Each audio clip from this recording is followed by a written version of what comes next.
Ah, wah, wah, wah, wah, wah, wah, wah, wah. Mic test.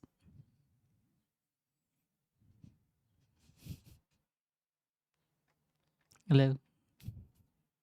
Hi, Mills. I was thinking of playing my JP playlist, but I don't know if it's gonna be distracting or not to me. Ba-dum-ba-bum, ba-da-ba-bum. This is a song from Doro Hedoro. Gosh, maybe I should pick a different song. Mm, or a different playlist. Dun dun dun dun dun dun dun dun dun dun dun.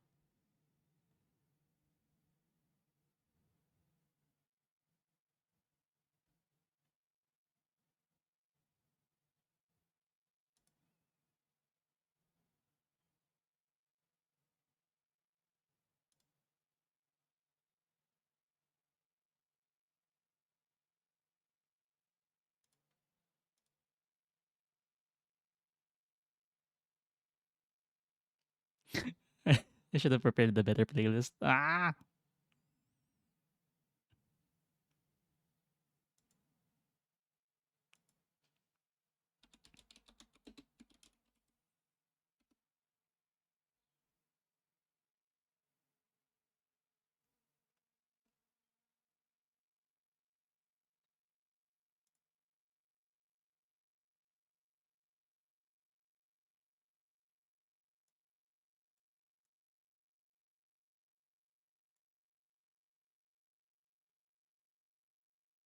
bang bang.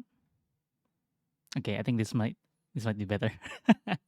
Sorry about that.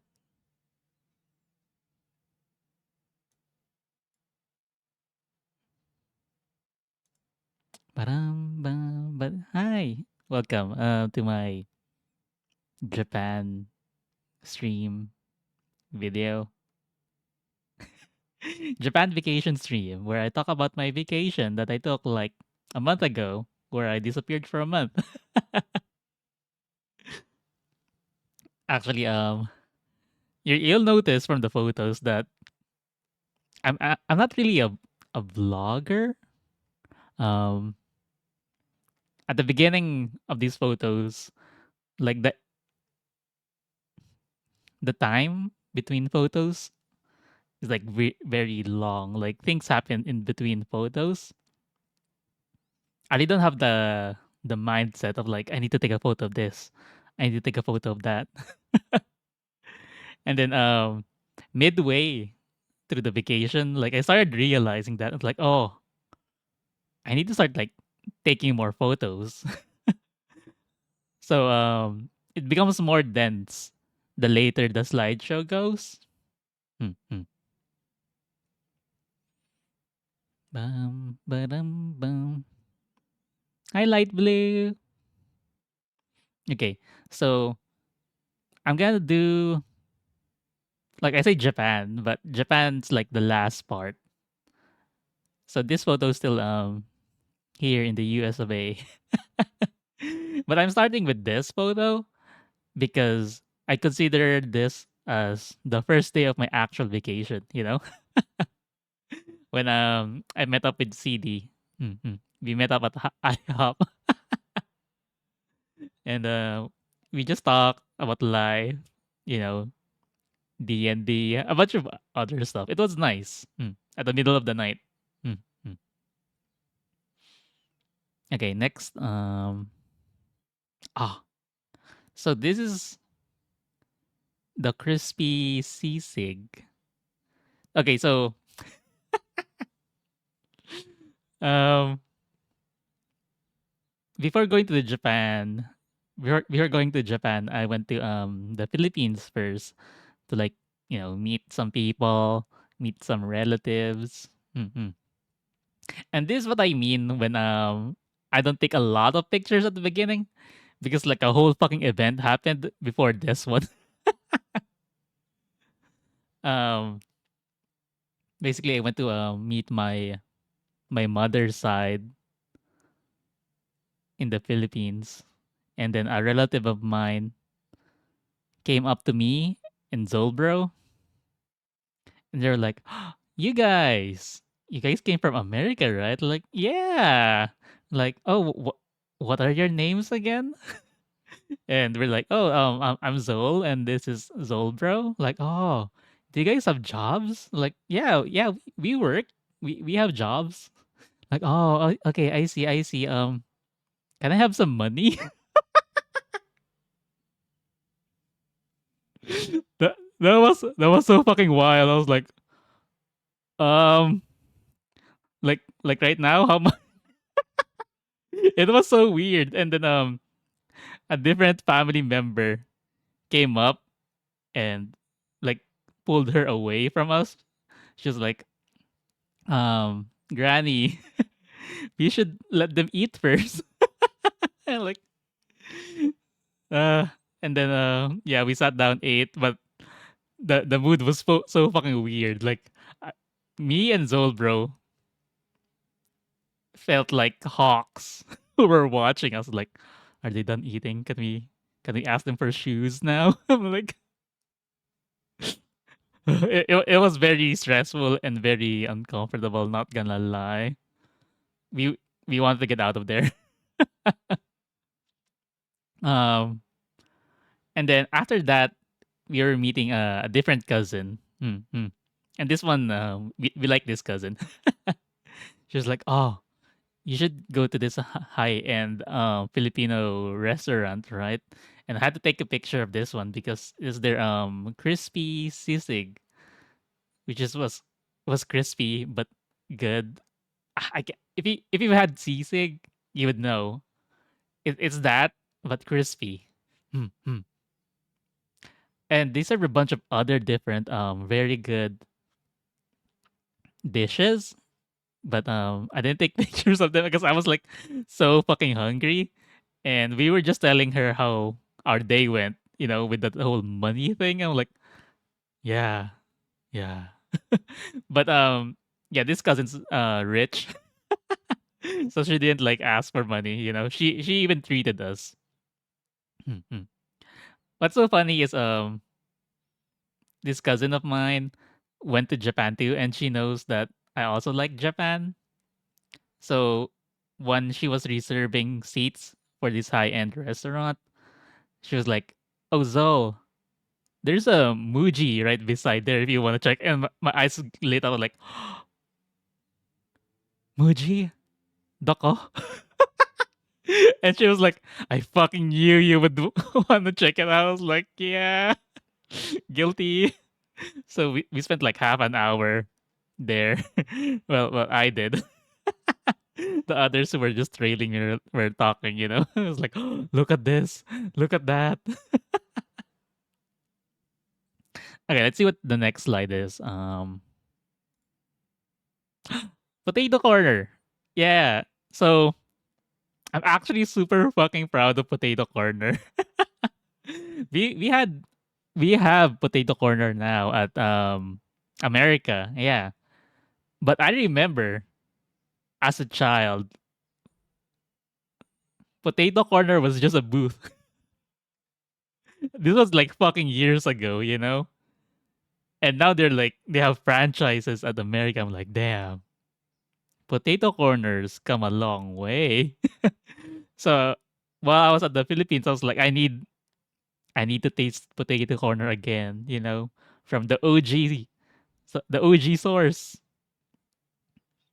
Um, I don't know if you guys saw this tweet of mine because I tweeted this picture out, and I was saying how I got like two wisdom teeth removed before this picture.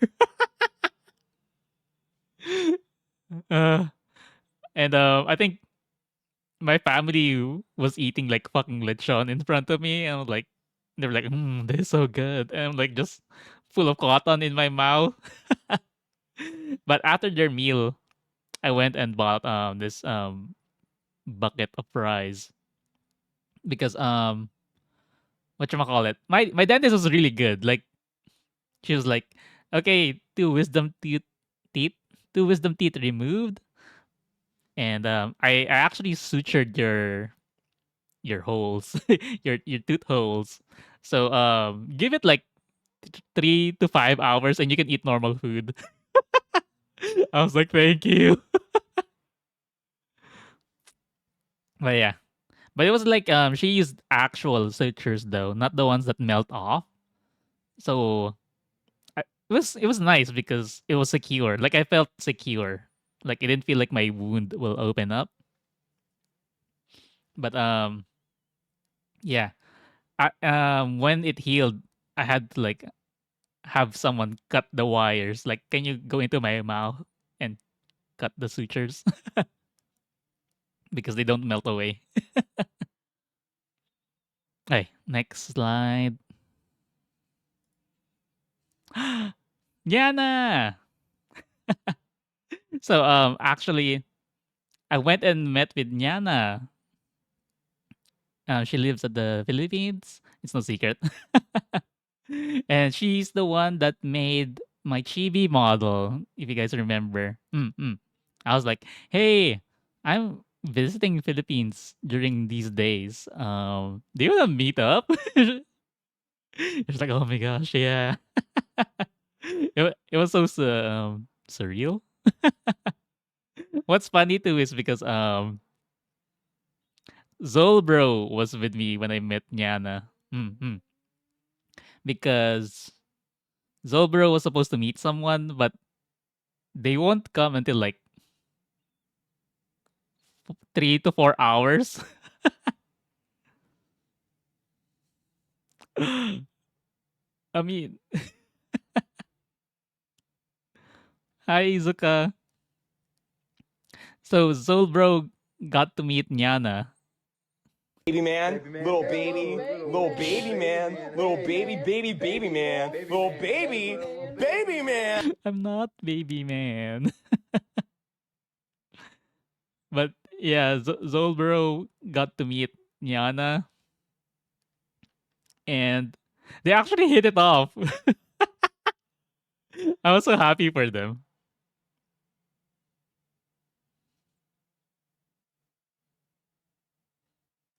Sorry, I just got a text message. Um, I need to reply to this. Mm.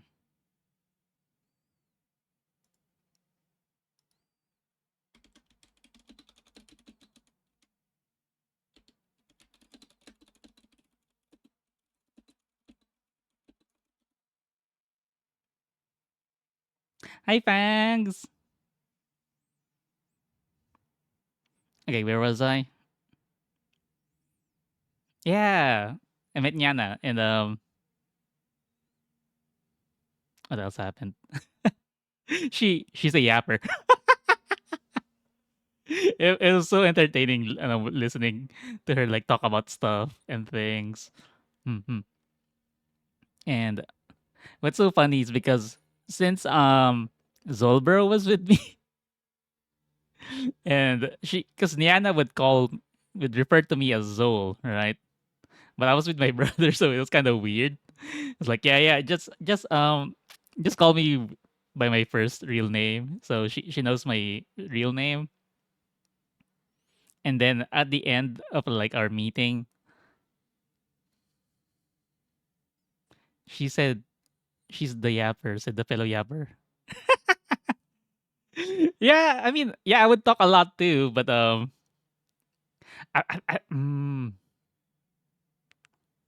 also like listening to people. You know, like if I get my moment, then I'll start yapping. But oh yeah, so Yana, like I let Yana know what my first name was, and by the end of our meeting, she took out a notepad, just like, "Oh, can I can I have your signature as a remembrance, right?" And I was like, "I mean, yeah, But you know what? I don't have a VTuber signature. I never thought about it. So so I was like, you know what? Let me just give you my IRL signature, right? I don't have a V. I never thought I'd be signing VTuber autographs. So I just signed my real signature, and then that's when I realized that my real signature is my last name.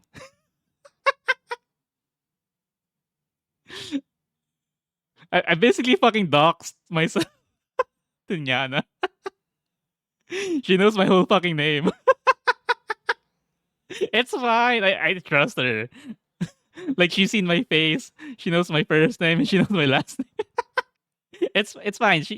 Nyana's a good noodle.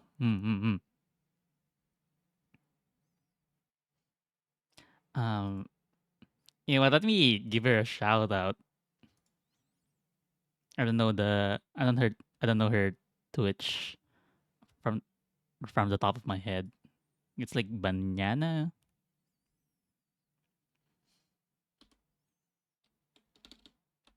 Yana.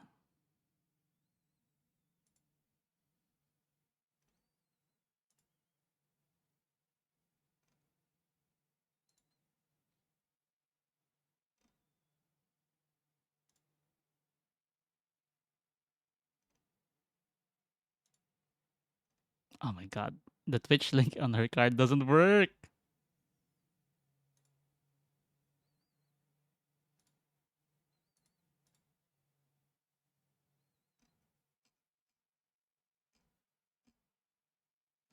It's gonna be it's gonna be somewhere, right?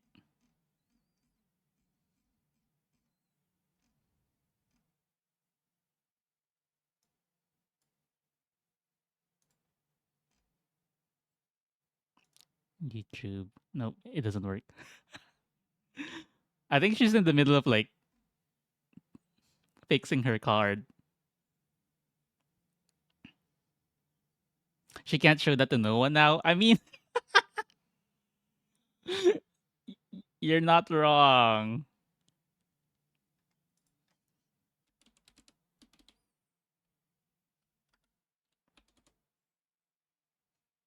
Okay, I think I found it. Yeah, I found it. Okay.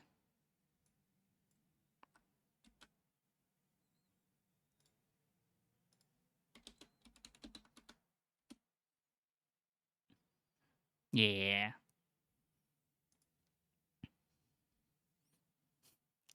It was so fun though. But I had to leave because I had other plans with other family members. But like I said, Zolbro had to stay over because he's waiting for his friends who weren't coming in like hours from now. um so they stayed together and while they were still hanging out and I left, they would send me pictures of them like bowling. Like good for you guys. Good for you guys. And they actually won a bunch of like arcade stuff. And we're like, oh, you should give this to like Zol and stuff. So I have like a goodie bag from Yana. I need to take a picture of that actually, but I haven't had the time. But I really enjoyed our meeting. Um, when I if I ever visit the Philippines again, I'd like to meet up with her again and maybe other Filipino VTubers. If the opportunity arises. Okay, next slide. This is a princess. So the place where we met at had mall cats, and if you can see, they have collars with their names because the mall takes care of them. They just walk around like yeah, they live here. And this one's a pretty popular princess. Princess likes hanging out in front of this particular store. So when we were passing by the store, I was like, I wonder if we'll see Princess. And there she is. Best photo. We don't need to see anything else. But I have so much to show. I spent so many days organizing the photos. Hmm. Alright, next slide. There's more cats, but I think Princess is the one that stayed still for me. Oh, okay. So this one, uh,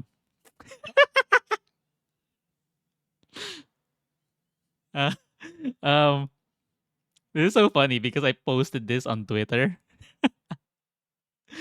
Basically, I came to the Philippines because my cousin is getting married. So there's like, oh, you need to go to this resort, and when we arrive at the resort, um, it was so bougie. That's made of leaves. Yeah, but the red stuff is peanut, like they're like peanut crackers ish. But yeah, it's such a bougie resort, right? Hi, Mels. And it was so bougie. Like we got off our transportation. The leaves are not edible. No, I mean if you try hard enough, anything can be edible. But yeah, it was so bougie. We arrived the moment we got off our transportation. Like people like grabbed our bags. And I'm like, oh, do you guys know what room we are? We're like, the front will tell us once you checked in. I'm like, oh, okay. And then they put those the flower necklaces on our necks. I'm like, oh, okay, this is nice. And they're like, oh, please go to the front desk where we'll explain the rules. And they were like, okay, okay, a lay. Is that what they're called? I forgot. Maybe. And while they were explaining the rules, quiet time is this, you can do this, you can do that. We have lessons, we have a zoo, they have a fucking zoo. I didn't get the time to go to the zoo. Hawaiian, but a flower necklace. It's probably a lei then because it is a flower necklace. And then while they were telling us all their amenities and rules, like a lady came up to us like, "Would you like a drink, sir?" I'm like, "Yes." I was like, "Yeah." For how much? I feel like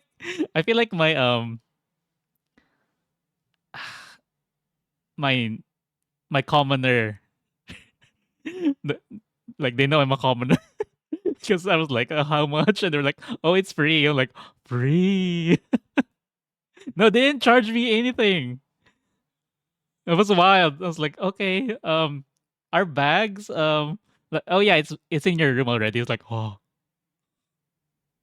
sugoi. And then when we get to the room, we see this, right?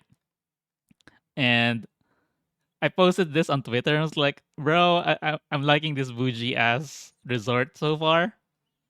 And everyone commented like, bro, you gotta run.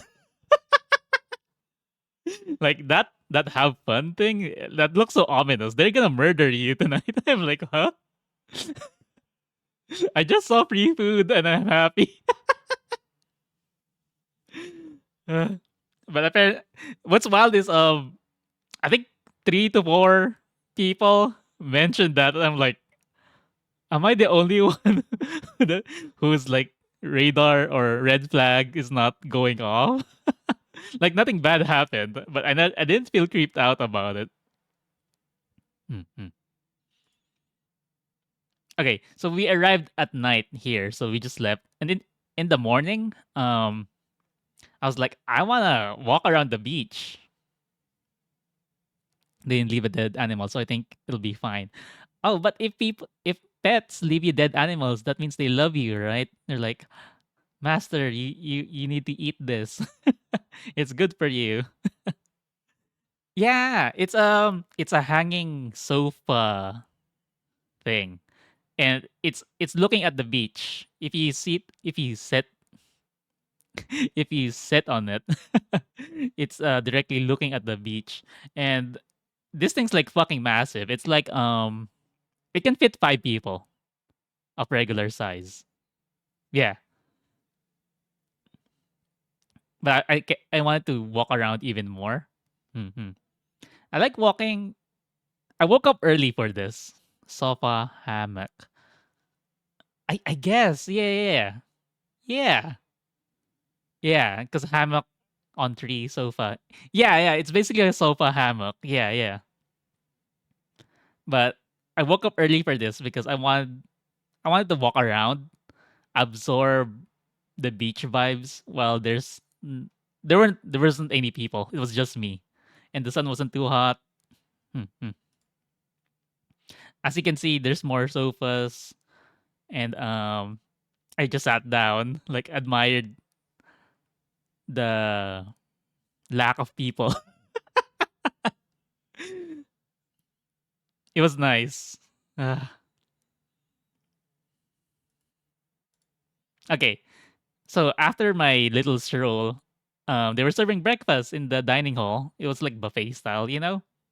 And I had to take a picture of the bacon because it was so wild to me that they're using bread to soak up the bacon grease. I was like, oh, that's great.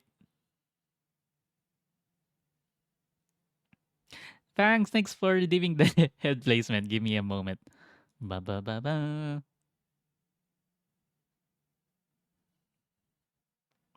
It's this one, right? Nope, it's not this one. Okay, let me fix that. It's been a while since someone redeemed this. There you go. There you go. Hi, hello. But yeah, it was wild to me that they're just using fucking bread to get the bacon grease soaked. And the bacon was pretty good too.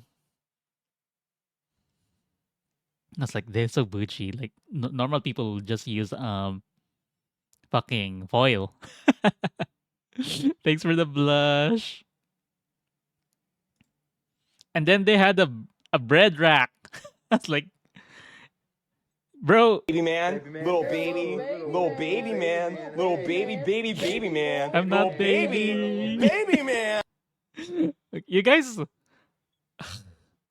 I added that audio so you guys can have fun, and I can tell you guys are having fun, but I feel like that's the most popular audio aside from left nothing all the time. But yeah, this they had a bread rack, and it felt like someone like took this directly from a fucking bakery. Oh, Peony Pandora, thanks for the raid. Peony raid. Let me give you a shout out really quick.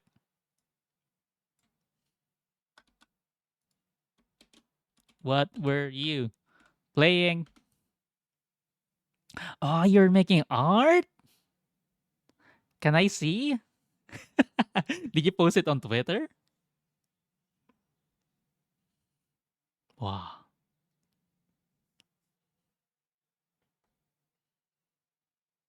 Welcome.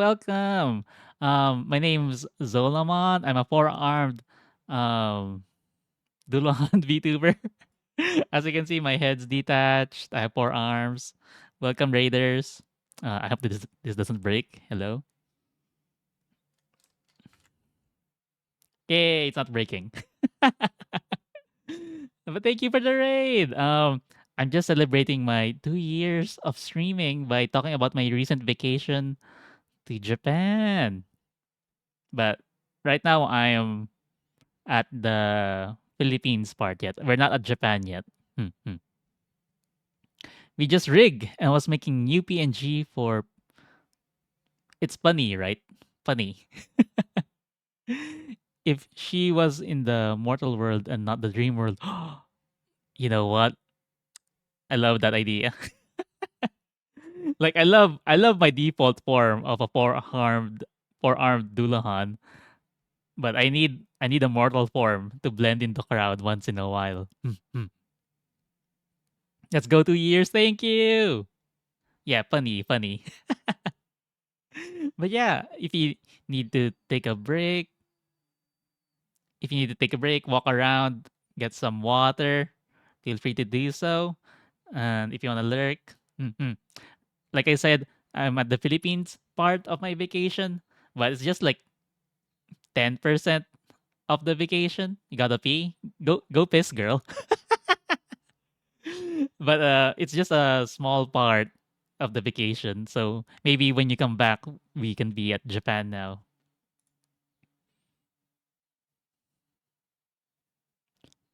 Ba ba ba bam. But yeah, right now I'm talking about this bougie resort I went to. Okay, next. Okay, after breakfast, I continued my stroll and I picked a spot to sit down and I was just like absorbing the vibes, the beach vibes, you know? And as you can see, there's more people. And at the top right, you can see the sofa hammock. People started using it, which is fine because I think it was cool, but I didn't like the rocking too much because I was like taking pictures and shit. Mm. But I took a picture of this because while I was sitting down, just absorbing everything, um, what you call it, I saw a lady in front of me raise her hand, and someone came to attend her. And then shortly afterwards, they brought her a drink. I was like, I can I can I do that? Can I do that? So so I raised my hand, and someone came. I was like, "Can I help you, sir?" And I was like, "Oh, um, can I get the drink?" You're like, "Oh, yeah. What drinks, sir? We have hot drinks, cold drinks, alcoholic drinks." I was like, "Do you have a menu?" And you're like, "Yeah, we do." and then and then that guy raised his hand, and I guess his helper brought him the menu. And I was like, "I would like this calamansi juice hot." It's it's basically Philippine lemonade, and they brought it out nice and warm, and with a spoon, and the black mug is honey. I was like, this is fancy as fuck. And it helps that I have dollars, so I had money to spare. But yeah, I was like, I could get used to this. If this was my life, I could get used to this. And I think I didn't include any pictures of the wedding and the wedding celebration here. Yeah, because I didn't want to dox myself or the people I'm with, right? Um, but I will say this though. During after the wedding, you know how everyone goes to dinner. The wedding reception, was that it? I forgot. I don't get married a lot. But yeah, during that part, they actually had flame dancers, right? It was so cool. Um, like I said, I'm not posting it. I'm not sharing it because the face of my relatives and my cousin will be exposed. But they were so cool, and there was a moment where the performer was right in front of me, and he was holding a burning circle, right? Like a burning hula hoop, but he was just holding it.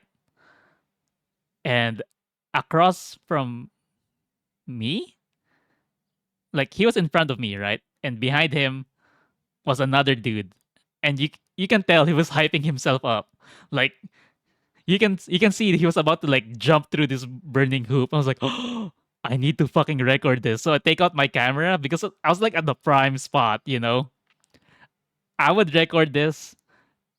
This guy's gonna jump through this flaming hoop and it'll be so fucking cool.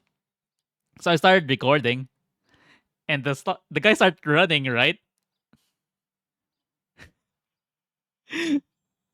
and then and then the wedding photographer cuts in front of me, and the guy jumps through the burning hoop. I didn't even get to see it, but the wedding photographer got to, and he recorded that moment. So like, fuck, like I'm sad that I didn't get to witness it. But you know what? He's just doing his job, so I can't fucking blame him. Uh, it was still it felt like a middle finger. They're like, oh, you wanted to record this moment? No, I'm getting paid to record this moment. Like, fine, fine. Okay. As you can see, next slide is Japan. Let me just take a sip of water.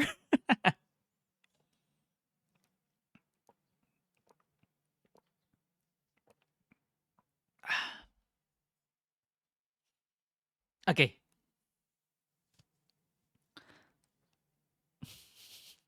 Okay. This next slide's kind of funny to me because because I tweeted out. It was crazy actually. During the time that I went to Japan, a lot of like big VTubers were tweeting out that they were at Japan as well. I was secretly hoping that maybe you know I'll crash into them, but who knows? We don't know what we each look like. But it's this so funny to me because I tweeted out like, "Damn, there's so many people going to Japan. Uh, that's crazy." And then my next tweet is like, "Hey, I'm at Tokyo International Airport."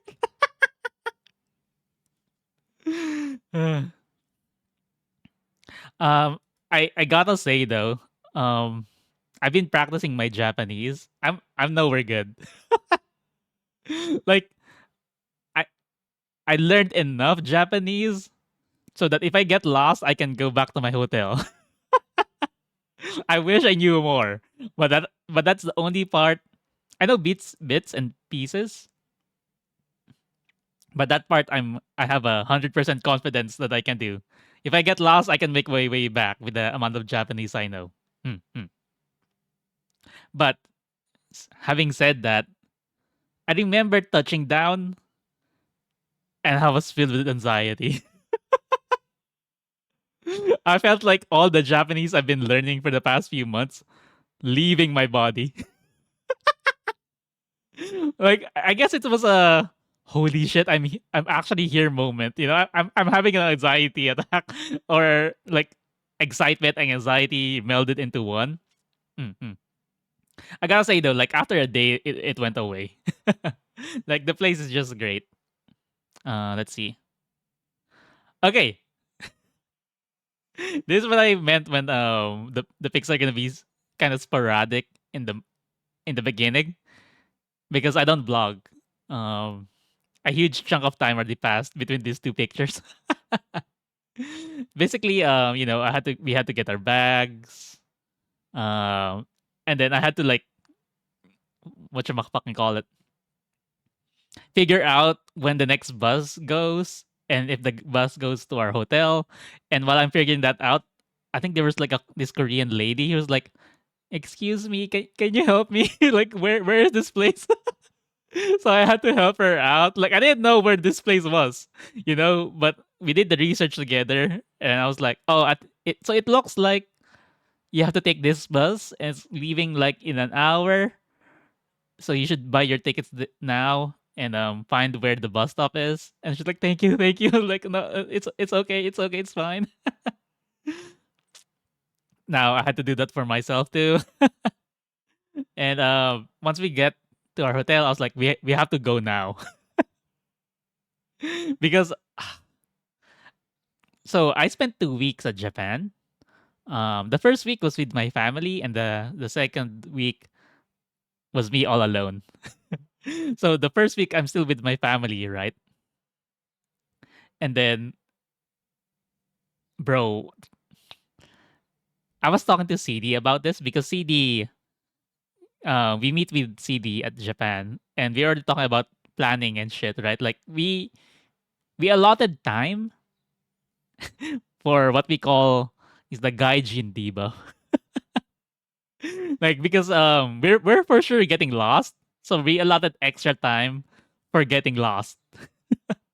My problem was I did not allot time for the family diba. Herding your family takes fucking time. And they're like, I mean, I get a little pissed, right?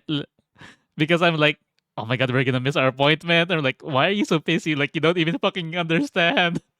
Like, my family has zero fucking care in the world because they don't know the timeline. I do. I planned everything. When you ask a lost person to help you find something, lol. I'm sorry, I'm not processing that sentence.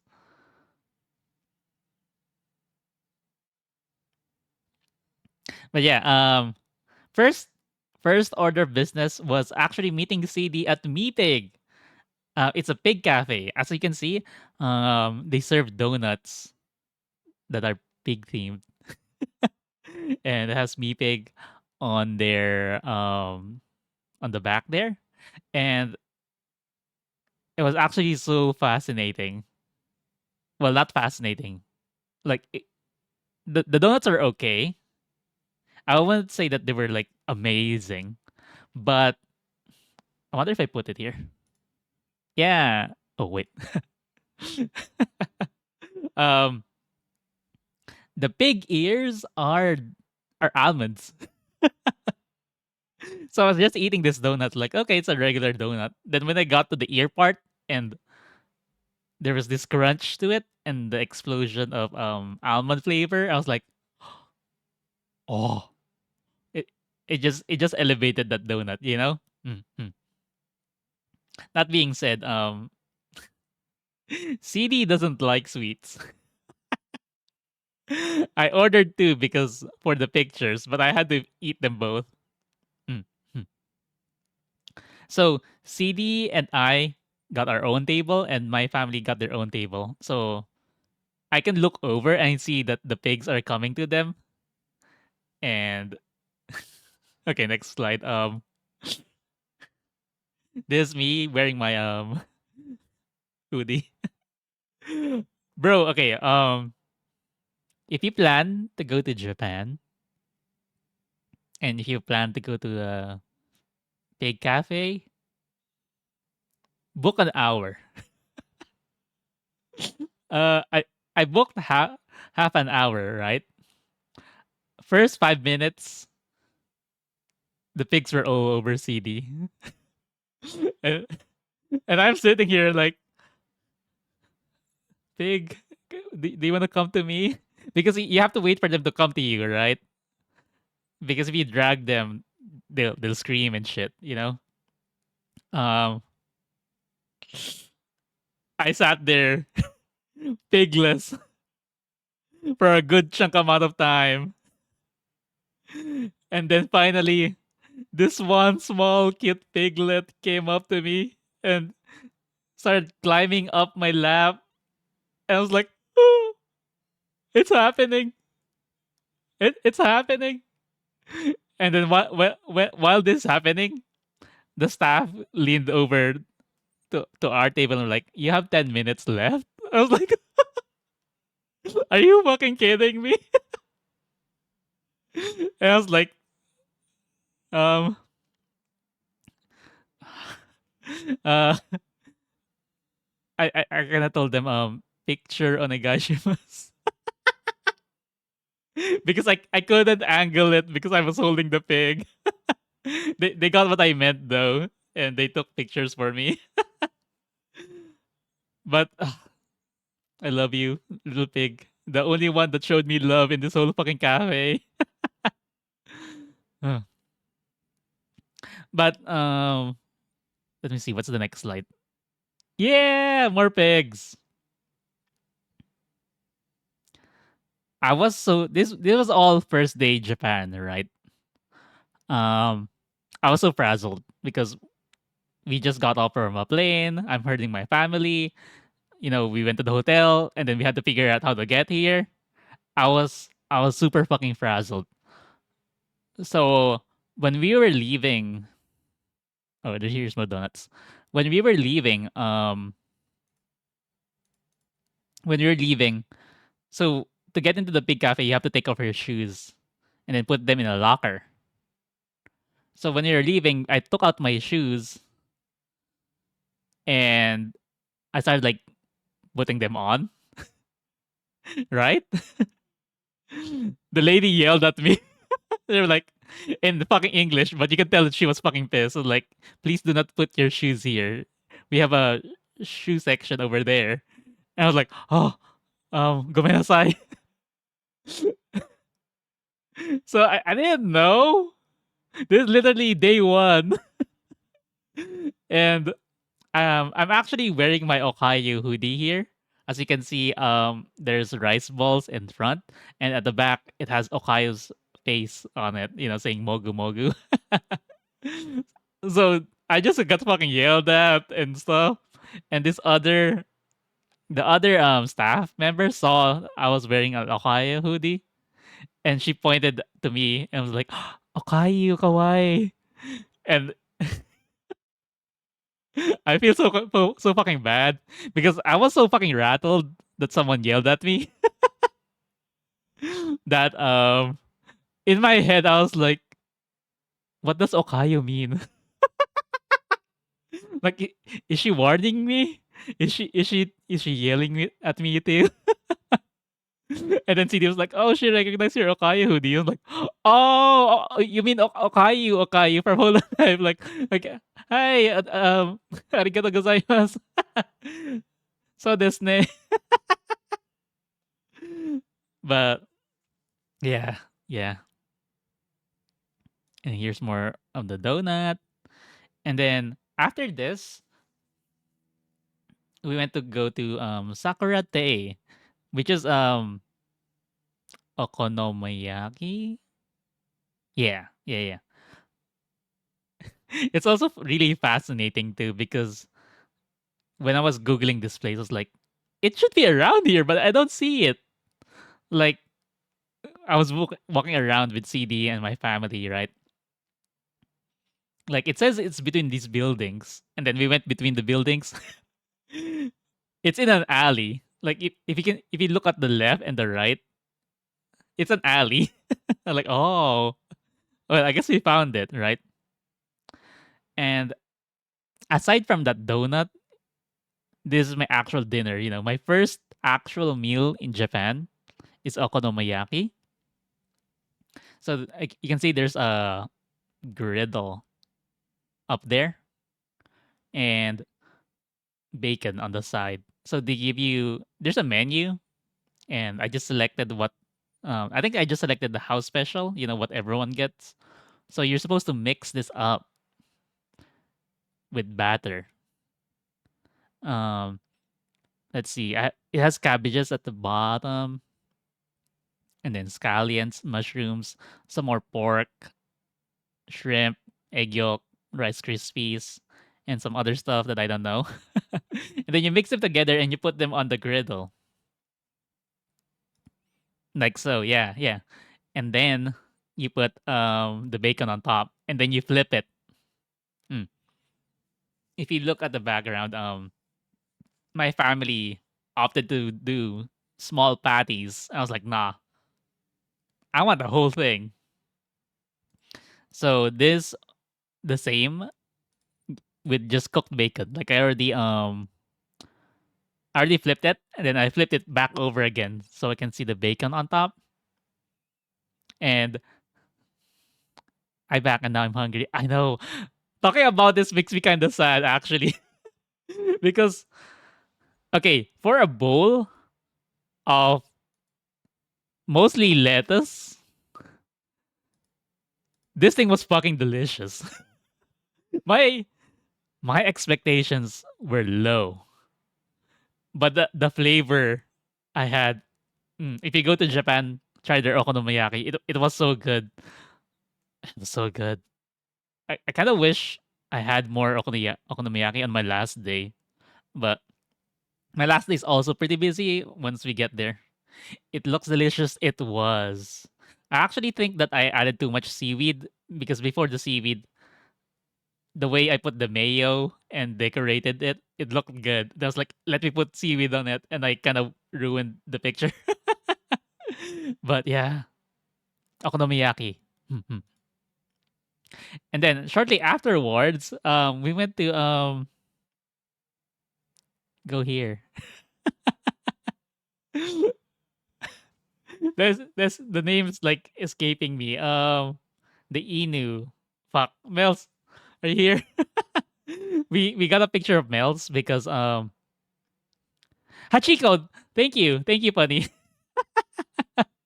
Yeah, we went to visit Hachiko, and there's a picture of Mels. We're holding up her Polaroid because she went to Japan during Halloween, and they blocked off Hachiko, so she couldn't get a picture with them. So I was like, okay, I'll bring your Polaroid. I'll take a picture with with it for you.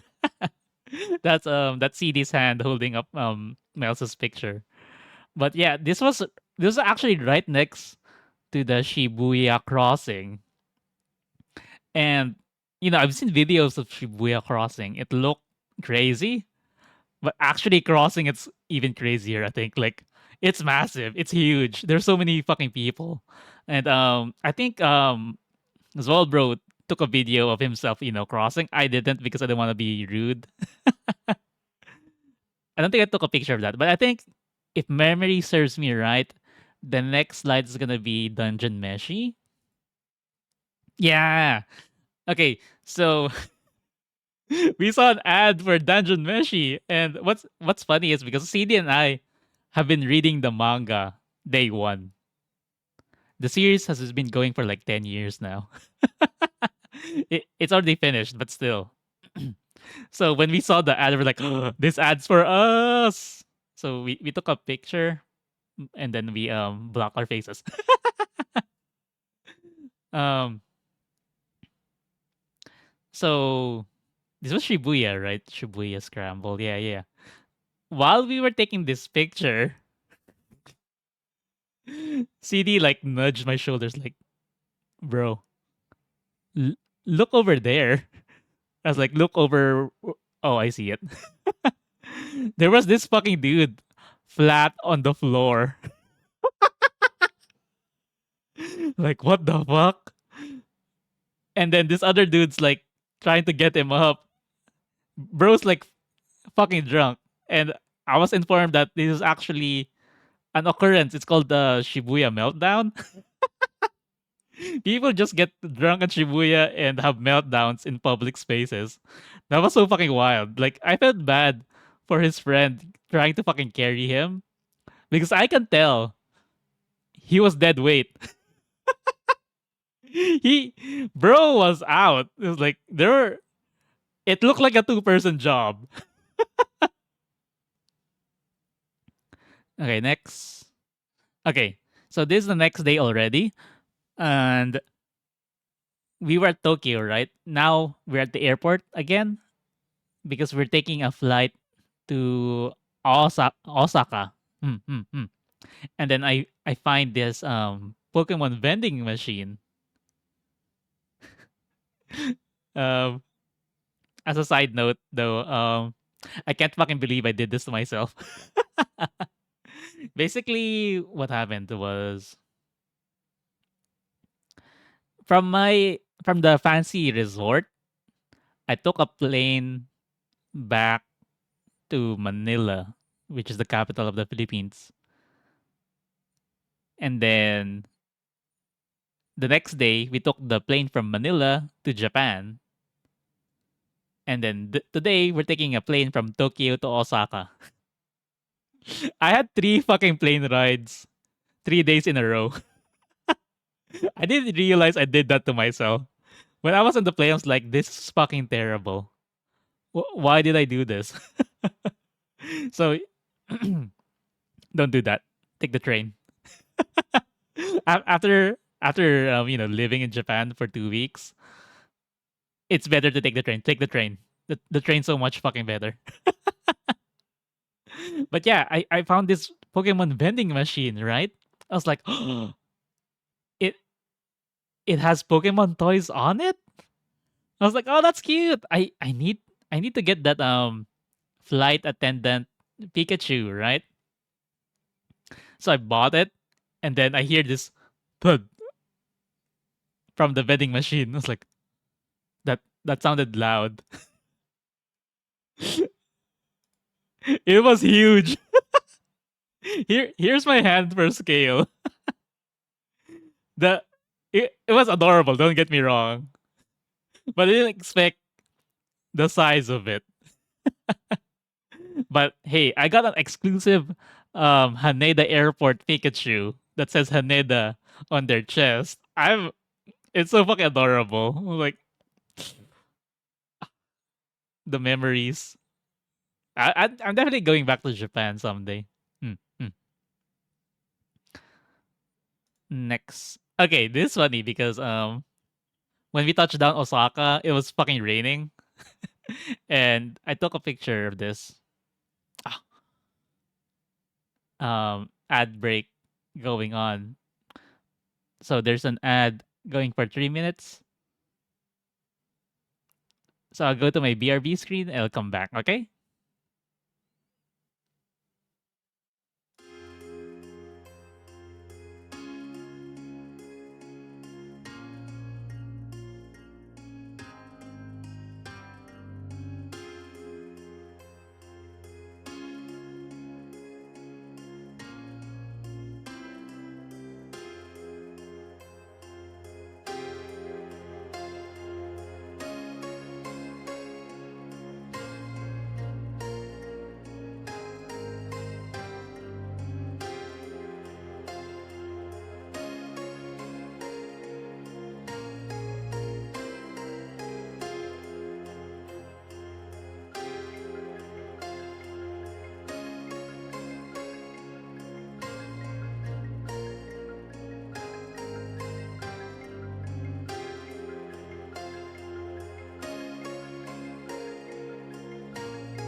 Hello. Sorry for the ad break, but you guys know how it is. Welcome back, everyone. Mm, mm. Okay. We touched down Osaka, right? It was fucking raining, and these transparent fucking umbrellas are like 50 cents. I'm telling you now. I think I bought like four of these, and I would just leave them or forget about them. I think my family also bought like two or three during their course of their vacation as well, and it's crazy. I feel like people, not just me, not just us tourists. I feel like people at Japan also what you call it, leave them around because you just need them for that one moment, right? And then from Osaka, we went to the Osaka Aquarium, which is one. I don't know if it's the largest, but one of the largest aquariums in the world, I think. And it was so amazing. Hmm. Okay, here's a picture of the cafe in the aquarium, and they serve coffee that has a whale shark on it.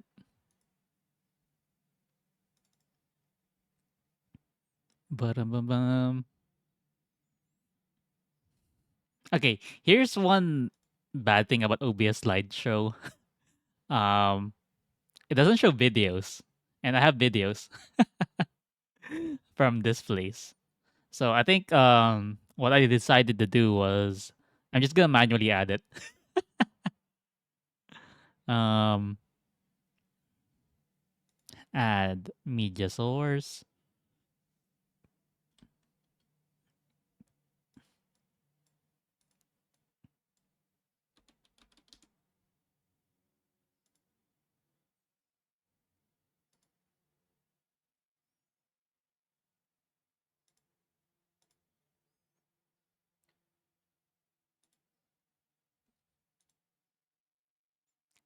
Okay.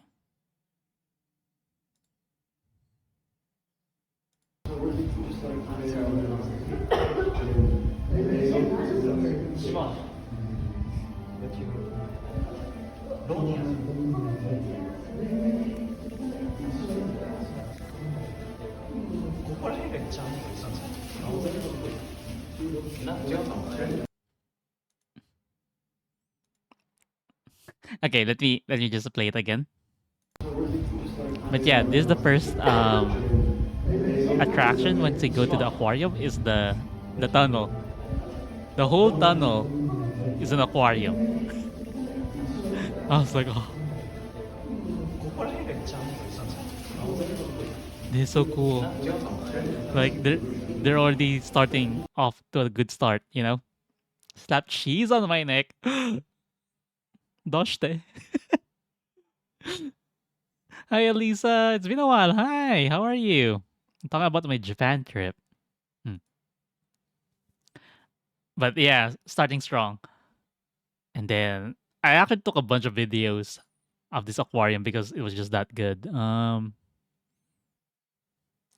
Feeling sick. Oh no. I hope you feel better soon. Hmm.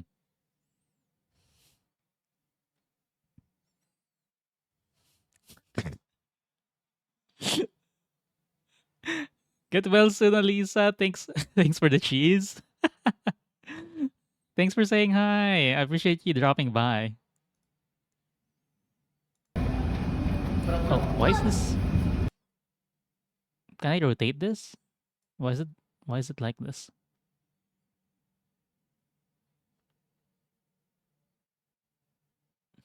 Hello?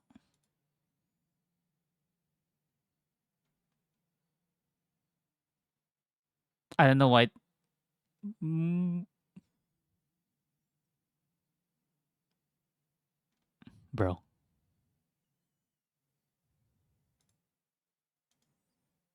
Transform.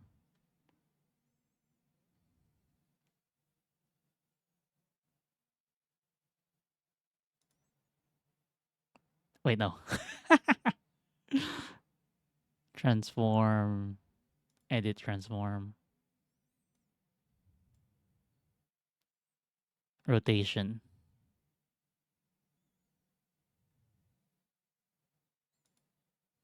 90 degrees. Hi. Oh my gosh, Nori, hi.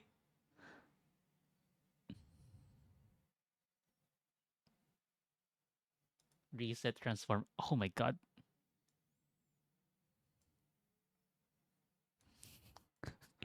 Scuff.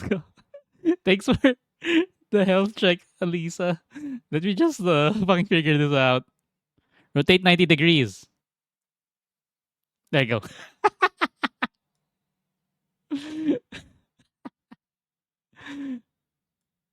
Thank you, everyone. Okay.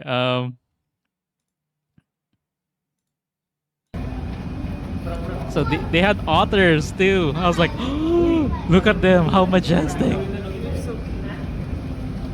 Look, wow. And then they go up.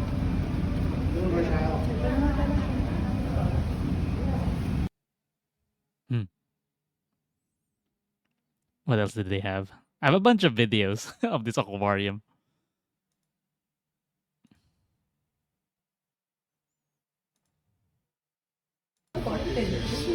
Oh, these fucking birds, they dive. These birds actually dive. I was like so impressed. I was like, and they're gone. Like, and later on, I would see a tank below this, so you would see the birds like go dive. Is this the aquarium where they shoot those cute otter and cleaner interactions? I don't know. I'll be honest, I'm not sure. But oops, not this one. This one. Okay, this is the place. Kaiyukan, Osaka Aquarium.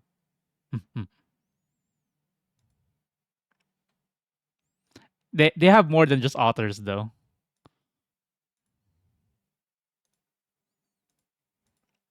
Next is this one.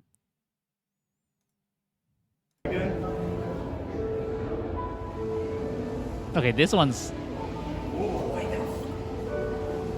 I need to rotate it 90 degrees again. Is this right? Okay, this is right. Oh no, the birds did not die. They dove. Oh shit. Where were we?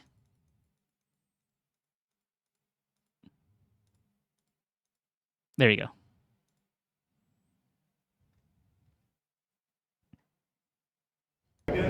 They dive. Yeah.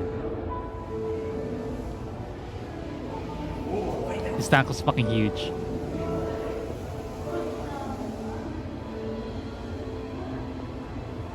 But yeah, this was like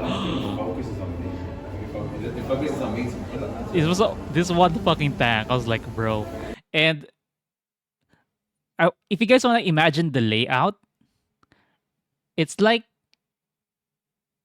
it's like a donut, and the aquarium is at the middle, and then there's a spiral staircase going around the aquarium. So you get to see different levels of the aquarium as you go down.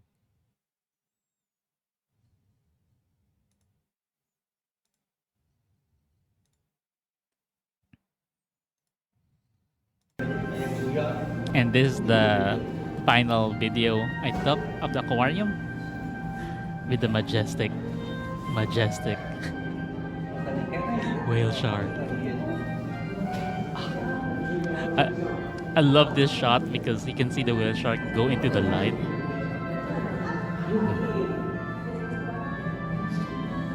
Bro, this thing was fucking massive. I was like, this thing can swallow me. That's how big it was.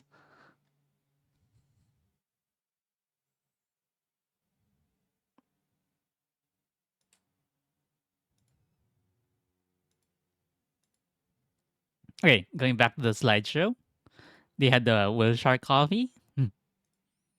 And then afterwards, after the aquarium, we were like, time for dinner. So we walked around Osaka. And I was like, I need to take picture of crab, the fried foods. And then we ended up going to conveyor belt sushi. Wait, did I put the video here? Conveyor belt sushi video.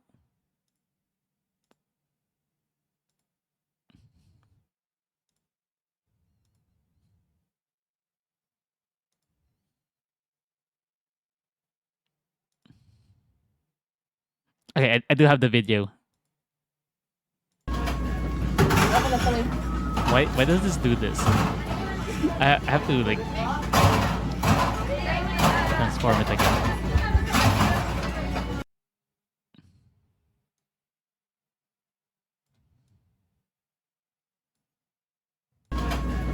But yeah, here we go. So the way it works is it's by plate, right? The more gold there is in your plate, the more expensive the plate is. And oh, if you look at the middle, there's a sign. It dispenses hot water, and they have like green tea powder. Like they have a container of green tea powder. So you just put the green tea powder in your cup, and you put hot water on it. Hmm. But yeah, depending on how much gold your plate has, it's more expensive. Like this one's this one's all gold. And then once you say you're done, the lady comes in and they have a device that just scans your plates. Like she just put the device, scan the plates, the stack, and then it prints your receipt. It shows how much of each plate you ate. I'm like, oh, they got the science down.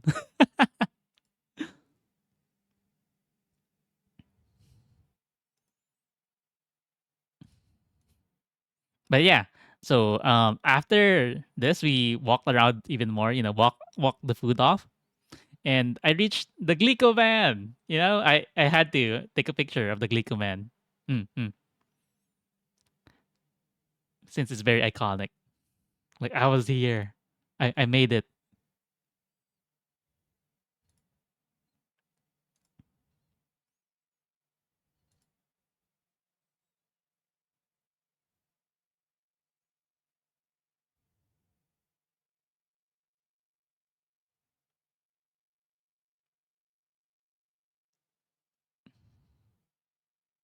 I don't know why, but it's not showing the pictures in order.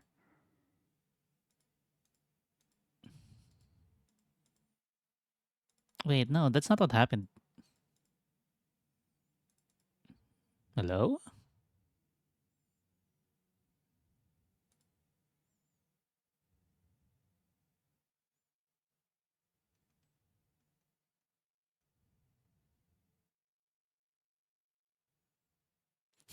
Sorry, guys. Let me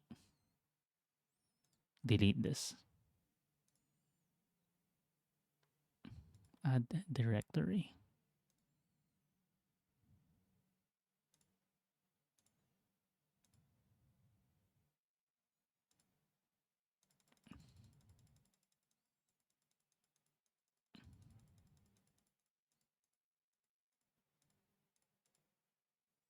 It it's skipping a few photos. I don't know why.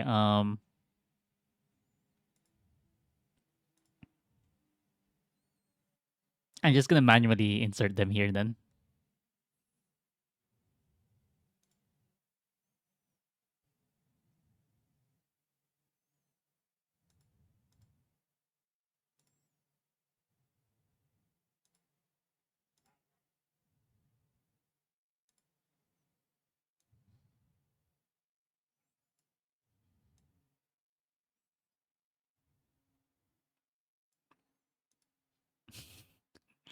Okay, so I have a story for this. This happened at Osaka. Okay, because Osaka's known for their nightlife, right? So around midnight, I was like, it might be the area where we were at, to be honest. But at midnight, I was like telling Zol, bro, let's go look for an izakaya, right?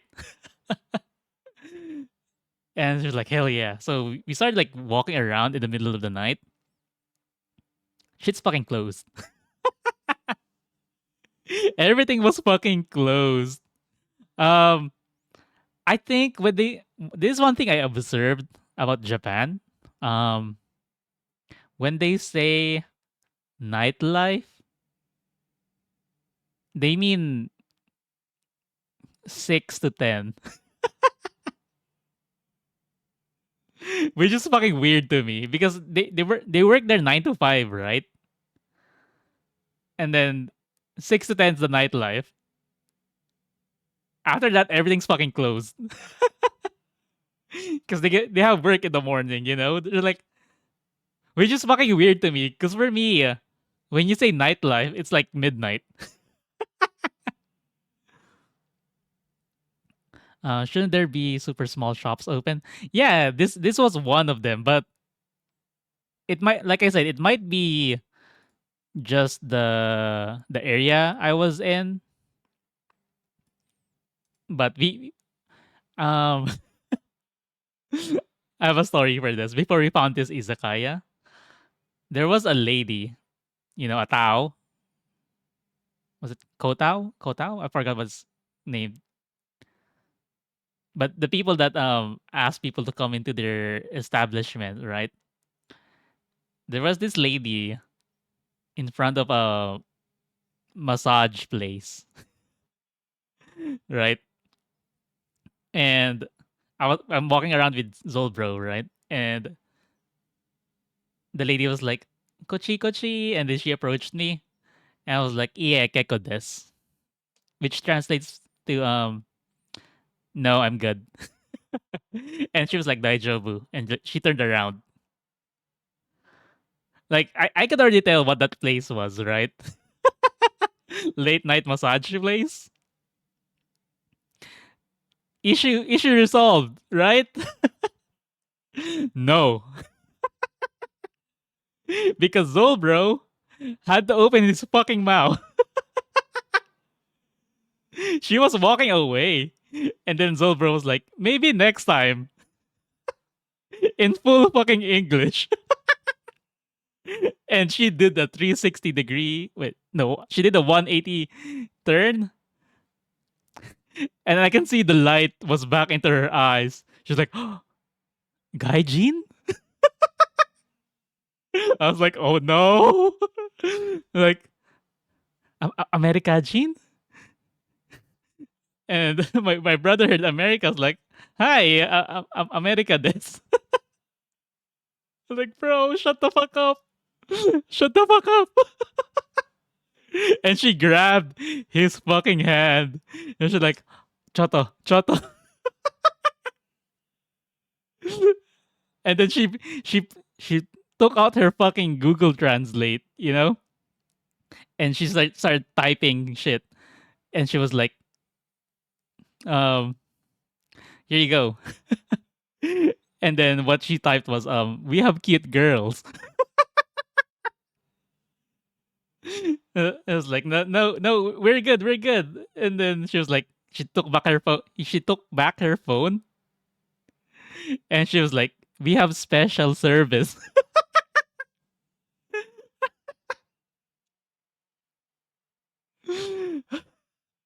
And I just pulled my brother off her.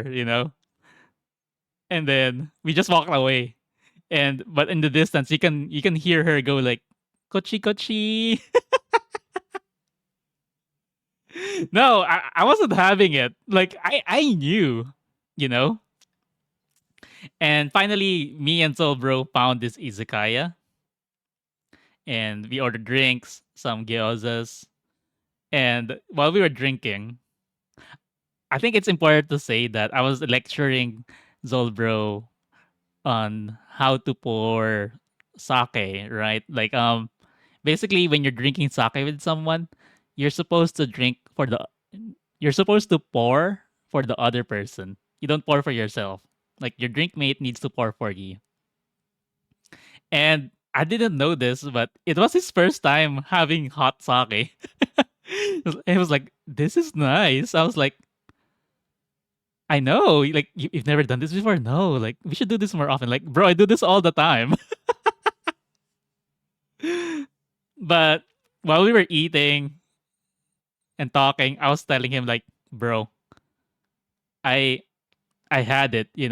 She was walking away, and you had to open your fucking mouth and tell her that we're foreigners. And my Zolbro was like, I know the way she looked at me. I can tell she thought I was easy money. Like, good, good that you know.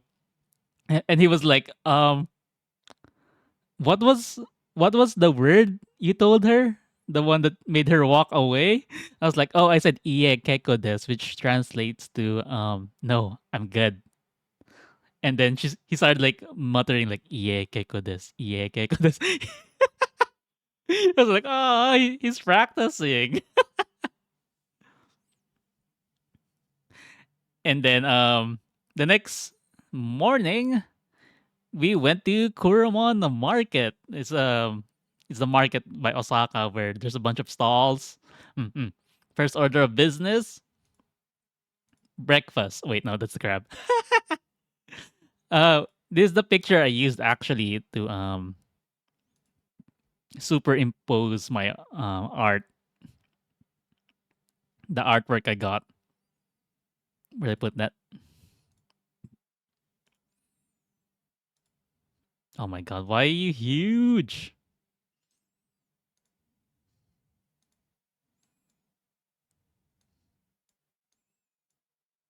Chotomate kudasai.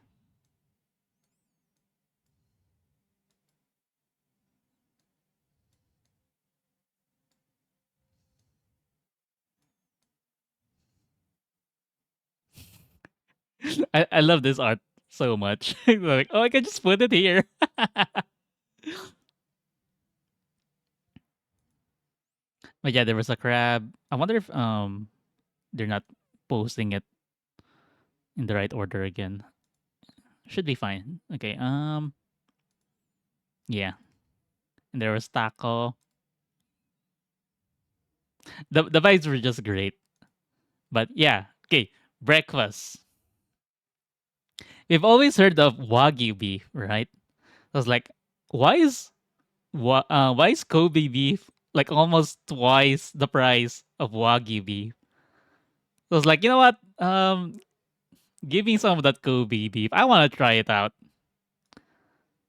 Bro, this thing fucking melted in my mouth. The flavor, it. I love it. Like, get the fuck out of here, Wagyu. After trying out Kobe beef, the flavor was so rich and it melted in my mouth. I was like, damn, this is so good. And then my sister got the Wagyu to try it out. And I was like, can I try the Wagyu? I bit into it. I was like, damn, the Wagyu isn't as good anymore once you've tried the Kobe beef. And she was like, what? Can I try it? And I let her take a bite, and she was like, what? What? I wish I got this now. I was like, I know. It it was so good. Mhm. And then since the art I got had me holding the octopus skewer, I was like, I need to get the octopus skewer in real life too, right? I don't recommend. it it looks good in pictures, not gonna lie. But it's not that good in my opinion. Hmm. You're better off having takoyaki. It was just too fishy. Hmm. Yeah, takoyaki, let's go.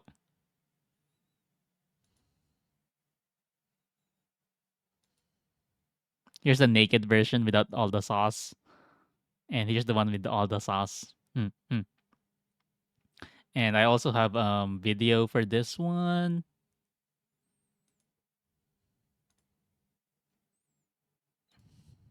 because because of the heat.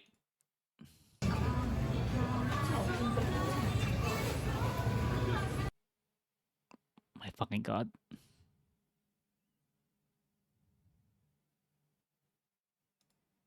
There you go.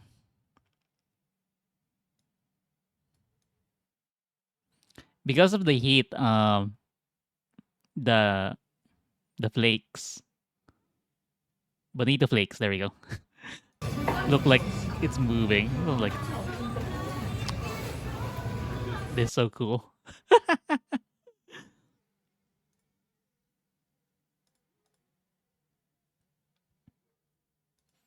But yeah, I was like, I was looking for a takoyaki place at Osaka during my night strut with Zolbro, but everything was closed. So I was like, I'll be fucking damned if I do not have takoyaki at Osaka. It's like you have to. And oh my god, it was so good. It was so big too. It was like a golf ball size. I was like, I miss her. And then I had taiyaki for dessert, which is kind of weird. Well, no. It wasn't weird. The place was kind of weird because they were selling taiyakis. They were like advertising it, like try our burger taiyakis. I was like, no, I, I'm I'm here for dessert. I got the custard one. Mm. Oh, and then the strawberry daifuku, as you can see on the background, they just have this lined up, and I also did not like this. Not gonna lie, it makes for good picture content, right? Taste wise, though, it was okay. It it wasn't something amazing, in my opinion. Oh, so during this time, we would get people like saying like, "Hey, come buy this," right? Like, "Hey, do you wanna buy this?" While this was happening, one of them approached Zolbro, and Zolbro was like, "Yeah, keko des." And then the vendor backed off, and then he looked at me. He turned to me with a happy smile. I was like, "I did it." I was like, "I'm so proud of you." Uh, but you know what? This whole trip like made him realize that maybe he wants to learn Japanese. It was just like, do it, do it. I'm here. You can practice. Okay, so this was during the morning, right? Um, it's my second day at Japan. No, this was my third day at Japan. Second day was the aquarium. Mhm. First day was Meepig. Second day was aquarium. This was the third day. In the morning, we went to the Kuramon market on Osaka, and the plan was to, at night we would take the train to Kyoto because Kyoto's just right above Osaka, and we went to this temple at night. I already forgot the name. I'm sorry. Maybe I should made notes. Oops. But it was still the vibes were there, you know? And they were selling these cheese wrapped in tofu with all the sauce. And not gonna lie, it looked really good. So we bought one. And Zolber was like, I don't like tofu. Like, you're gonna like this one. And he bit into it. It's like, this is mostly cheese. So I like it. It was really good though. They had this one. We were just walking around, to be honest.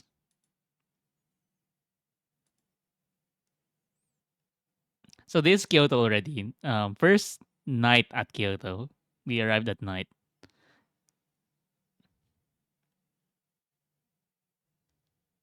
I would say though that this was really close to Hanamikoji Street.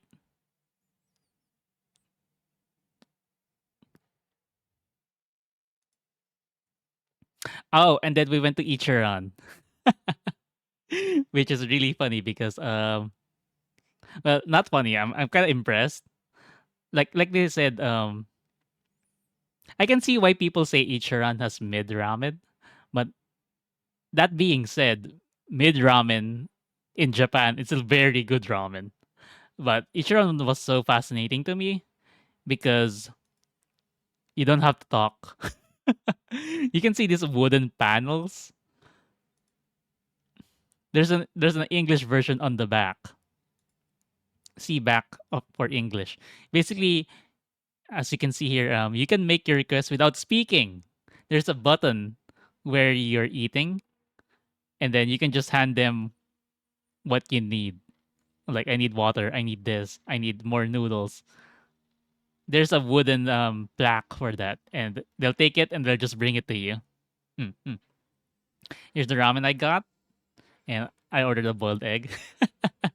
And I don't know if you guys can see the the cover at the top, so it's blocking the hole where the employees serve you stuff, right? So you press the button, and then that curtain will open, and they'll take the thing, and then they'll bring you the thing. I would still recommend going to Ichiran just for the experience. The experience was nice. Um, I would say though, only if the line's not long. I think we had to wait 20 minutes, and the line wasn't that long there, but I wouldn't line up for this again. Maybe I do know that Ichiran's open like 24/7, right? So maybe at the middle in the middle of the night, I might go to Ichiran just because I know it's open and there's probably not a huge line.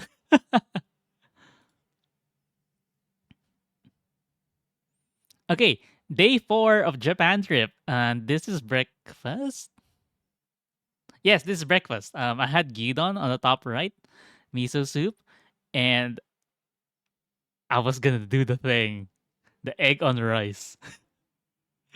Egg on rice.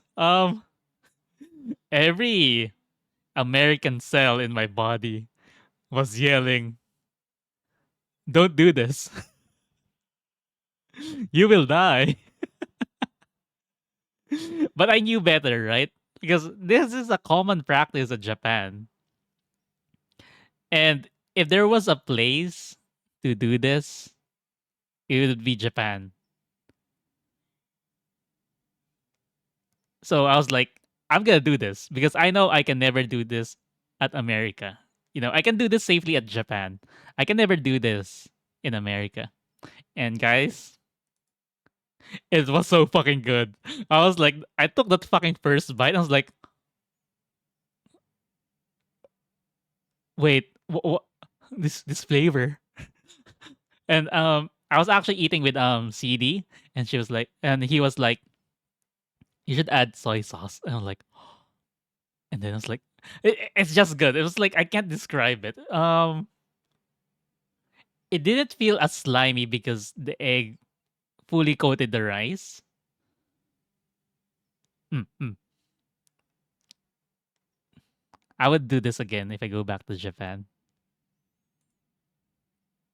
But yeah, day 4, this was breakfast because day 4 is when we planned to arrive Fushimi Inari Shrine. So this is the entrance to Fushimi Inari Shrine, the first story gate. And you can see the set of torii gates.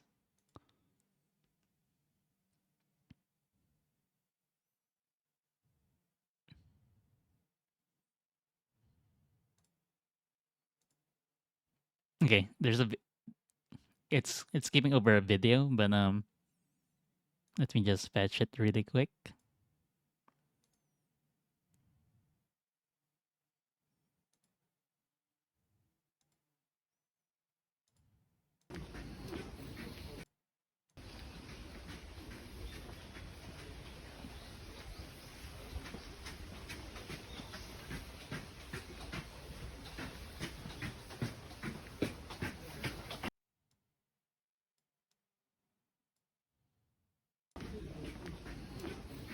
But yeah,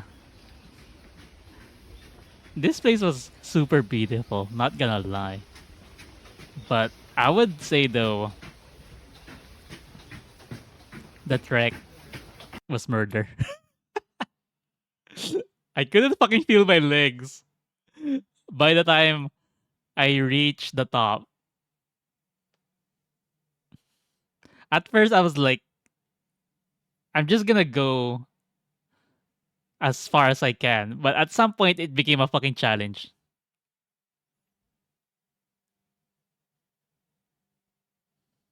Bro, I got my steps in for a week in this one day.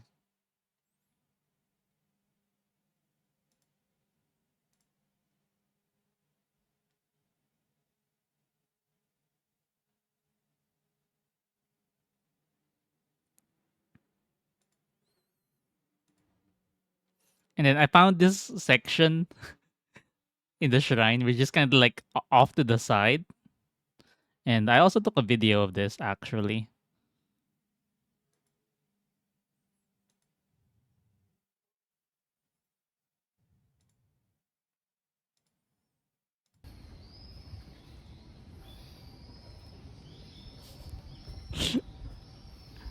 Ah, would I ever visit Fushimi Inari Shrine? Yes. Would I ever go back to the top? Probably not.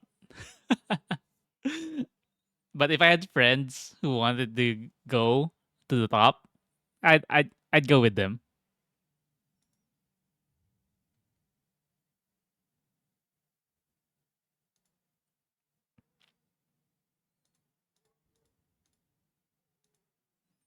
But yeah, here I took this picture without knowing it's actually a map. So right now we're at number 6, which is bottom left. And as you can see, 6 is where the path splits off, and top is 14.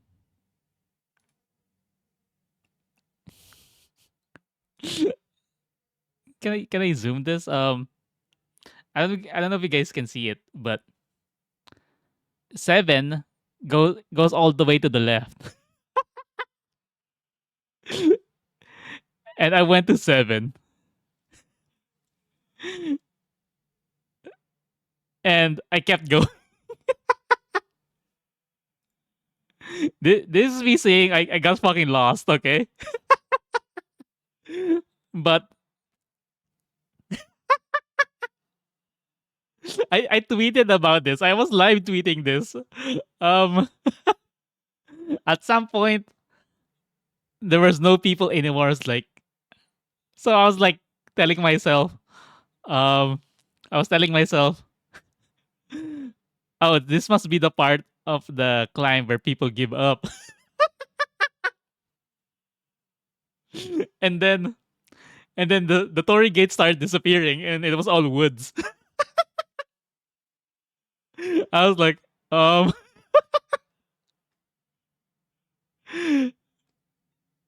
I was like, oh no. I think I'm lost.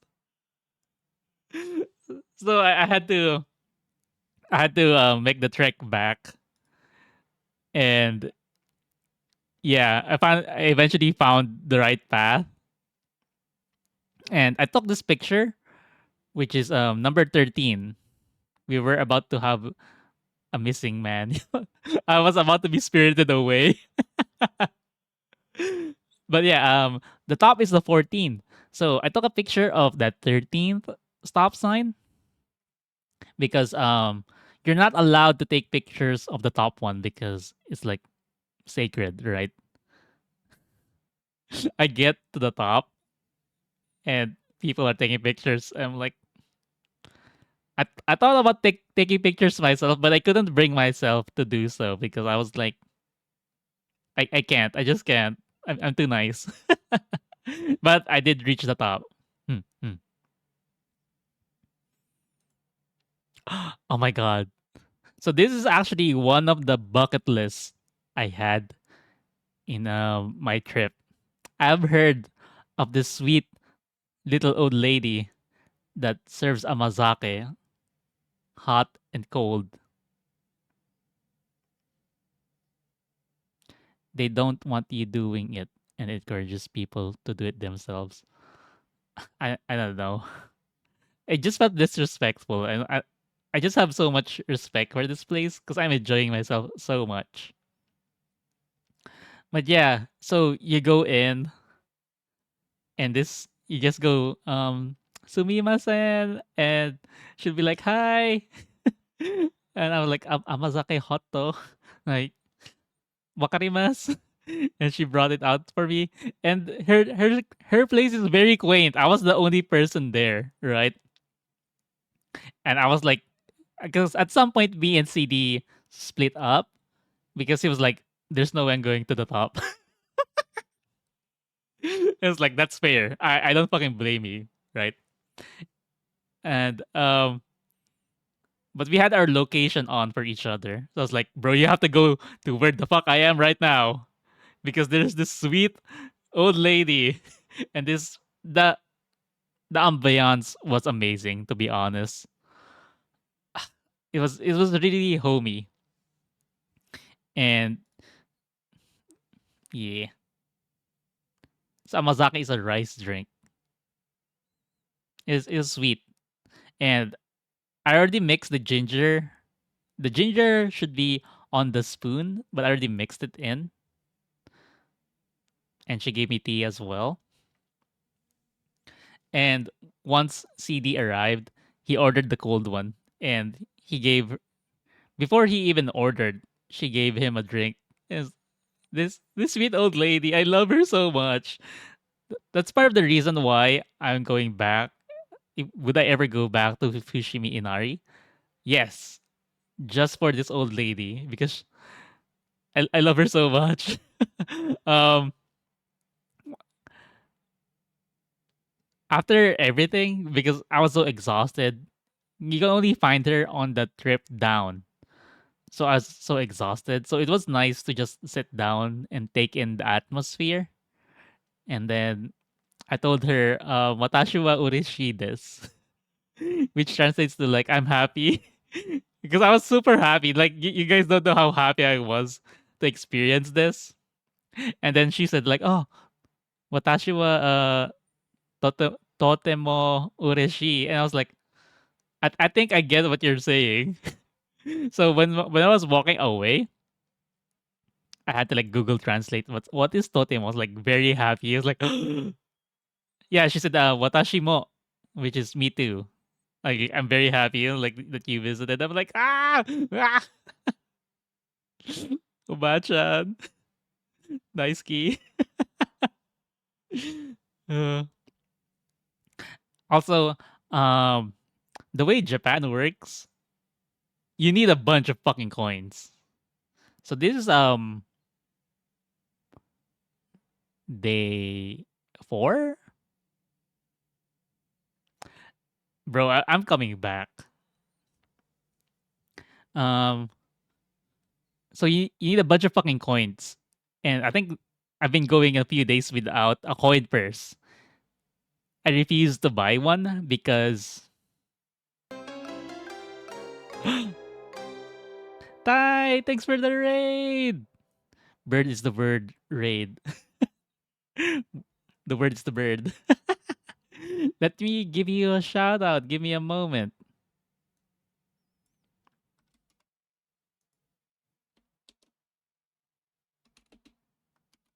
What were you doing? You're doing Final Fantasy 14. How is it? How far along are you? Are you up to date? Are you are you playing the new, I think the new one's out, the new expansion's out, right?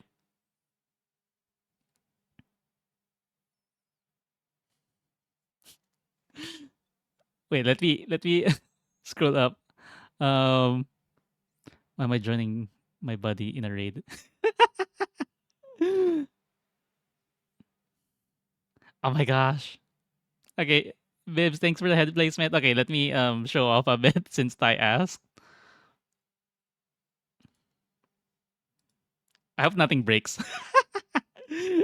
But hi everyone, my name is Solomon. I'm a four-armed Dulahan VTuber. As you can see, I have 4 arms and a detached head. Welcome raiders. Hi. Hello. Please work. My toggles work. There you go. And thanks for the head placement. Vivs, let me just um swoop back in. Bye bye. Hello. But yeah, how was 14? Are you caught up? Are you caught up, or are you just going through it now? Um, I'm talking about my Japan trip because I went to Japan a few months ago, Tai. Hmm. I highly recommend. I was talking about this sweet lady at Fushimi Inari Shrine that served amazake. I'm in a realm reborn after stories. Almost at Heaven's Word. Heaven's Word is one of the best ones. So enjoy, enjoy. Mhm. I haven't been to Japan in years. I don't know. I, I I think I just went this year, but I already want to go. Maybe next year. I don't know. If ever I'm going back to Japan, I'll definitely let you know in case you're interested. I'm not forcing you to come, but if ever I'm going, I'll be like, hey, I'm going again. But yeah, their place was so nice. I was telling them how I took a picture of this. We're at 6, which is that where the path splits off, and seven's all the way to the left.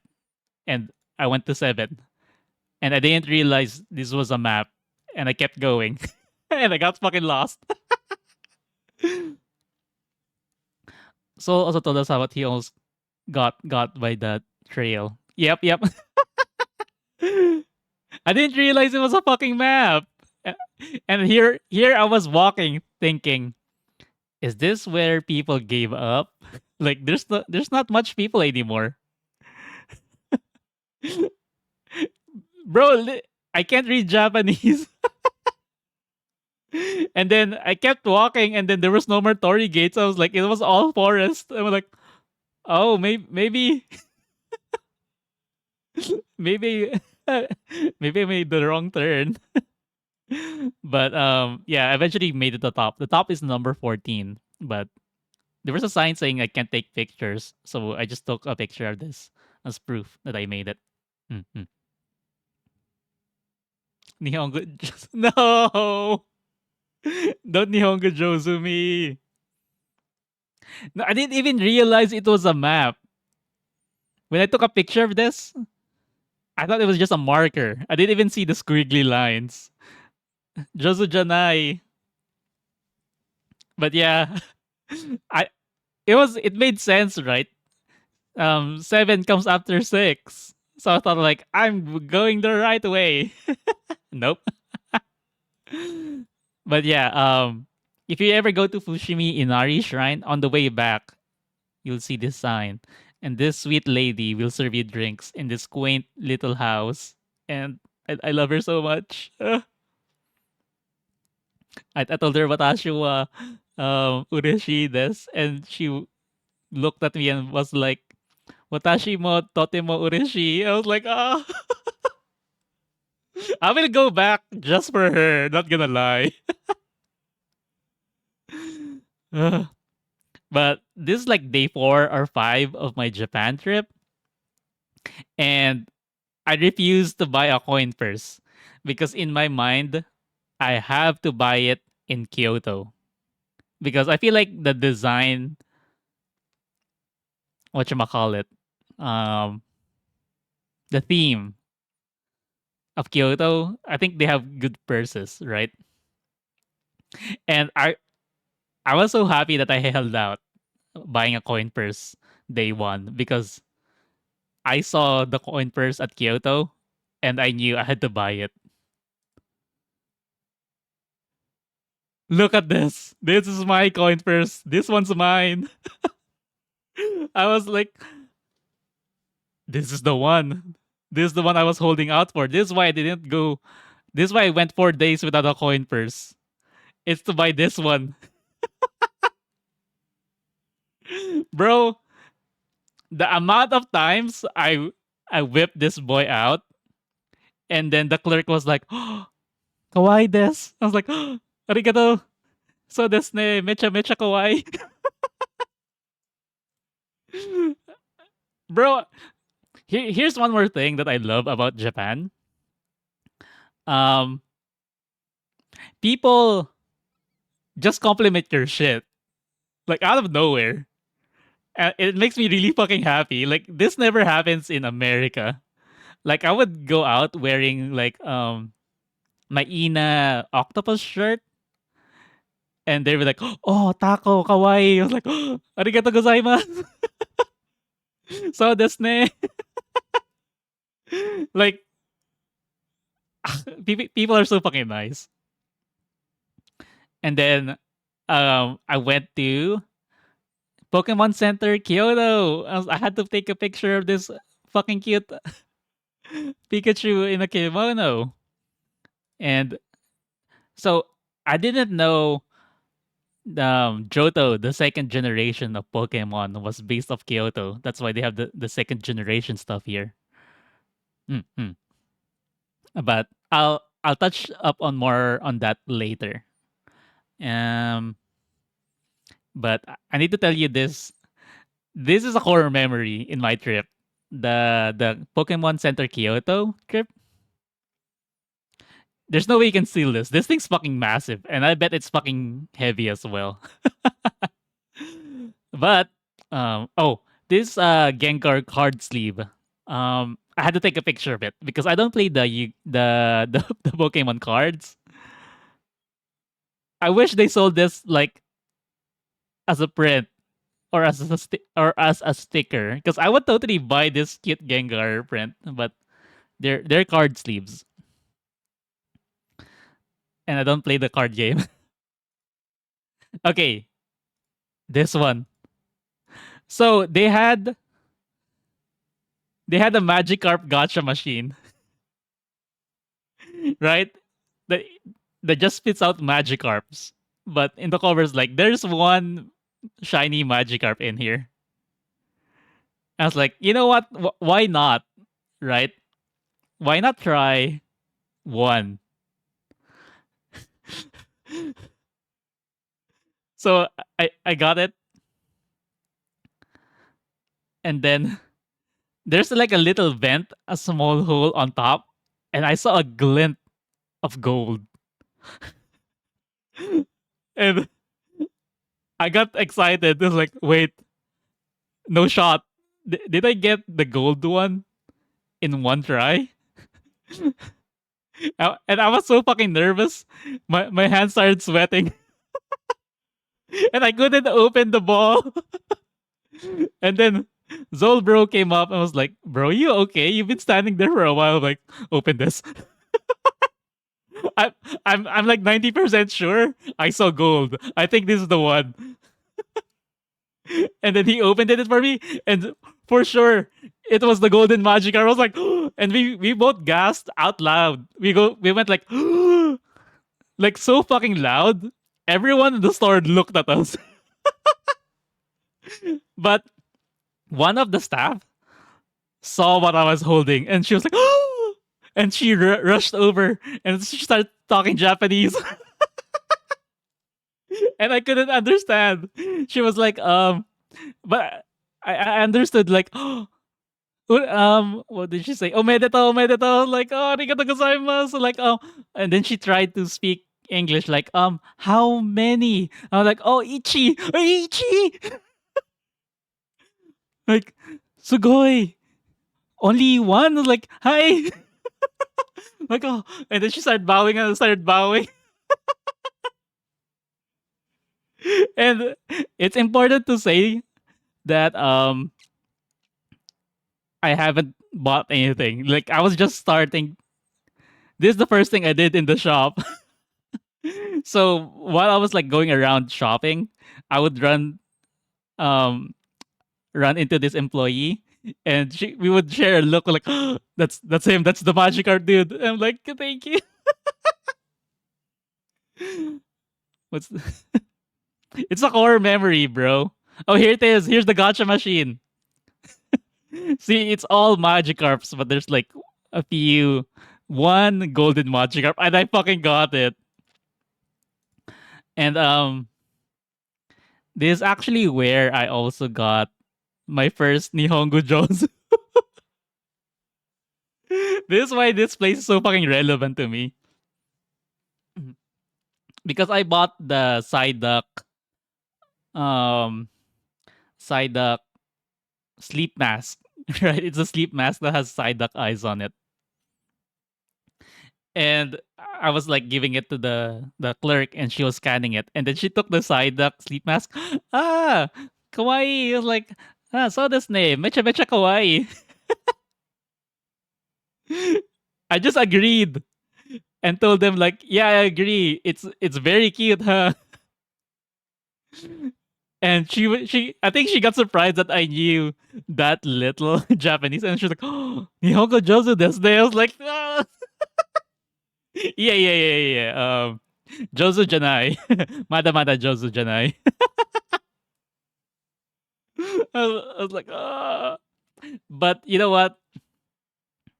From an outsider's perspective, though, because I was Zolbro was with me, right? And after we left the stores, like, bro, you look like you were having so much fun. I was like, I was, like, and the way you talk to the employees, they're like, oh fuck, there's an ad. But yeah, let me just finish the story. Um, like he wanted that, basically what he was trying to say. Like he wished that he learned a little bit of Japanese so that he can have what I have. But yeah, I'm gonna get a glass of water for the ad break. Um, gonna get a glass of water while the ads play. Thanks. Sticking around. See in a few minutes.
Hello,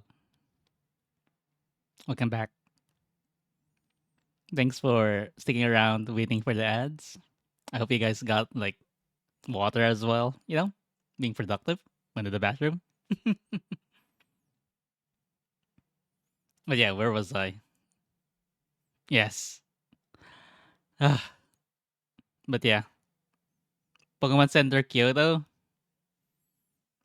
core memory. But let me go back to the Magikarp. So the way it works, it's a toy. You wind up the key at the bottom, and then it starts splashing around. Yeah. I have it right here with me too. Maybe if I do another hand cam stream in the future, I'll show you guys.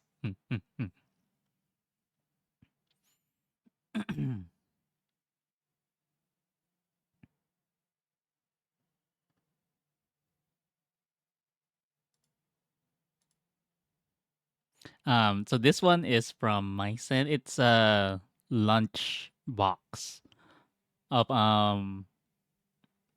tonkatsu sandwiches. Yeah.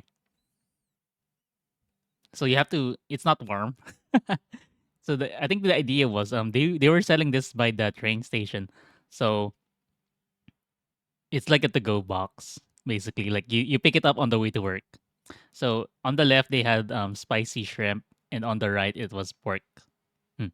It's okay, but it was authentic. Okay, so this is the day I was leaving Kyoto to go back to Tokyo, and I wanted like some me time. My family can be a handful, so I woke up super fucking early, and in the dead of morning, I went around looking around Kyoto. So I think this is the famous steps. Um, yeah, here's the map. I think it's famous for if you trip, that means you die next year.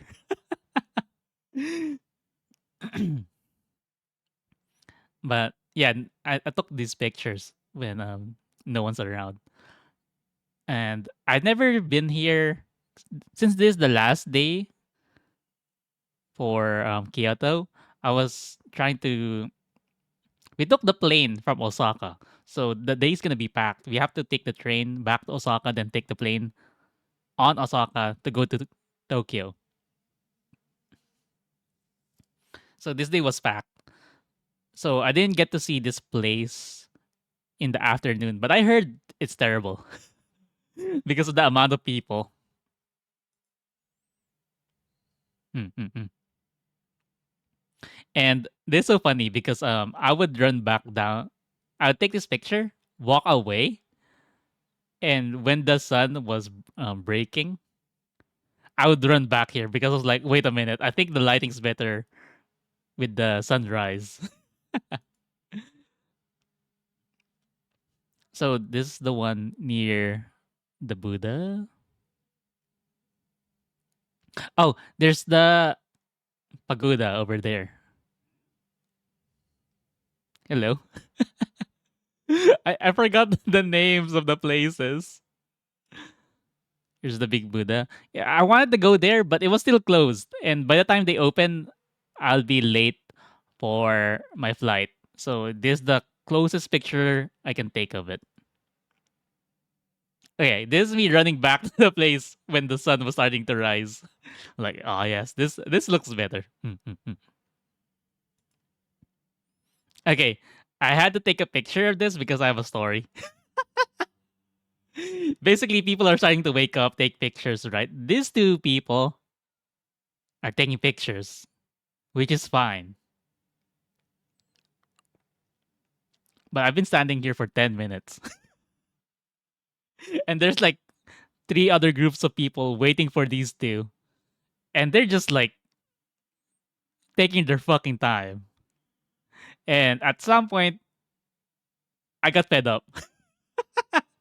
I don't have time to, to be waiting around. And I feel like they're gonna I think they're doing a whole fucking pictorial, you know?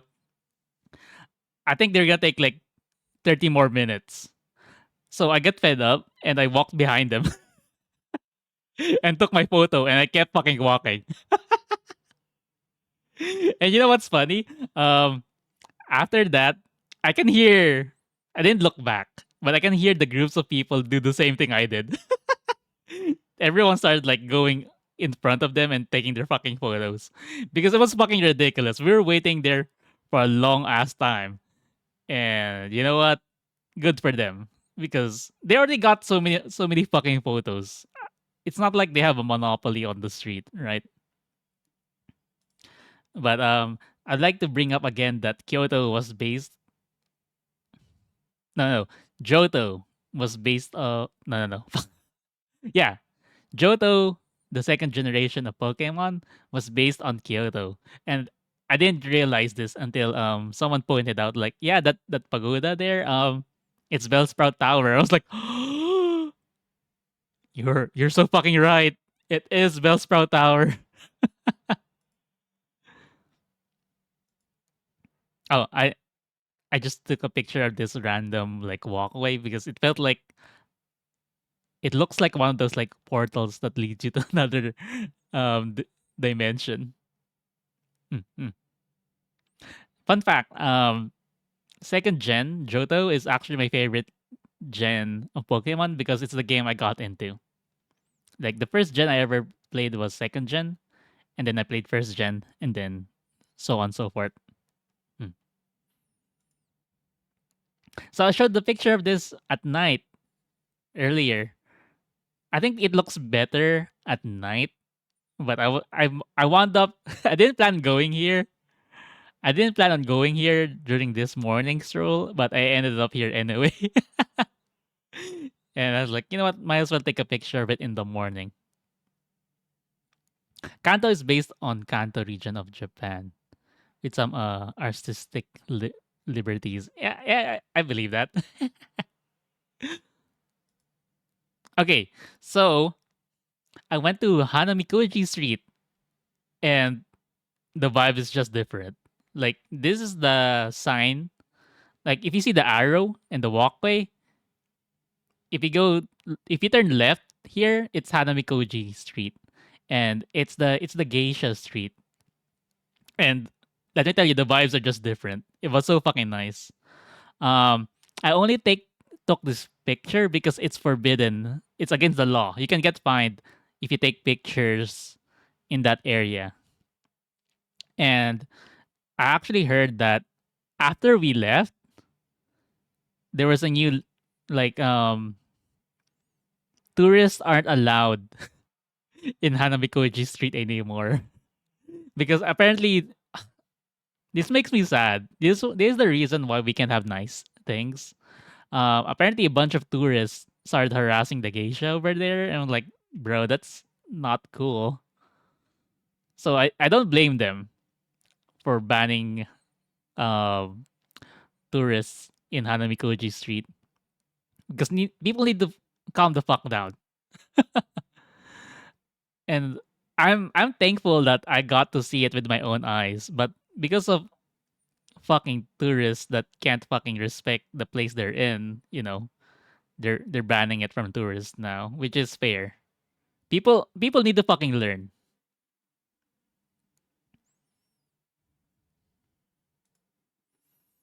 Okay. And this is me on my way back to my family. I was like, "Oh, yeah, I have a family. I need to feed them." So I bought them some breakfast sandwiches on the way back. Those are okay. I think their locations look very professional though. I didn't get the opportunity to explore their menu more, but I would like to say that their matcha latte was super good. And then we finally go back to Tokyo, and we went to the Chainsaw Man Cafe. We as in me and Zolbro, because I told Zolbro like I'm going to the Chainsaw Man Cafe. It's reserved seating. Do you want to go? And he was like, yeah. But it was such a nice experience though. Um, so this was the outside, and then the cutouts. Here's the menu. So they have the Denji Chainsaw Man pasta, and then the Aki ashtray on the left. On the right, it's the Puchita burger. And for the dessert, it's the Makema eyeball, the Power chili pepper sundae, and then we have the Puchita but tiramisu, and the lastly the Katana Man Denji Chainsaw Man fight. Mhm. Oh, I have a video for this one actually. Chotomate.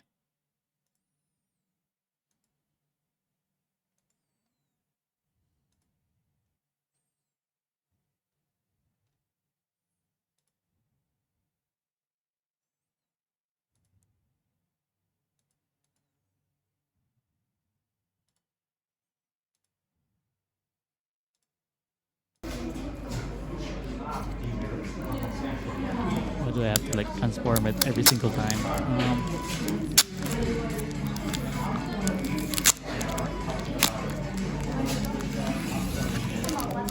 I think I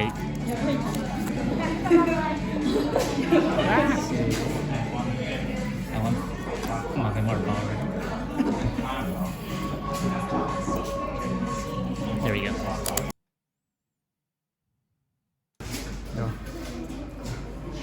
So it came with stickers. I have Zolbro filming me here, and it was random, so I don't know what we'll get.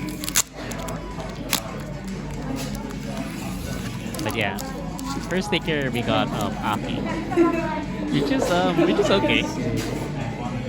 I wanted Makima or power, you know. And then like the second sticker, is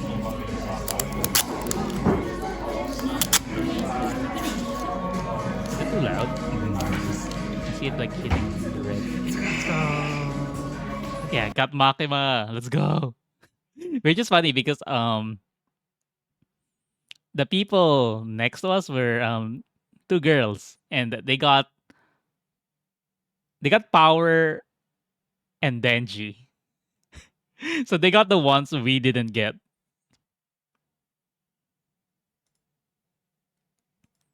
And Zolbro took Aki over to them, and they were like, "Do you want to trade for power?" And they were like, "Hell no."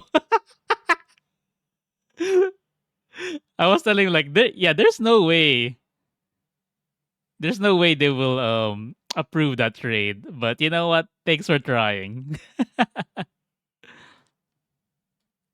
Here we go.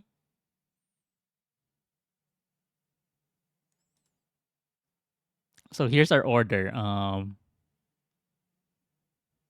The Aki ashtray, Chainsaw Man pasta, Power Sunday, the Pochita tiramisu, and the Katana Man and Chainsaw Man waffles. So, not gonna lie, the pasta itself was bland as fuck.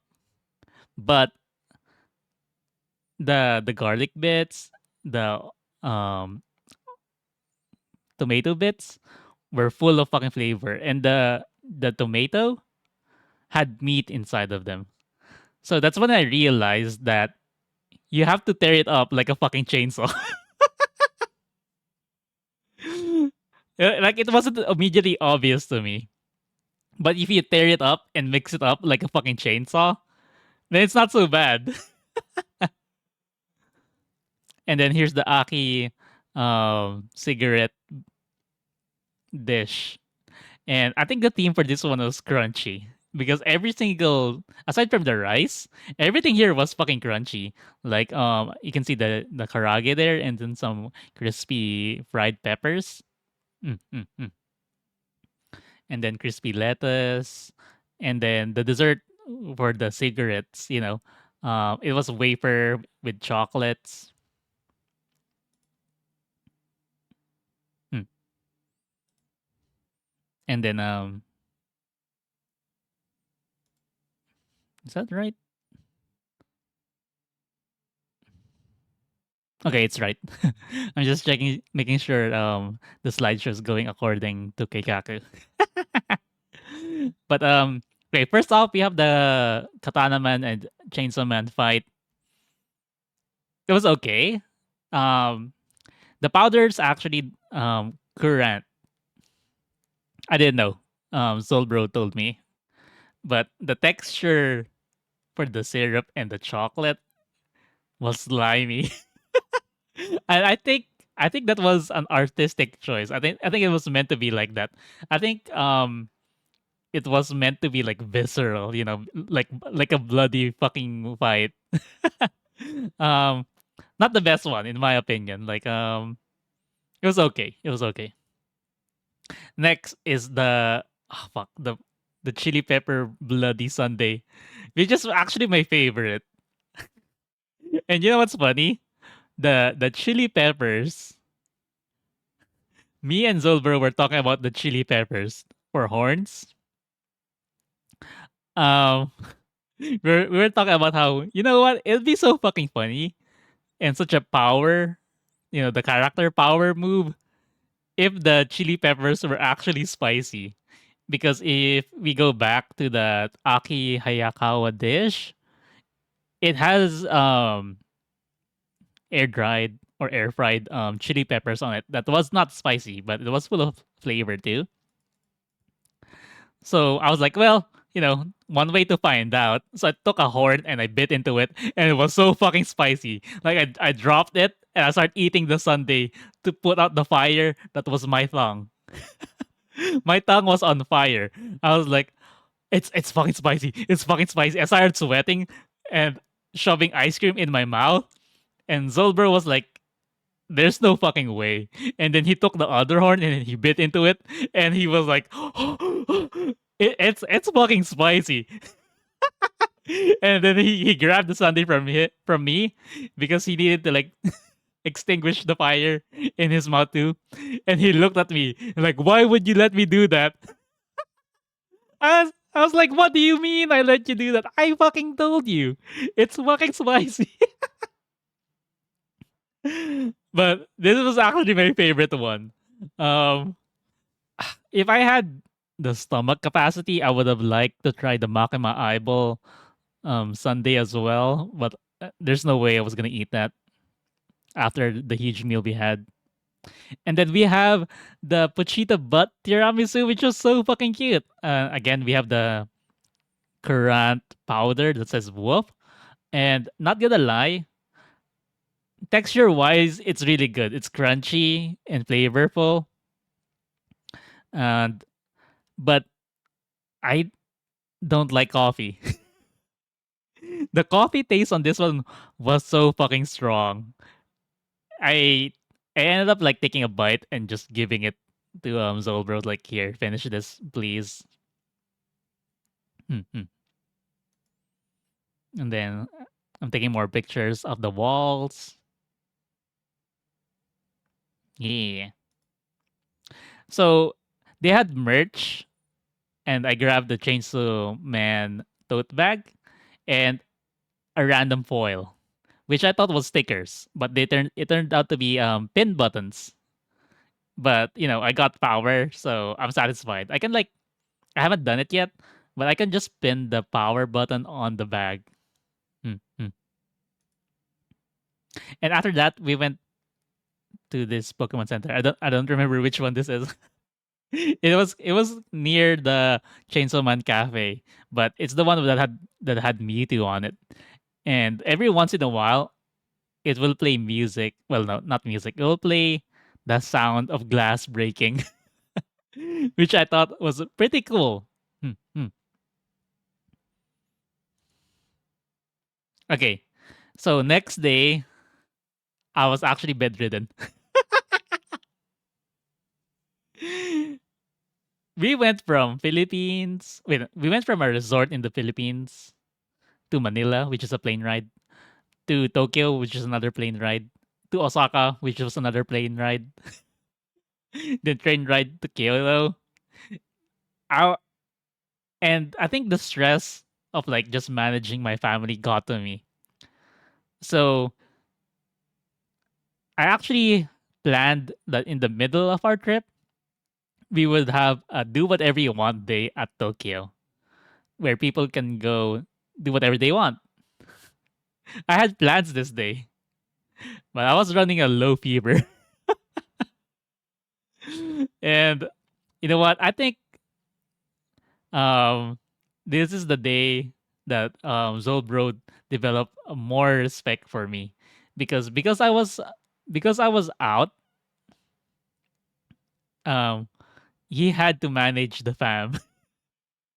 and he got a taste of what my days were, and then he got so frustrated that he bought a bunch of snacks for me, brought it to the hotel, and he was just ranting while we ate these egg sandwiches, which is so fucking good. It's been a while since I had an egg sandwich. Maybe I'll make some tomorrow. And then we did the we bought every single chicken from each store from 7-Eleven, Lawson's, and we started like, rating it. And Fami Chicken takes it. Not gonna lie. Fami Chicken's insane. Fami Chiki is insane because I remember putting this chicken in my mouth, and then I applied pressure to bite on it. I haven't even bought I haven't even bit on it yet.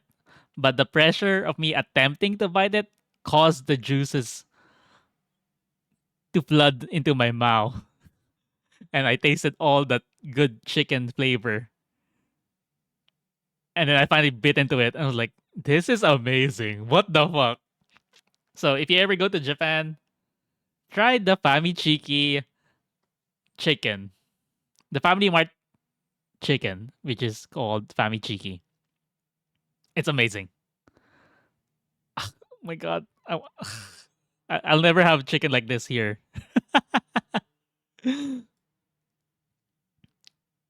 But yeah, I was kind of sad too that oh my gosh. Hi Lucian. Let me give you a shout out. How was your stream? You were streaming earlier, right? More Final Fantasy.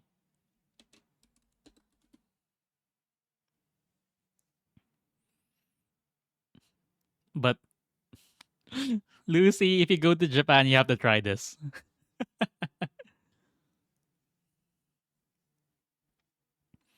Um but yeah, this is the part of the trip where I was bedridden. And not gonna lie, I'm very thankful for Soul Bro for bringing me food. Because I feel like the rest of my family would not have done that. They were too busy getting lost. I think I can confidently say that the Japan trip brought me and Zolbro closer together. Mhm. But yeah, um, actually, this is the day that my family went to see the Godzilla peering over the city, and I'm a big Godzilla fan. I'm like, I didn't get to see it, but you know what? The moment I figured out that I needed to rest, I slept the whole day. I had to like because I knew what was in store. If I did not get better as soon as possible, then the whole group's gonna get fucked. So the next day, we needed more yen, and I took a picture of this one, the Now Exchange, because they have different branches, but they've consistently had the highest exchange rate. So if you look here, I took a picture of it. Um, at the moment, 1 USD was equivalent to 150 yen or 149 yen. I think right now it's 155 actually. So if you go to Japan right now, you're gonna be getting the most bang out of your buck.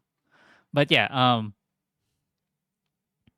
if you give them dollars, they'll buy it for 146, which was so fucking high at that moment compared to other exchanges like other banks. Other banks would be like 140. I'm like 140. Ain't no way. But yeah, this is not a paid promotion. Shout out to Now Currency Exchange. Thanks for giving me yen. Oh, so this is the part of the trip where we're going to Yamagata, which is the place where Spirited Away is based off on. And we got this jiggly cat pudding. And it's so fucking funny because I took a video of this and everybody couldn't resist shaking it themselves.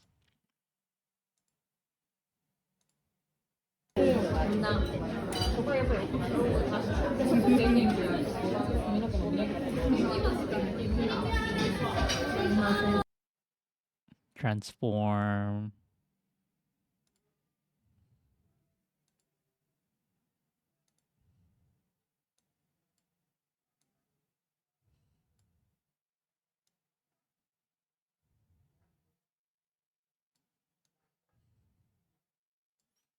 Yeah. So we were all shaking it for the video, and you'll see Zolbro's hand on the top left. Because it was just so fucking adorable, you know? That's me shaking it. And then Zolbro just like goes in for it over there. Not only was this thing cute, it was delicious. Except for the bottom part, which I gave to different family members because it was coffee.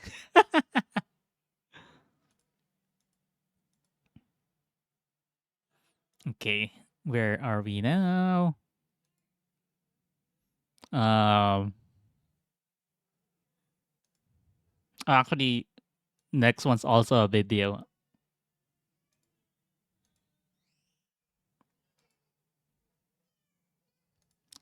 This is the train ride to Yamagata.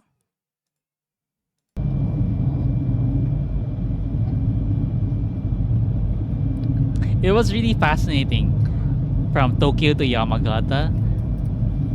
It was really fascinating seeing the transition from city to mountains.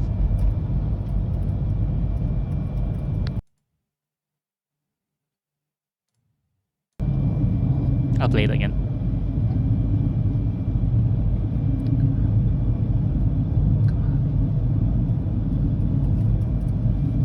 because it wasn't snowing at Tokyo, and suddenly we start seeing like patches of snow. Like, oh, we're getting closer.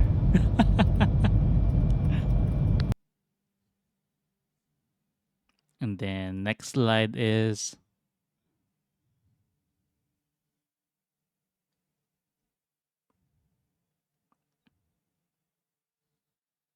okay. Oh my gosh, this is Sprout Tower.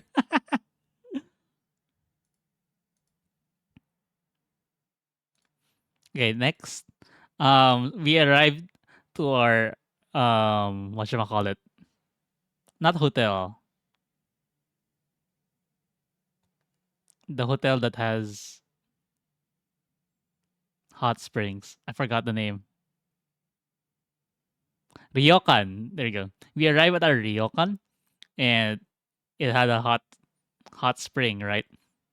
So here's the male section, which is blue, and the other side of this is the female section. I just took a picture of the male one because I don't want to get in trouble. Like, why are you taking picture of the female section? But if you go to the onsen here, when you come out, there's free Yakult, which is amazing. Because I know there's a tradition where after you bathe at the onsen, you drink milk. I was like, we have Yakult. You can take. It's for free. I was like, oh, let's dip in now, which is super fucking nice. And then um, and then we went to this gift shop that had sweets, and I took a picture of this because I was like confused because there was like edamame everywhere. Basically, this translates to say that the Yamagata edamame is special in that it's the sweet variant. That's why it's in so many fucking desserts. Mhm. Also, um, me and Zolbro bought an onsen egg from the gift shop, and then the lady tried so hard to try to explain to us that you have to. eat it by tonight because it's gonna get expired. That's basically what she's saying. And I was like, "Wakarimasu, naruhodo." And she's like, I don't think she trusts that I understood, you know? So I was like, what was the Japanese word for eat again? But yeah, I basically told her like, yeah, tonight. Hmm. And she's like, hi. Which it was a fucking struggle. And that's why I'm so fucking pissed when she's Nihongo Josu'd me. I was like, yay. This is my second Nihongo Josu. I was like, are you fucking kidding me? Like it was a fucking struggle to understand each other. And then ah, I fucking love March comes in like a lion. So basically the place we went to was Tendo, and it was known for shogi. I don't know how to play shogi. But I know March comes in like a lion. So they were advertising this so much and I had to take a picture because I'm such a big fan.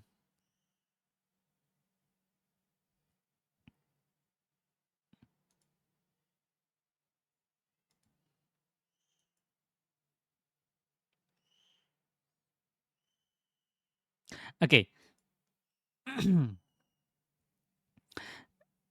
Next, we finally take the train from Tendo to Ginzan Onsen, which is the place where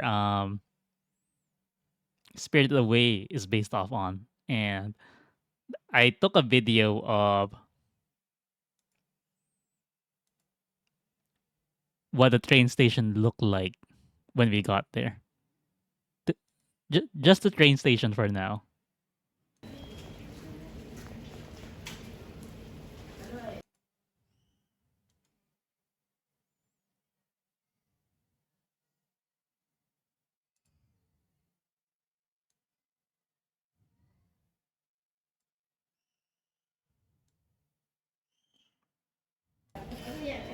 But yeah, it was snowing so hard. I was like, holy shit.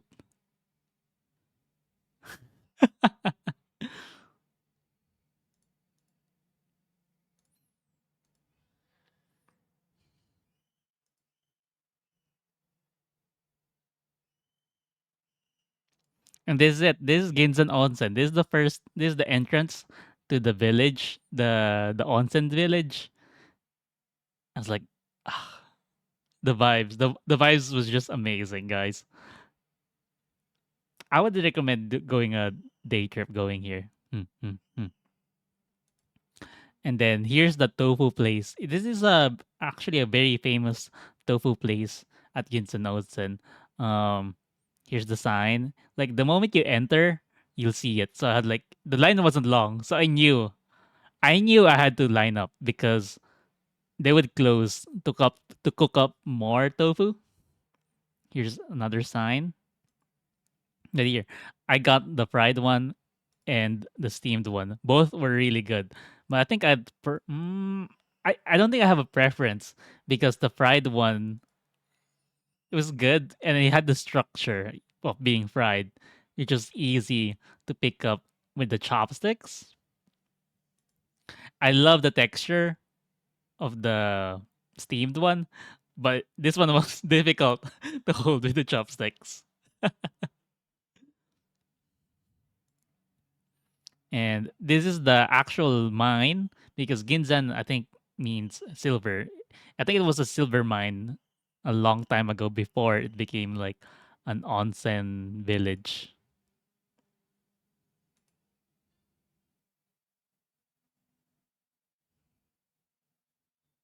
Okay, I have two videos before this. Let me just load it up.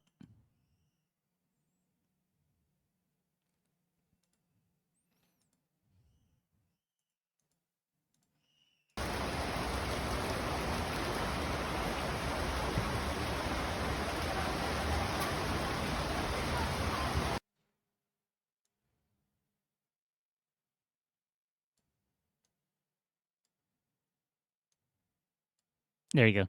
So it started snowing like really fucking hard.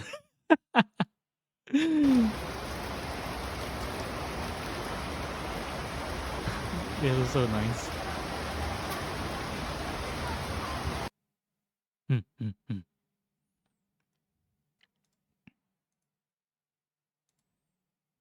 And then I took a video of inside the mine.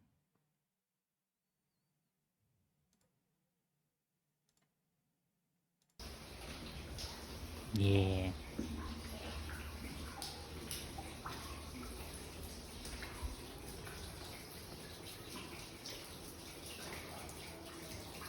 So we can't go further beyond this. But still, I can still say that I've been to the mine. I've been to the mines.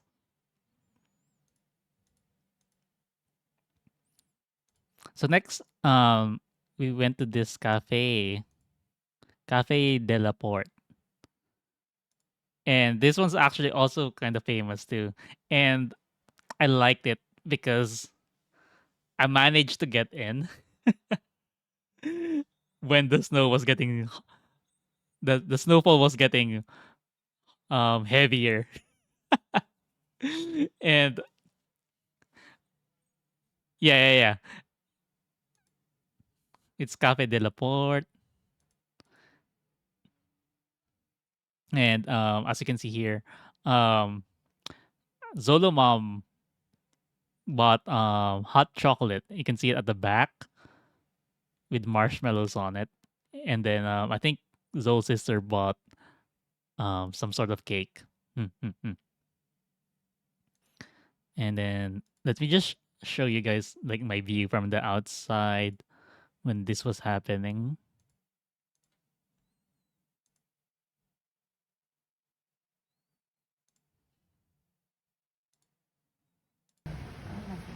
Here you go. This is the view from my window.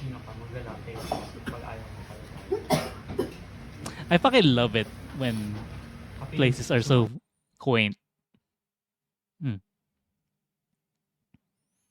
I also took a video of me pouring milk into my black tea.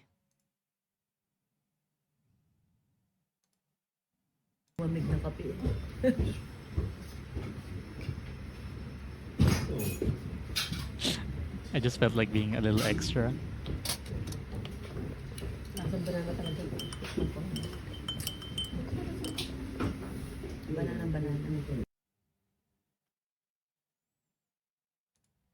And I have another video here.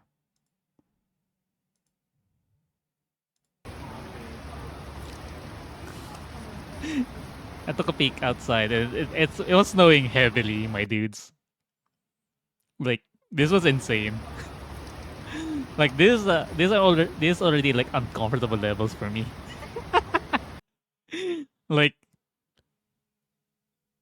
it didn't feel like whimsical snow. It felt like it was raining snow. Like it was rain. It was raining slush.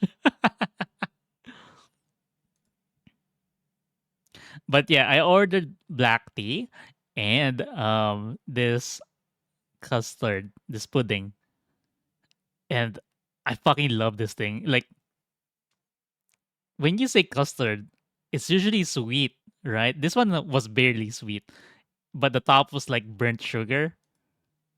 It was so good. Like it had that burnt taste.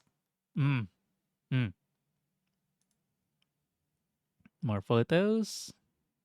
Oh, I had to take a picture of these cute owls at the gift shop. I didn't know who to give it to, so I didn't buy them. But I had to take a picture. They were so adorable. Oh, this one. So there's a waterfall near Ginzan Onsen, and you can see the steps to get there. I didn't want to go. I was scared. It all takes one slip, and I did not trust myself enough to have the coordination to save myself if I slip into the waterfall.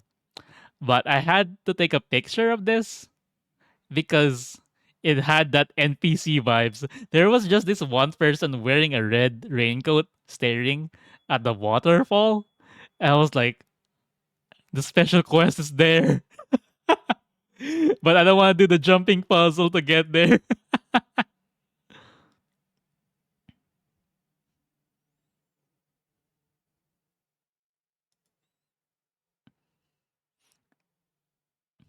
Okay, there's another video. So there was just this one random well, dragon well, which I thought was cool. Like if your hands are too cold, you can just dip in there and warm it up a little bit.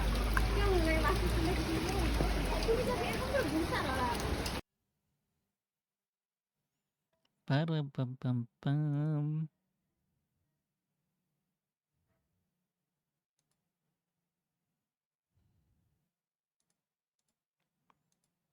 Here's another view of the waterfall. I wanted to go to the bridge over there, but it was completely snowed off. Like they blocked it off, and it was unsafe to go there because of how thick the snow was in that area. Mm, mm. And we went home after this. Like I also heard that the lights at Ginzan Onsen was amazing. I didn't get to see it. Um, we had to get home because we had the dinner scheduled at Bakatawa Ryokan. But maybe next time. Like next time if I go to Japan, if I can, I'd like to get a ryokan in Ginzan Onsen, but it's it's murder. It's cutthroat. Trying to get a place here in this spot, I think you have to book it like 6 months in advance.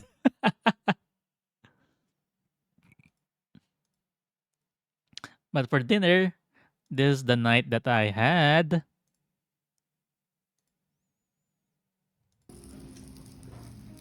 taco rice. Not to be confused with taco seasoning on rice. Octopus rice. This one was also really good. I was like, oh, I fucking love squid and octopus. Mhm.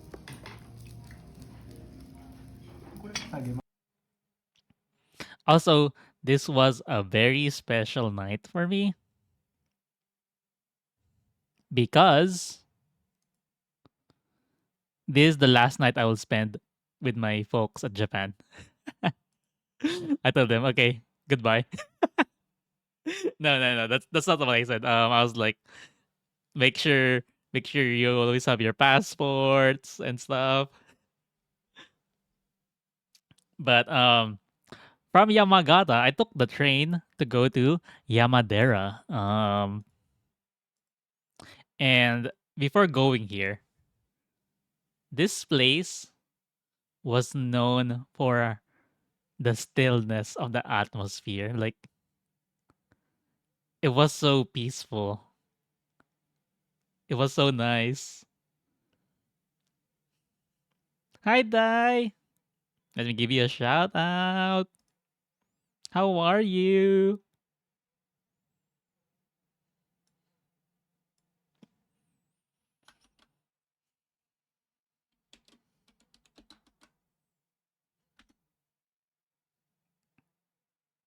Oh, I know your last stream you're playing Baldur's Gate, right?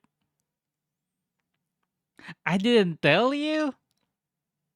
I'm pretty sure I was like tweeting about it nonstop for like 5 days. I thought you would have seen. I'm sorry. Let me show you the tweet though.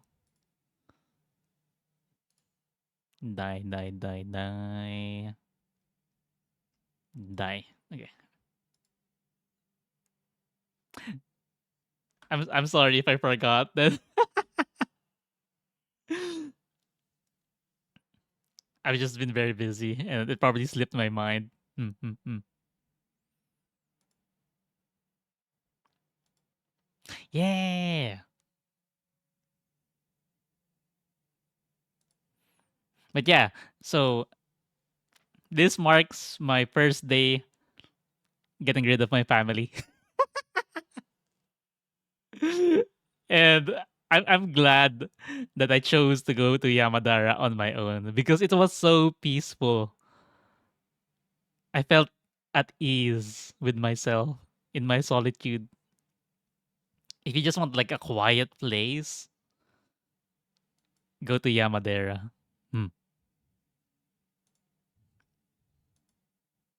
Here's the beginning of the steps. So Yamadera has the famous Yamadera 1000 steps shrine. And at first I was dreading it, like, oh, 1,000 steps. Here's where it starts. But after reaching the top of Fushimi Inari Shrine at Kyoto, this was a cakewalk. This was just fine. Um, let's see, is there a video here? Okay, not yet, not yet. Okay, I might go 2025 November taking notes. Yes, yes. I don't know if I'm going November, but I definitely want to go again. Okay, so this is the fortune, if you get something lucky or bad luck. And when I opened it, it was fucking blank. I was like, what does this mean? But apparently, there was like this ice bath just outside the shop, and it's the instructions: unfold the paper and soak it in the water to see your fortune. It's like, oh, okay. So I dropped mine in, and words started appearing. And Google Translate's not the best one, but I heard it's good luck. And I actually have this slip of paper with me still. The moment it dried, the words disappeared. So it only shows up if it's wet. Mm, mm, mm.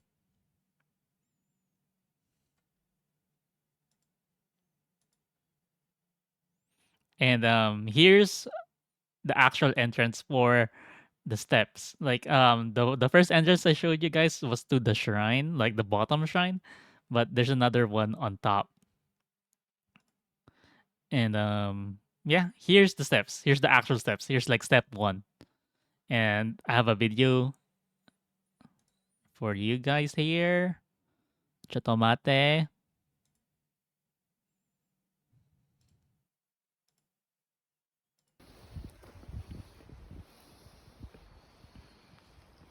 Here's the beginning.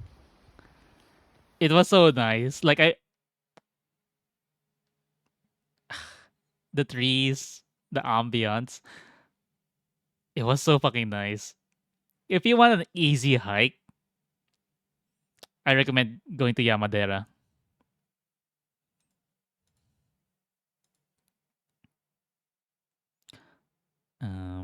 Next. Okay, so this is the coin rock in the middle of the hike. So the saying is, if you can balance a coin on the coin rock, you will get good luck. So I had to do it. Where is it? Where's my video? There it is.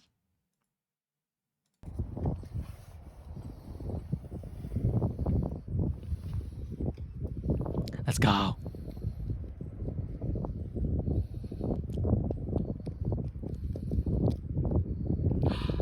I thought it was gonna fall, not gonna Let's lie. go.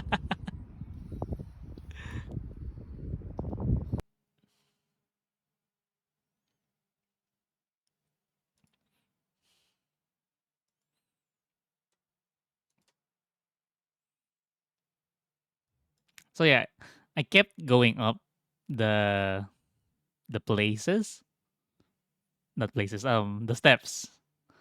I think this was the midway point,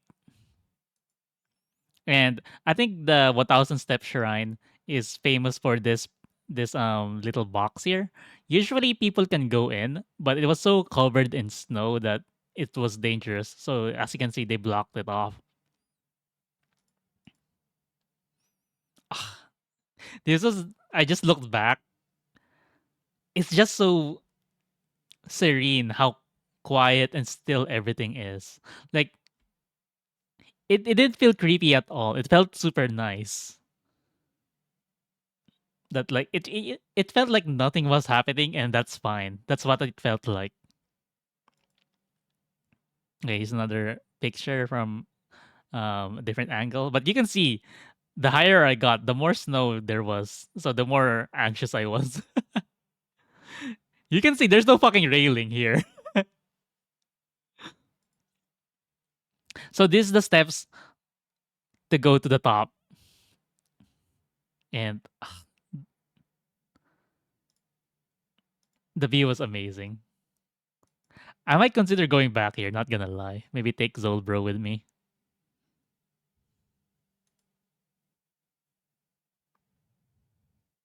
So here's the view in picture form. But I do have a video. Yeah, yeah. Okay. So here's what it looks like at the top.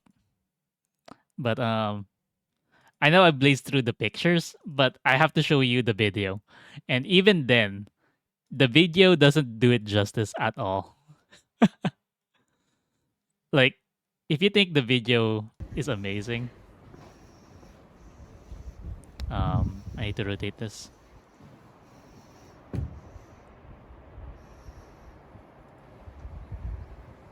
Stop. Replay.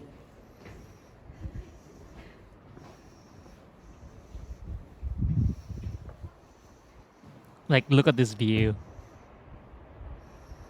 And I turned up the music so that you guys can hear the the emptiness. the it's just it's just so nice. And this was my first day alone, so I was like, mm, I'm glad I chose to do this on my first day alone. By the way, since I left my family alone, while while this was happening, hi Ada, I'll replay the video for you at the top of this shrine. Mm, mm. And I was the only one there. I was like, I love this.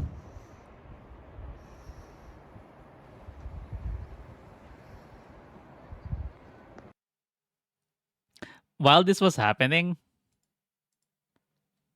Zolbro was messaging me. He was like, "We're lost." like I checked my phone after this, right? And I left my family alone. Like I took a train to go here, and they were um, now that I'm hurting the family instead of you, like this is so stressful. Like yeah, I told you, and then I didn't check my phone for a while because I was too busy taking in the sights. But like when I checked my phone, Zolbro was messaging me like, "I think we're lost." And then we took the wrong train. We're going the opposite direction. Like, oh my god! And then after that, like we got some trained people to help us. We're fine now. I was like, holy shit. Uh, okay, I think an ad will be starting soon. So I think I'm gonna wait for the ad really quick so I can run to the bathroom and then I'll start with the next part of my story. But you know, I'll get the slide ready. But yeah, I found another hole in the wall, very quaint place with nice people. I think that's the I think that's the best part of Japan. Like people ask me what's the best part, and I'm like, it's the people. But at the same time, I think yeah, the people's nice, but discovering places no one recommends and finding out it's super fucking nice is part of its own charm. Like as you can see, there's barely any people here, but it was so nice. So this place is at Yamadera as well. I think it's called Edo, EDO, and the the owner speaks little English, but it's enough that you guys can communicate to bridge the gap, so to say. Oh, there you go. It's called Endo, not Edo. Mhm. And I asked for their Yamagata specialty, the imoni soup. This is it. And the way they describe it, it's like Yamagata's soul food. And I'm like, ah. Okay, the ad's going. I'll be back.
Hello.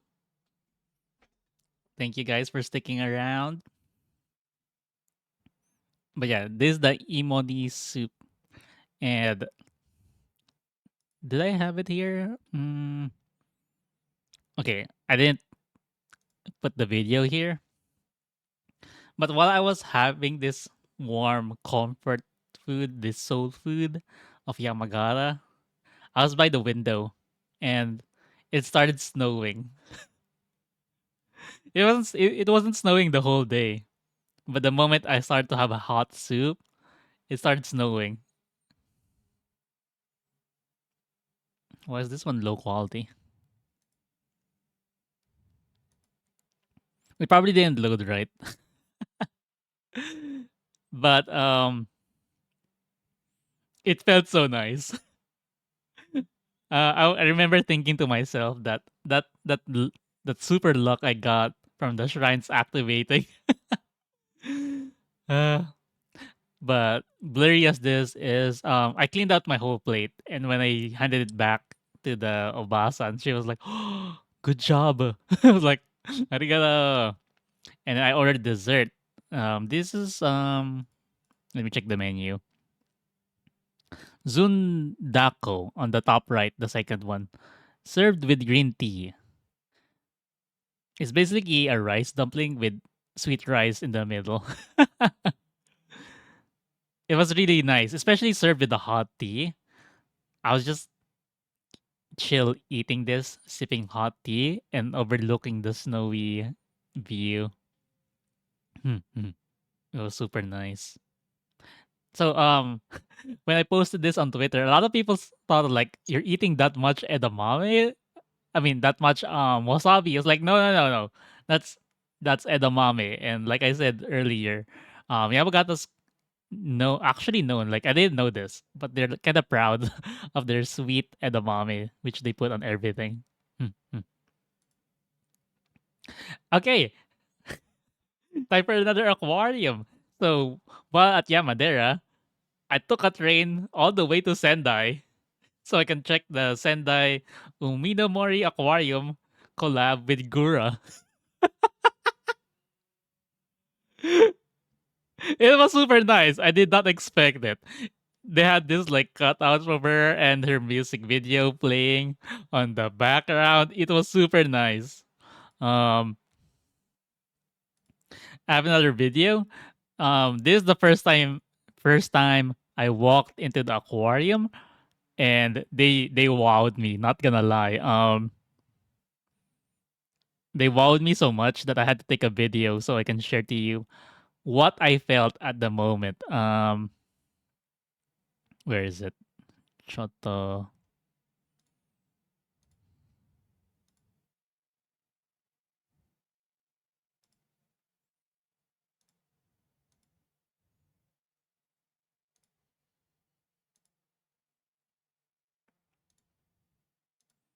I might have to. Oh no, I don't have to move it around. Let me stop it though, and then replay it. So this me walking into the aquarium, and it was nothing at first. Then I turned to my right. This whole fucking tank. I was amazed. I was like, whoa.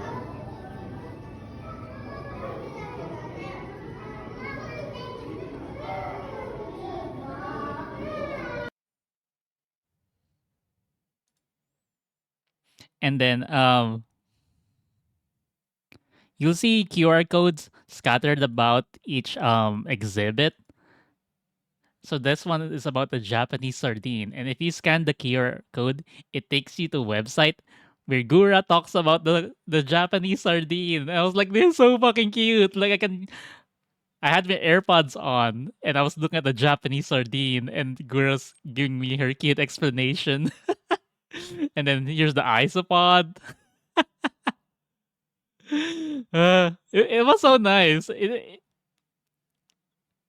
I didn't think I needed it, like to have a cute anime girl tell me what the fuck I'm looking at. And here's the acrylic stand I got for CD. He wanted one.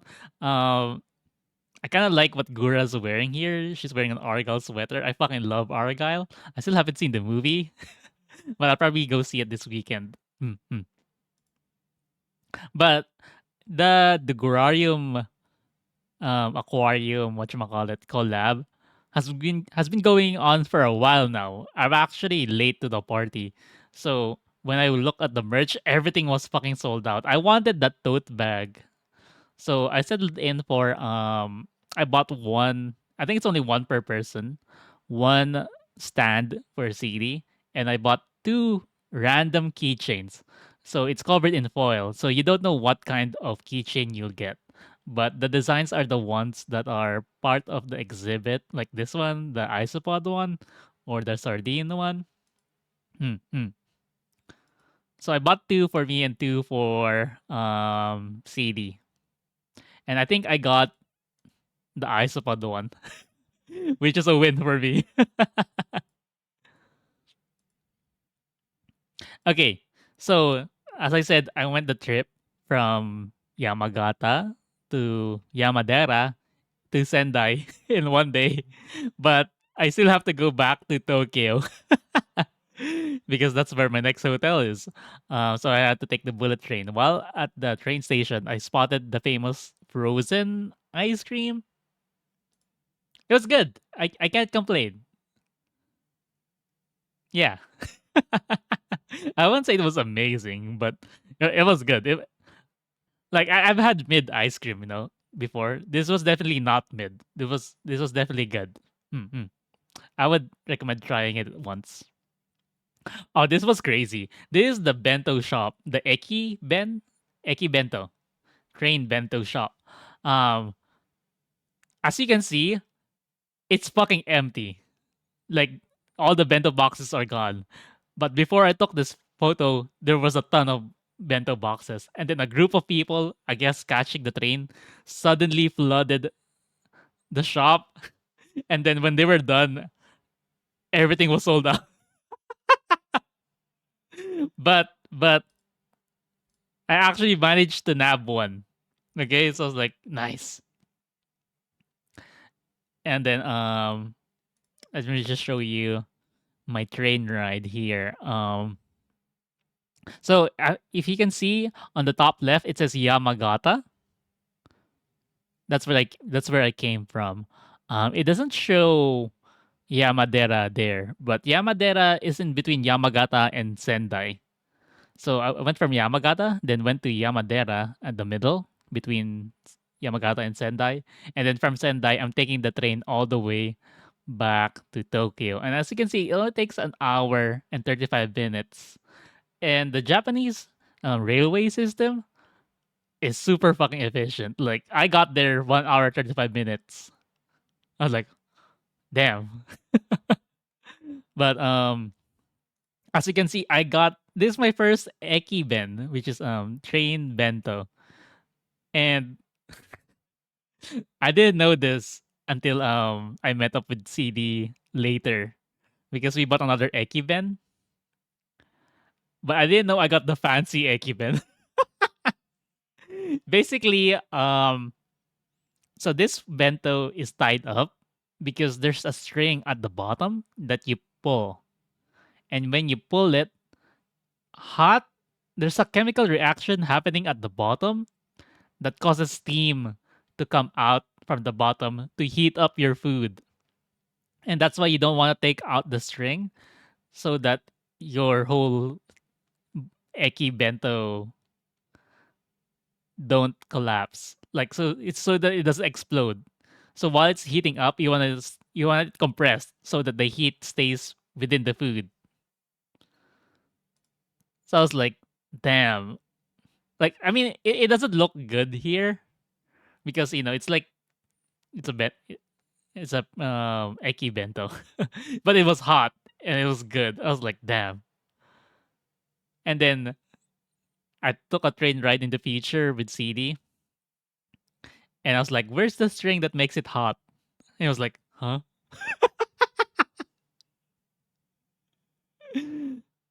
Okay. So I got back at Tokyo that night, and in the morning, I went to this famous chicken ramen spot. I forgot what it's called. I'm so sorry, but they only serve chicken ramen, and which is kind of weird, but it works.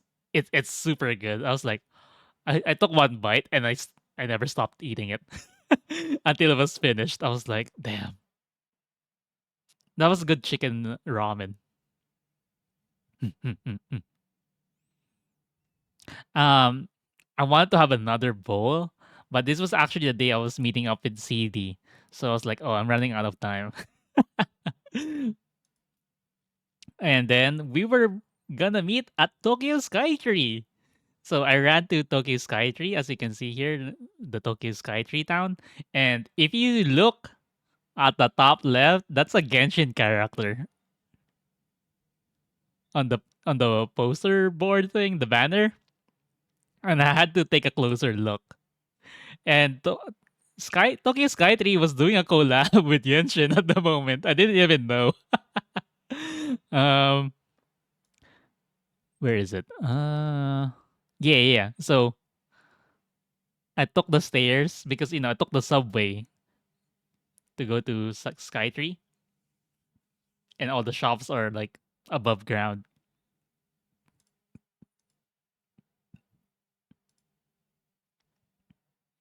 And then I took the escalator.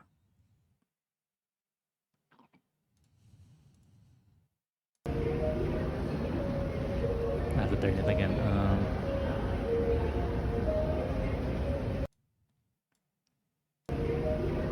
And at the side of this escalator, it had chibi characters from Genshin, which I thought was really cute.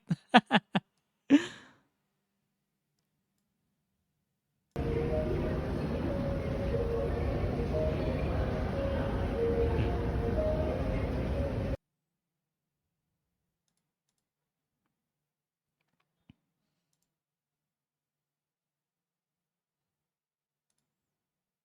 Yeah, I don't know. I haven't played Genshin in a while, but I can recognize some of these. I'm guessing Yao Yao's the brown haired gal, right? Mm-hmm. Next, oh, this one's really important. While I was waiting for CD to arrive at Tokyo Skytree, um, I was just window shopping and I came across this shirt.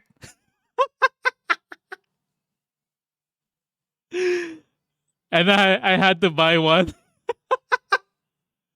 Like it's a fucking bear with a tray of takoyaki. I had to buy it. I had to buy one. That shirt is amazing. I know. I was walking and I stopped dead in my tracks and I was like, I need it. So yeah, I bought one. Okay, next is I found a Chainsaw Man Gacha phone, and I'm happy to report that I got power. But I ended up like giving it to a friend that also likes Chainsaw Man. But she was going through a really rough patch. I was like, you know what, you need this more than I do. It's just like, oh, thank you so. And then now we were lining to get into Tokyo Skytree, and I didn't know they had a mascot. I was like, oh, she's adorable. And I was like, and I pointed the camera at her, and she started doing poses. I was like, let's go. Wait, I think after this, there's videos.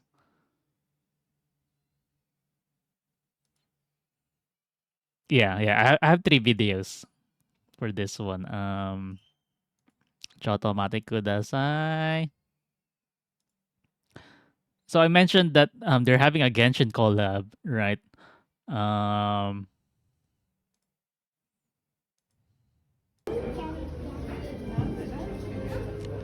as you can see, all the characters are like on the wall, and opposite that is the view.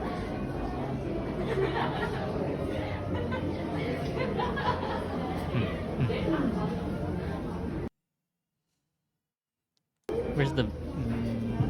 where's Venti? Venti is important here. Venti and Shao. There. This is important because there's a group of like I want to say high school girls taking pictures with their faves like Venti and Shao, and they were like squealing.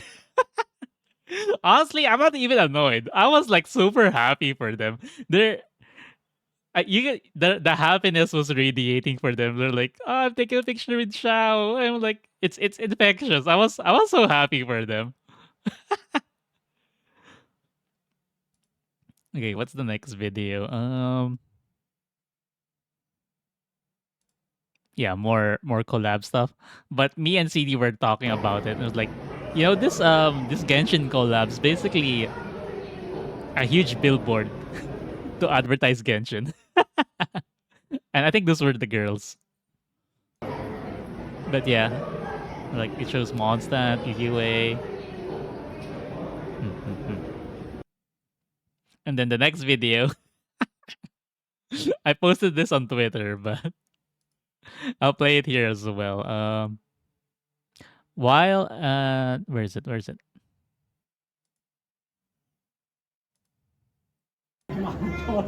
While at Tokyo Sky 3, I found the glass floor and I just went up and jumped on it. I I think someone beside me like was startled when I just woke up and did this. Not gonna lie, I did this 100% ready that the floor beneath me would collapse. Like I resolved myself like if I do this and I die, that's on me. But hey, I didn't die, and you know what? I didn't think I would. Like I trusted them.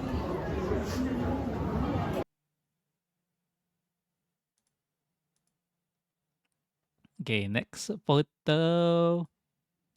And after we go to Skytree, we went to the Kirby Cafe. This their slogan, "Delicious Times and Precious Memories," is so on point. If I look back to the time I spent in the Kirby Cafe and Japan in general, I get so happy. uh, and I think I posted this on Twitter, but I bought the Kirby plate that says "Delicious Times and Precious Memories" and some Kirby graphic on it. So I like to put my snacks there, the snacks I eat with tea. And when I read it, I'm like, good times. And so at the Kirby Cafe, you can see that they have the Kirby fixtures, like designs. It's all super cute. You're just Kirby eating the tomato, Waddle Dee. Oh, here our food arrived, and here's the omu curry omelette Waddle Dee with the omelette as the blanket. Mm. And then we got this snack set. So the tops are all sweet and the bottoms is savory. Here's the top one, and here's the bottom one. The Waddle Dee one is a burger. And then we got the seafood pasta. This one is also good. And I had to take a picture of this because the wooden plate the seafood pasta came in was Kirby doing the inhale pose, you know. Oh, it also came with a free coaster. And this is so funny because the mentality is CD will never use his because it's a collectible. One time we met up at Denny's and I just whipped it out and put my drink on it and I was like, "What the fuck are you doing?" I was like, "I'm using a coaster." I was like, "Yeah, but that's the Kirby coaster." I'm like, Yeah, but I'm serving its life's purpose." I was like, "Okay, that's fair," but still, I'm like, I don't know, man. I like using it. And then here's the apple cinnamon drink, which is really good. I was surprised. Like I was expecting stuff to be bad at collab cafes, but this is actually the Kirby Cafe, and this drink was really good. Um, I would recommend it, but I would put a warning that if you don't drink it fast enough, the ingredients steep longer and the flavor gets too strong. But the initial sip, I was like, oh, this is really good. Here's a picture of Willow. Wispy Woods. I was like, how is it Willow? No, no, Wispy Woods. Yeah, yeah, yeah. And Wispy Woods is at the middle of the cafe. And I took a picture of the chalk bird because I thought it was really cute. And I'm so bitter about this one because I wanted to buy the Kirby Caprese, but they weren't serving it anymore. But I was like, you have the picture here. Uh, but here's a close up. Here's the art of the waddle dee curry rice omelette. And I do wanna share a story that while we were waiting to be seated for the Kirby Cafe, I was wearing my Okayu hoodie from Hololive, which I bought from Omocat. The group next to us in line, there was a dude wearing the Holomyth Omocat hoodie with which had all five of them, all five of the Holomyth in front. And in my head, I was like, I didn't talk to them, but in my head, I was like, we probably see each other. And then when it was time to stand up and pay, so I broke out my cute coin purse, and I actually have a coin sorter in my coin purse, so I can just like pick up 100 yen or 500 yen coins or 1 yen coins, and just give the exact amount. And when the Holo Myth hoodie person saw that, he couldn't help it. He was like, "Excuse me," like, "Yeah, like, where'd you get that coin sorter?" It was like, "Oh yeah, it's really handy. I got it from Amazon." Like, "Oh yeah, just Google coin sort. I mean, search up coin sorter." And then while we were talking, CD came up to us, was like, "For some reason, I knew you guys were gonna talk."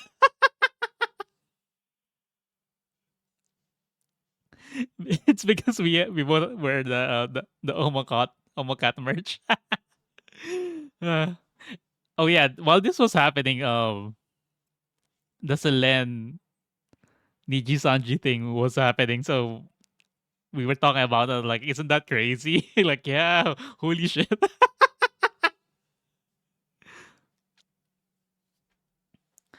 Okay, so that was this day, and let me just check if I missed anything. Maybe there's a video.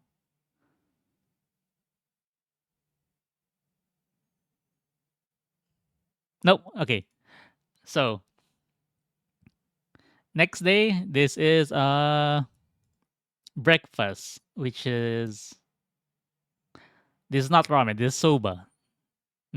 This soba noodles, train station soba. I just picked the one with the most pork slices, and I've had this breakfast with actually Sadie. So this morning we met up again because we're going to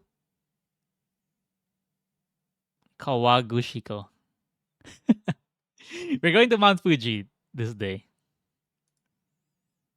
And here's the first time I ever saw Fuji on the train. And not gonna lie, before coming here, I was convinced that Fuji is just a mountain. But then I saw it in real life. I was like, oh, actually, actually, it's this is so fucking cool. Like the grandiosity of it, the majesticness of it. I was like, oh. And I was lucky too that to see Fuji on a clear fucking day. Like there's no cloud on it at all. And once we got off our what you call it train, there was a section in the store that just had Eurocamp goods. So I had to buy this barrel. So here's Mount Fuji again on our train station. Also, I think it's important to say that the Lawson's Mount Fuji was right next to this place, but there were so many fucking people. I was like, this is not worth it. But I coulda if I wanted to.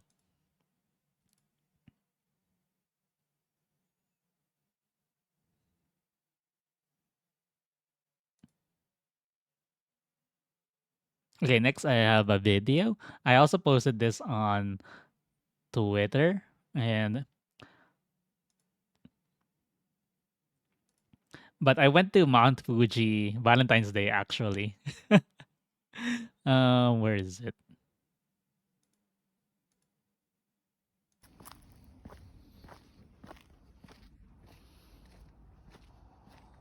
We were so close. Um, oh yeah, we went here because we were glamping. CD and I were glamping near Mount Fuji. And what's funny is because they gave us there's when you glamp with these glamping resort, I guess. Um they give you a bundle of firewood and a fire starter. And let me tell you, that fire starter did shit. It did fucking nothing. But then being CD and I are avid watchers of Eurocamp, we learned from the anime that you can just use fucking pine cones as fire starters, and it fucking worked. So we just you put the pine cones down and made like a tent out of firewood on it, and then we just lit the pine cones, and sure enough, after a while, the flame started going.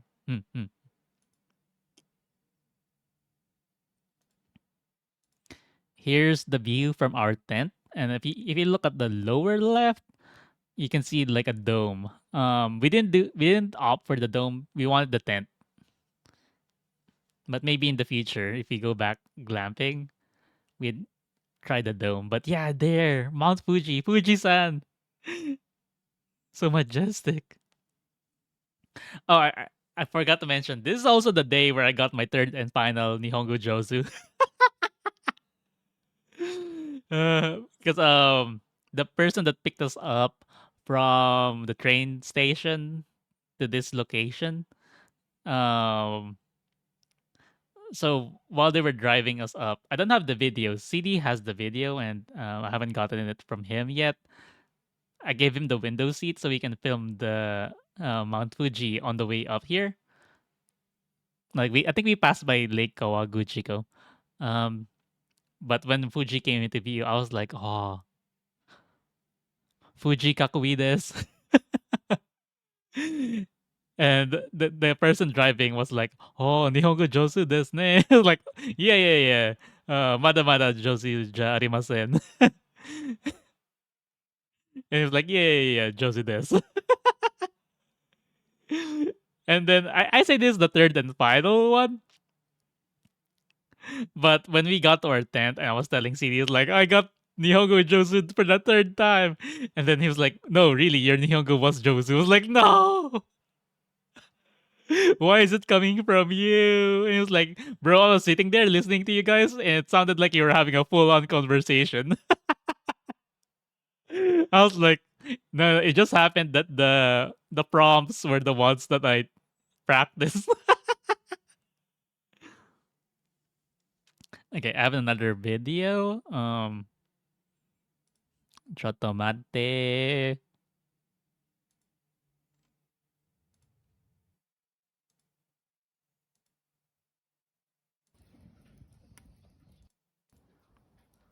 So here's the campfire that we got working, and here's the Eurocamp barrel I got. Basically, it had chocolate cookies in them.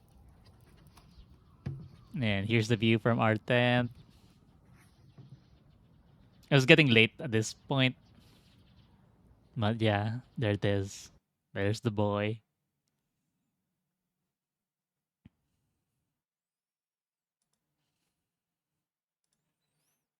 And then nighttime finally came, and I went and bought a whiskey highball. They had Fuji whiskey highball, so like I have to get one.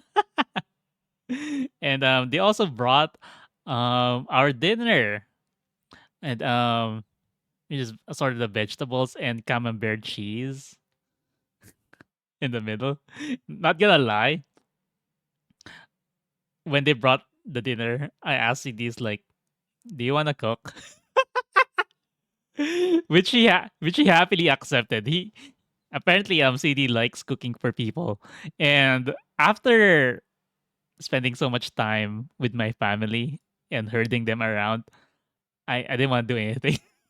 It's like, bro, can you do this for me? It's like, oh yeah, no, don't sweat it, bro. And in the morning, it was so lucky that we got to see Fuji like this, because the following day, clouds everywhere. That to the point that you can't. Fuji was unrecognizable at that point. It was a clump of cotton marshmallows. Like, yeah. But since we went back to the train station, this was actually near the Lawson's Fuji. I was like, oh, this is an interesting statue. Let me take a picture of it. And I posted it, and someone said, like, today I've learned that Japan has a statue of the Brennan traveling music group or something. I didn't know what it was, but apparently it's a famous thing in Europe. I don't know. I just thought it was interesting. But while we were waiting for our train to go back to Tokyo,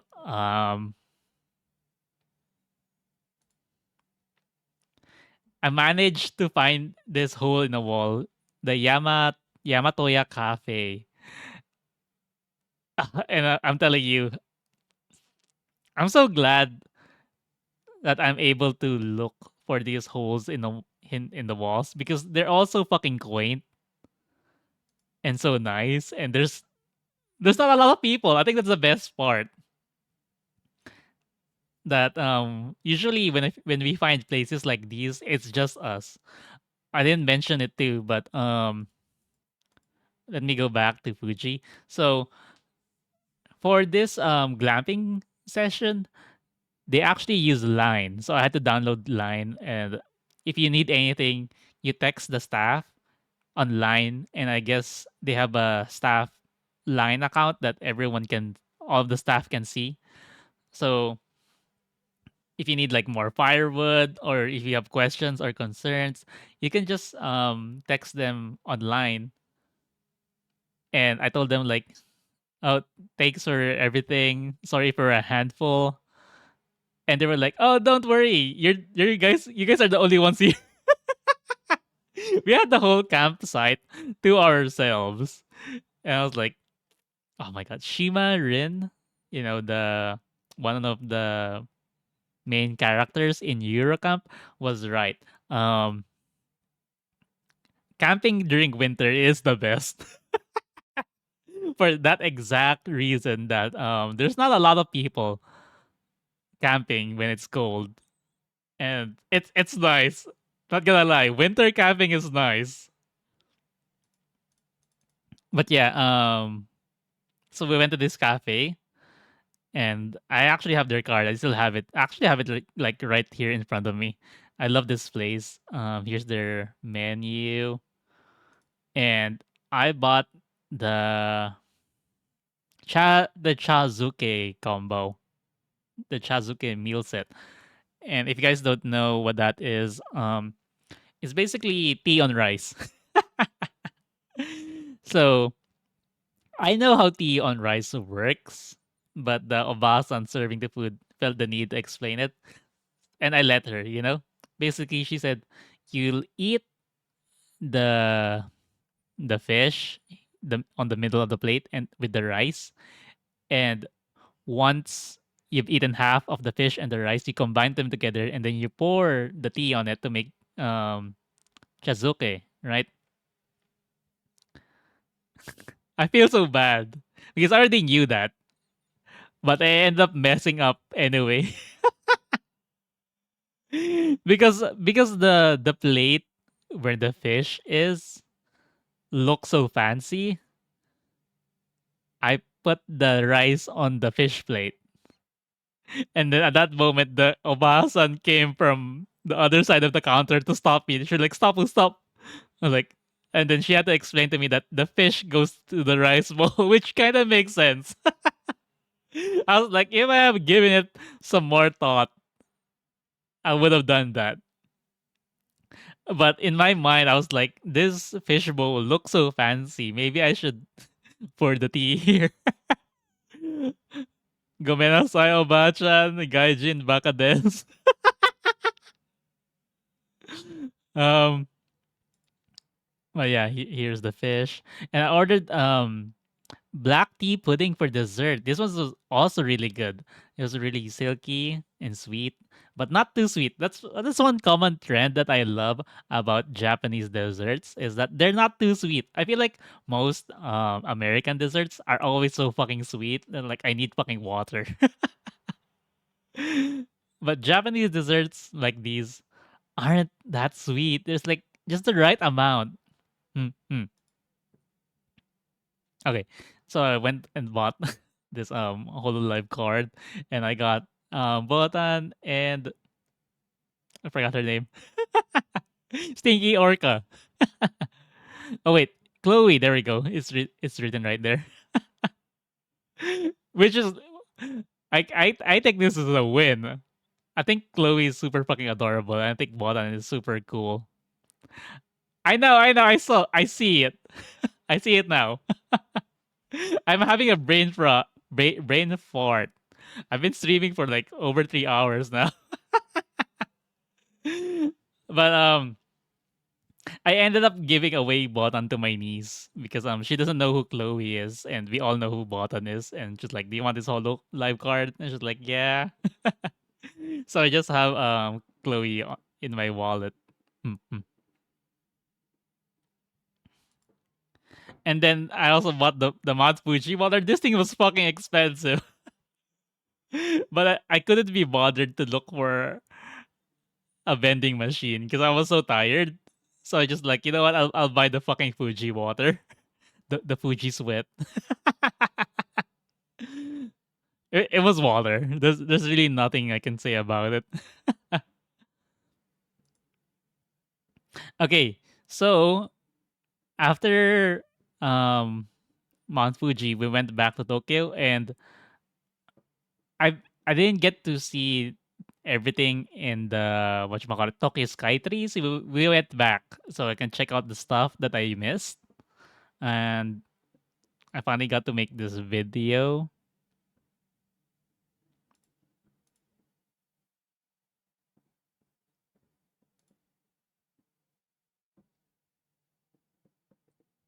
Chotomate kudasai.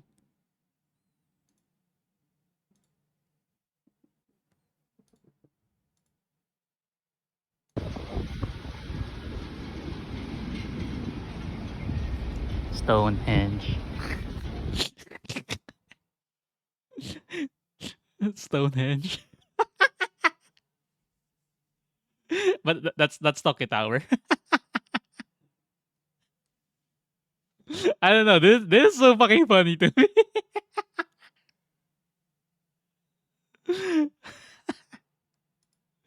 uh,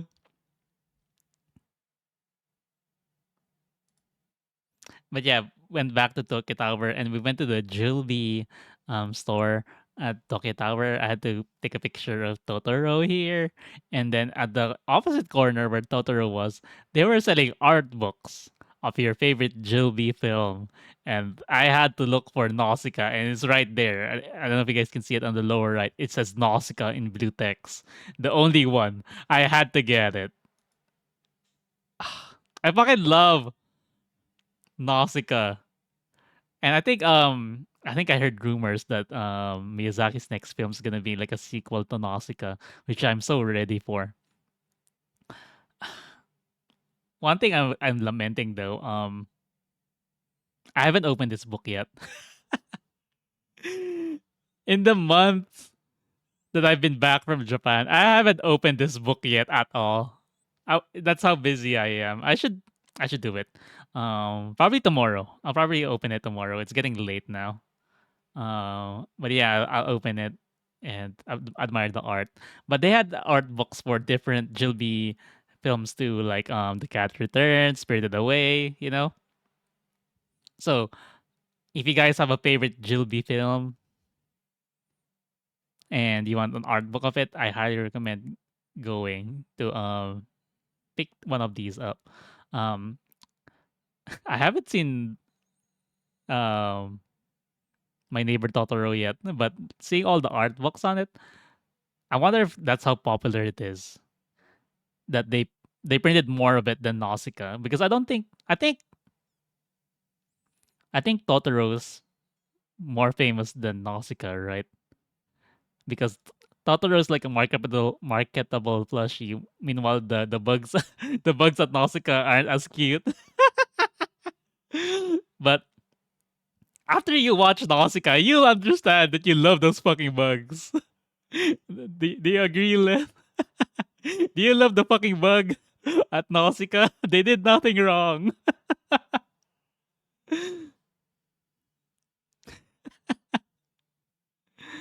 Uh, I kind of want to rewatch Nausicaa now. Hmm, hmm. And then we went to the Tokyo Sky Tree Pokemon Center, and it had Rayquaza on it, and then Mega Rayquaza. And actually, funny story. When we were at the Kirby Cafe, our cashier was so fluent in English. I was impressed. I was like, oh, ego ga jozu desu ne. And then she left a mark because we chatted a bit, you know? And then we went to Mount Fuji, me and CD, and then we went back to Tokyo Sky Tree a few days later, and she was working here. She was working at the Tokyo Sky Tree Kirby Cafe and Pokemon Center, and CD and I were like, "Damn, she's hustling! Like, you work here too? Holy shit!" I fucking love traveling with CD because CD is a foodie in the truest sense of the word. And he asked me like, "What do you want to have for dinner tonight?" I was like, I feel like I want to eat dumplings or gyoza, right?" And CD was like, "I know a place." And we started looking for this place, right? Like he knew the assignment. So we were looking for this place called Sora Tora. I was like, and I think we were having a little bit of trouble, but it was just like down the hall. But he leaned into me. I was like, if you see words that says Sora Tora, that's the place. And I pointed to him directly at the direction of this sign. I was like, is it that place that has a tiger on clouds? And he was like, that would do it. But we ordered gyoza, and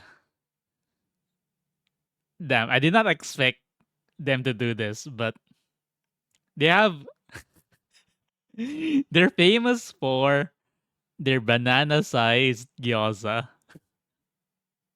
I don't know, maybe I haven't seen a banana in a while. But I was like, yeah, I'll take like 5 pieces. Cause I was like fucking hungry, right? I can eat gyoza. So like what's like 5 banana sized gyoza, right? These things are huge. I by the last gyoza, I was fucking struggling. But it was good though. I was like, damn, I got my gyoza fix.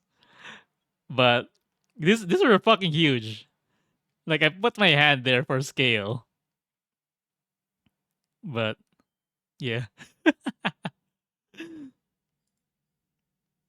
Okay. Um, there's not much pictures of what happens next. Gyoza umai.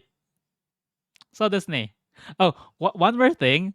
It's so fascinating observing the locals because, like, I've been taught right to say so desu when agreeing to something.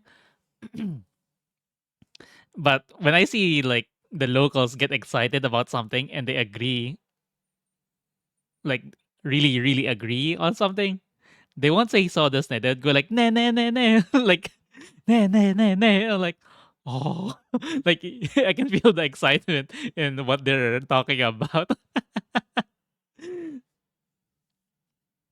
Hmm. It could be like Hatsune Miku kawaii desu ne, like nah nah nah. uh, but there's like a whole day missing from here between these two pictures. Basically the next day, um me and CD took a train from Tokyo all the way to Hakone.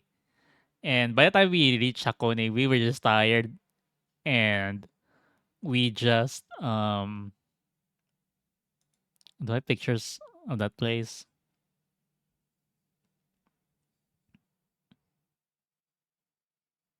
Oh, the next one's a video. Okay. I have a video of the place we stayed at.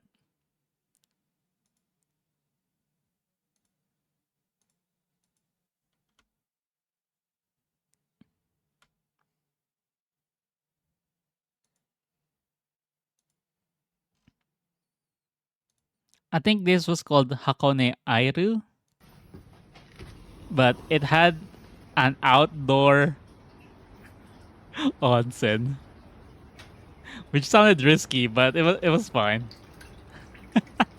This thing just kept going 24/7, and the view was nice.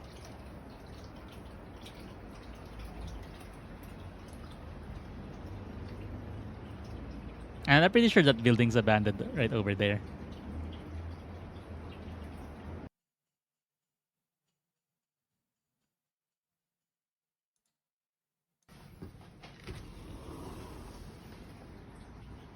Bum, bum, bum.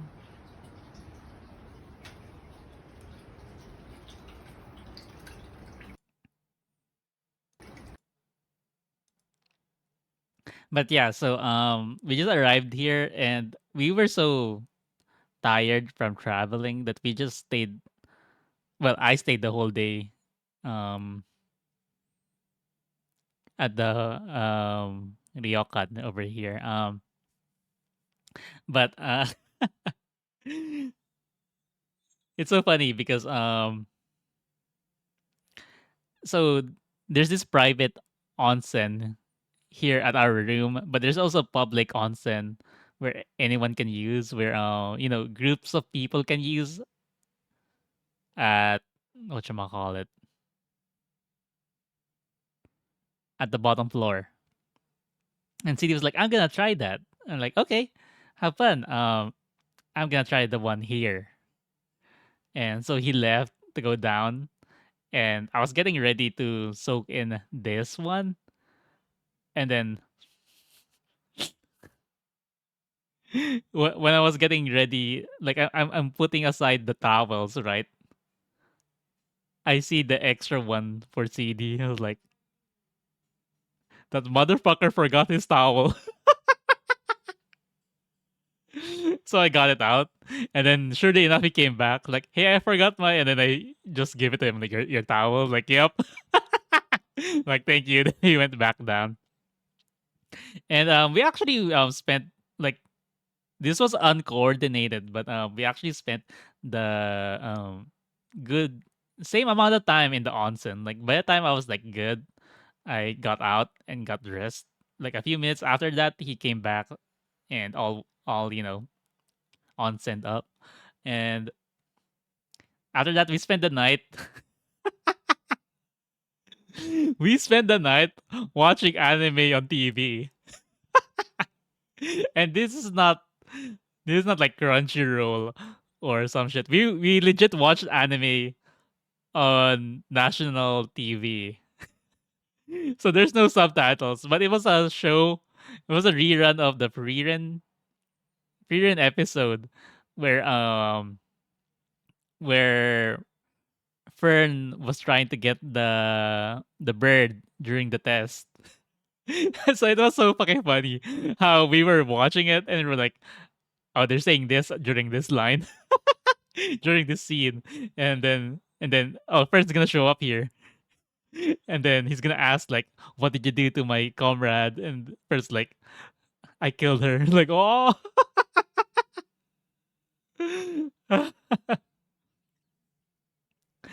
But okay, I have an ad starting soon. So after that ad,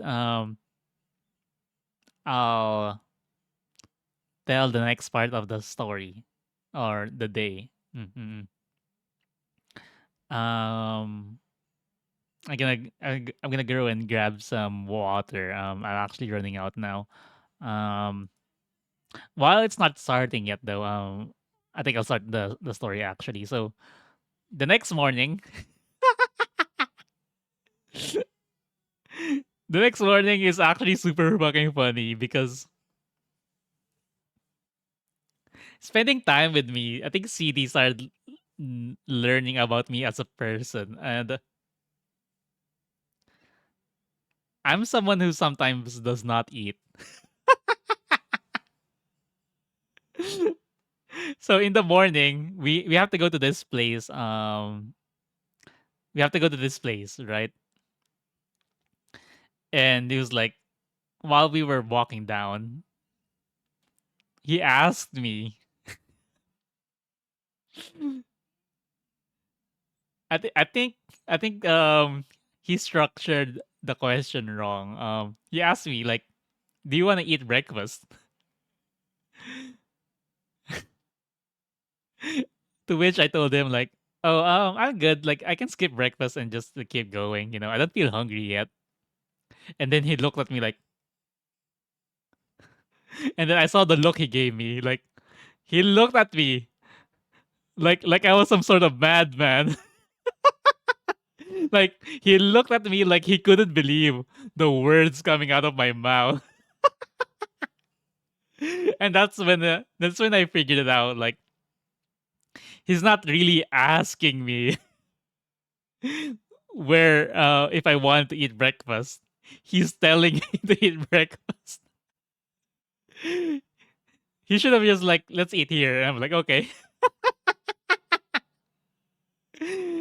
But yeah, we found this ramen place, and I ordered this one, which is like a basic ramen with a bunch of the the stuff from tempura on top. I forgot what it's called, but the ramen itself was called tanuki ramen because I was so fucking dead set on like finding a tanuki in Japan, but I spoiler alert, I never found one. This is me coping, okay? It's like if I buy the tanuki ramen, surely the tanuki will present itself in front of me, right? No, never saw a tanuki. But yeah, I took a picture of the chopsticks of this place because it's so fucking high quality. I was like, this is the most high quality fucking chopstick from a restaurant or from an establishment I've ever had. I need to take a picture so you guys can see how quality this fucking chopstick is. Like, damn. Okay, so we finally got to the Odakyu Hakone line, Gora. Um, this was actually a cable car. It says here, right? Yeah, yeah, you can see it right there. Gora OH57 cable car. So it's a cable car that goes along a hill, and each stop there's stops, right? I didn't know this, but I didn't know that each stop, the conductor pops his head out from the window just to check the doors to see that everyone's in. On one of the stops of the cable car, I just got fucking curious. So I popped my head out and then locked eyes with the conductor who's had their head popped out too. And we're like staring at each other like, oh, sorry. Like he couldn't hear me because I was like far away, but I popped my head back in.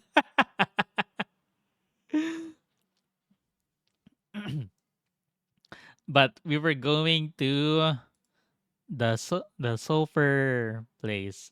Fuck, I forgot what it's called. It's probably here somewhere. Owakudani. Mm-mm. And this place is actually known for their Evangelion collab. Well, not collab. Um, an episode of Evangelion starts here at Owakudani. Okay. The ad is starting, so I'm gonna be quick and grab some water. Then I'll be back and talk about Owakudani here.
Welcome back.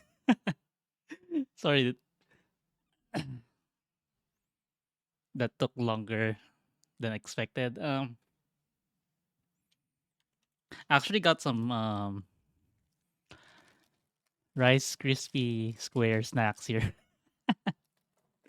I knew this stream was gonna be long, but I haven't had dinner yet, so let me just eat this really quick. Marr.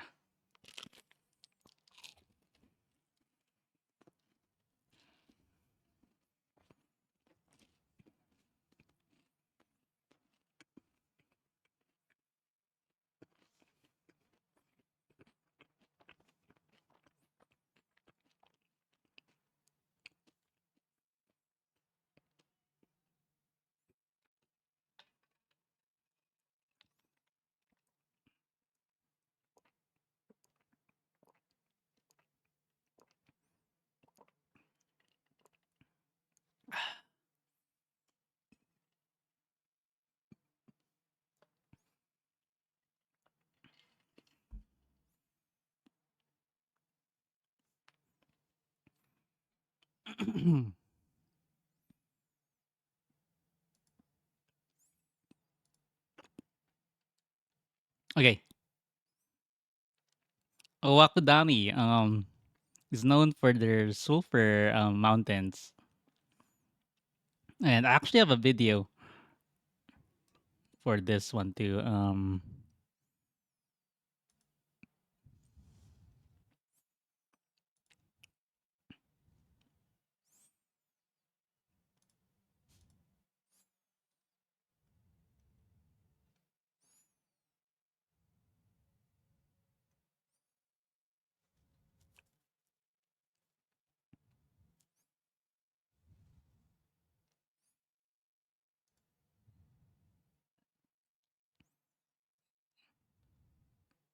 So the trip to get here is also a cableway. It's different from a cable car because the cable car was like along a hill.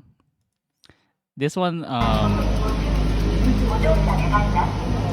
it's a cable on the sky. If that makes sense. Here's a video of me like boarding it. And the next video is us like hovering over the Silver Hills.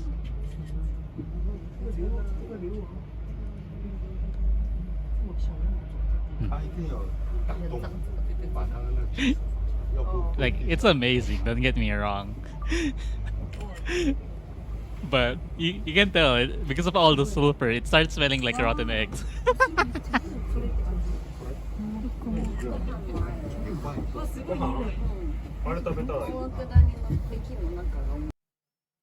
Hmm.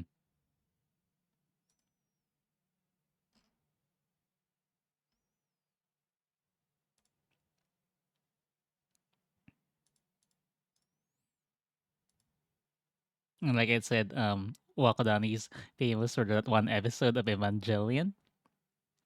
And I took a picture of the sign, and as you can see, the steam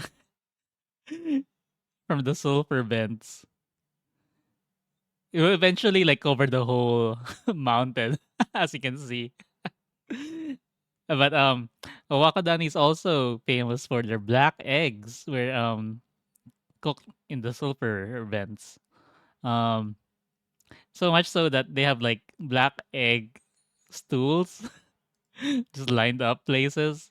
They even have Hello Kitty black egg mascot here. And then we found the fucking Ava section, and we have the robot here, the famous one Shinji got on. And they even have the nerve elevator. And I was like, oh, that is so cool. I didn't take it, but I have to take a picture of the elevator. Hi, April. Good morning. Thank you for the 2 year. I mean, yeah, thanks for celebrating. I'm the one who has the 2 years.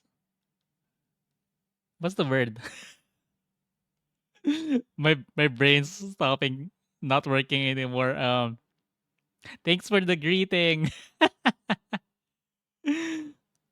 I'm glad that you've been with me for so long, April. But yeah, we also went to the Hakone sightseeing cruise, which is the pirate ship. Hmm, hmm, hmm. And we got on the blue one. This one, yeah, yeah. But I took a picture of the red one too. I didn't get a chance to take pictures and videos once I got on the ship because it started raining and I didn't want my phone to fall into the lake. But this is the lake where there's this just one torii gate in the middle of the lake, and I got to see it. I also didn't bother taking a picture because it was so fucking far away.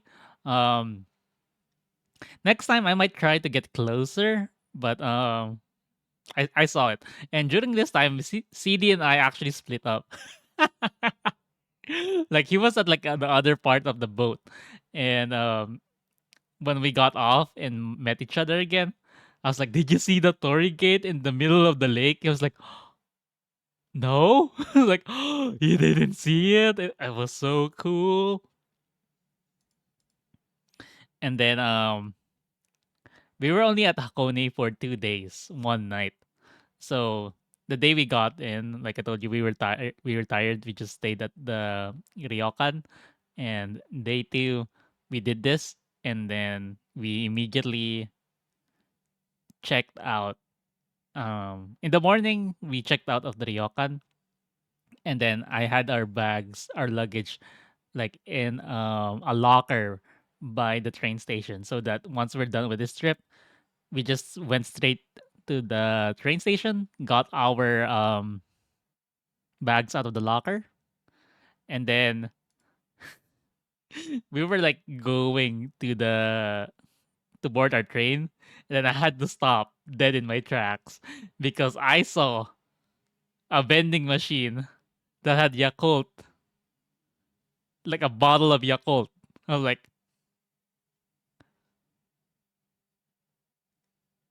"Is this real? Am I dreaming?" So, despite being a few seconds from being late, I went ahead and bought it. I need to confirm if it was real. I was like, "Bro, look at this." And then here's the bento box I got as well. And this is what I was telling CD, like, where's the string to make it hot? And he was so confused because apparently normal bento boxes did not come with the self-heating mechanism that I got the first time. Apparently I got a really fancy bento the first time I got it. And on the train I had their famous black egg. I think having if you eat one of the famous black eggs, it extends your life. I forgot how many years, but here it is me peeling it halfway. You see, it's all white inside as well. It's basically a regular egg. Not gonna lie. Mm-hmm. And then CD bought this honey cheese tart while I was getting our bags from the locker machine, and this was so good actually. Like he bought this. I didn't see him buy it because I was busy getting our bags, our luggage. But I was like, here, I got us some. I was like, oh, this is a nice dessert after the bento. And I bit into it. I was like, the the bread, the casing, the crust, it was so crusty. But the cheese inside, like I said, this is what I love about Japan. It's just a little sweet. Like you can taste the honey, but it's not overpowering the cheese. And I think they perfected the blend of honey and cheese to the point and crust that's it's not overwhelming. Like I had one and like halfway through this one serving, I didn't feel sick about it. Like, like I didn't feel like I need to drink water or something. No, it was just right. And by the time I finished it, I was like, that was good. I wish I had more. I wish I had more to take home, or maybe no, not home, like to my hotel. Mhm. And finally, um, this was the last day. This was my last day in Japan. We went to Akihabara. So I actually planned Akihabara to be last because I knew I was gonna be doing a lot of shopping. And it stresses me out when people go like, "We're going to Japan," and day one we're going to Akihabara. I'm like, I know you're gonna buy a bunch of shit at Akihabara, and you wanna drag all that shit with you while you're traveling all over the country. Nah. So I did Akihabara last, and first item, first agenda,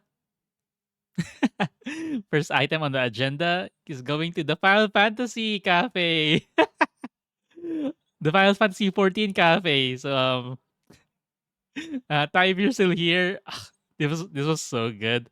I was so excited. CD doesn't play Final Fantasy 14, so it was mostly me just getting excited, like, ah, look at this, look at that, and here's the placemat.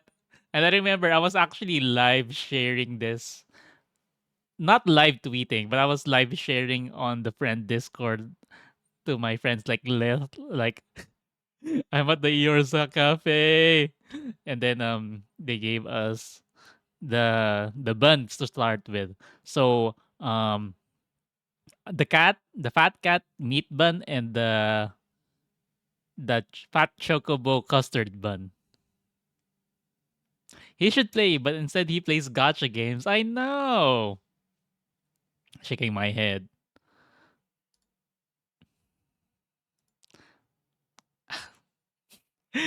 Uh, Not only were they cute, they were good. But I would say though that I think the custard bun was better than the meat bun. Not gonna lie. And then they have class themed drinks. I had the Dark Knight drink. And you can eat the sword. It's a wafer. And I also got the summoner drink, which I remember being yogurt. Like it's like a yogurt drink. Mhm. The Bahamut summoner drink. Oh, here's the meat bun. And I also had the warrior drink because I feel like I had to. I don't know what the Dark Knight drink is. This is CD's drink, but I had to get the summoner one and the warrior one because it's the class that I play. And then each time you order food, you get a random coaster. And I was so fucking happy. I got Susano. I was like, I got the boy, the absolute Chad.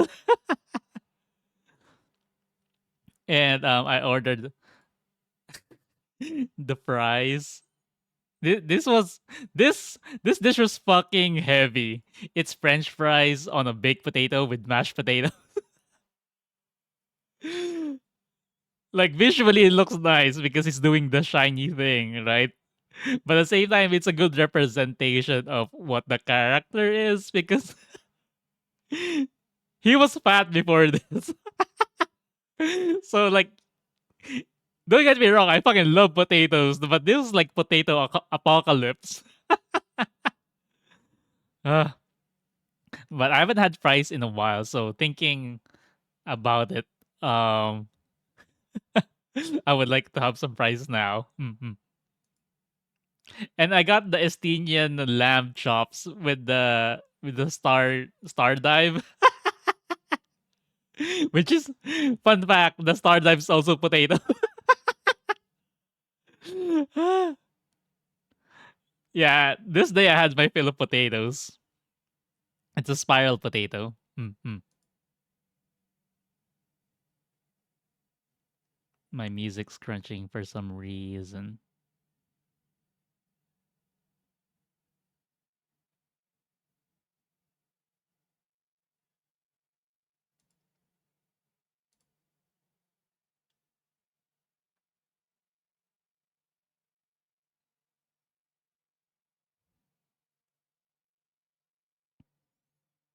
Yeah, I don't know. um, hmm.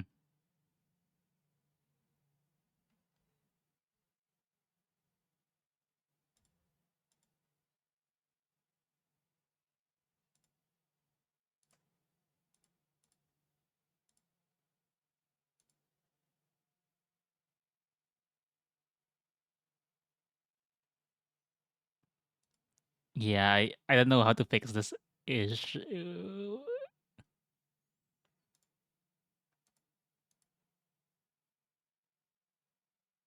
Maybe if I lower the volume.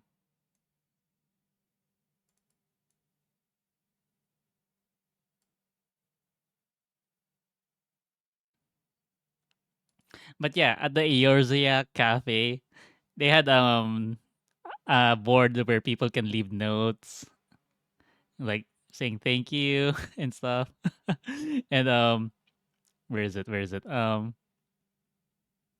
April, thanks for the health check. Okay, let me stretch.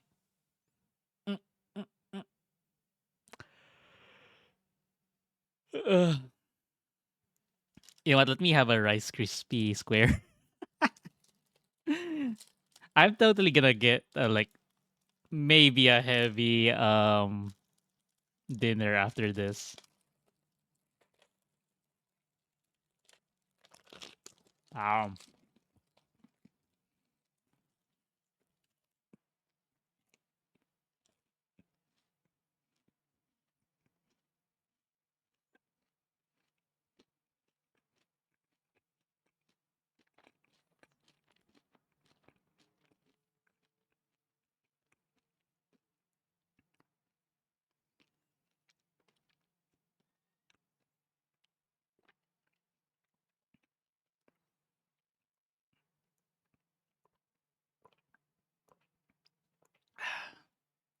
thank you, April.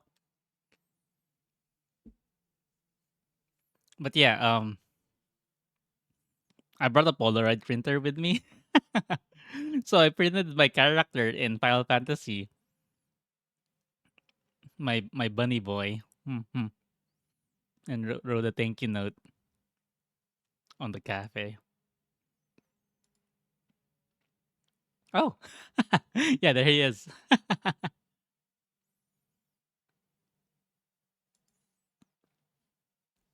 And then we went to Radio Tower. Holy shit.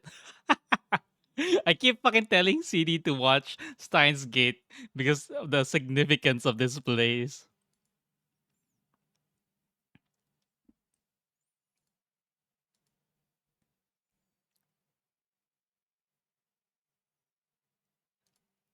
Chotomade.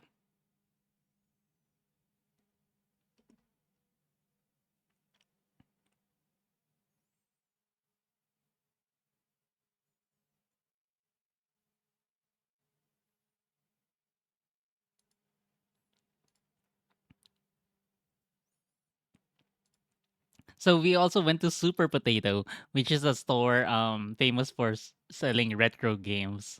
And they have the Korone shrine because Korone is like really into Sonic. And there's the finger jar in the middle, and I like how it says "Don't touch," but I didn't touch it. But I had to take a photo, Hmm. And also look at it in Super Potato. Potato was the huge figure of Solid Snake, a certain a certain famous VTuber who's really into the Metal Gear series. Took a picture with this snake. So it makes me happy to be like same place as them. Hmm. And right beside this huge Solid Snake statue was a huge fucking Game Boy that had games playing on it. It was playing a game. I didn't touch it because I don't want to break it, but you can see from the picture on the screen that it's working. And then we went to this one shop that had this. hyper realistic hand mannequins. I had to take a picture for my art friends to like look how crazy this is. Look how detailed. Look at the poses. Hmm, hmm.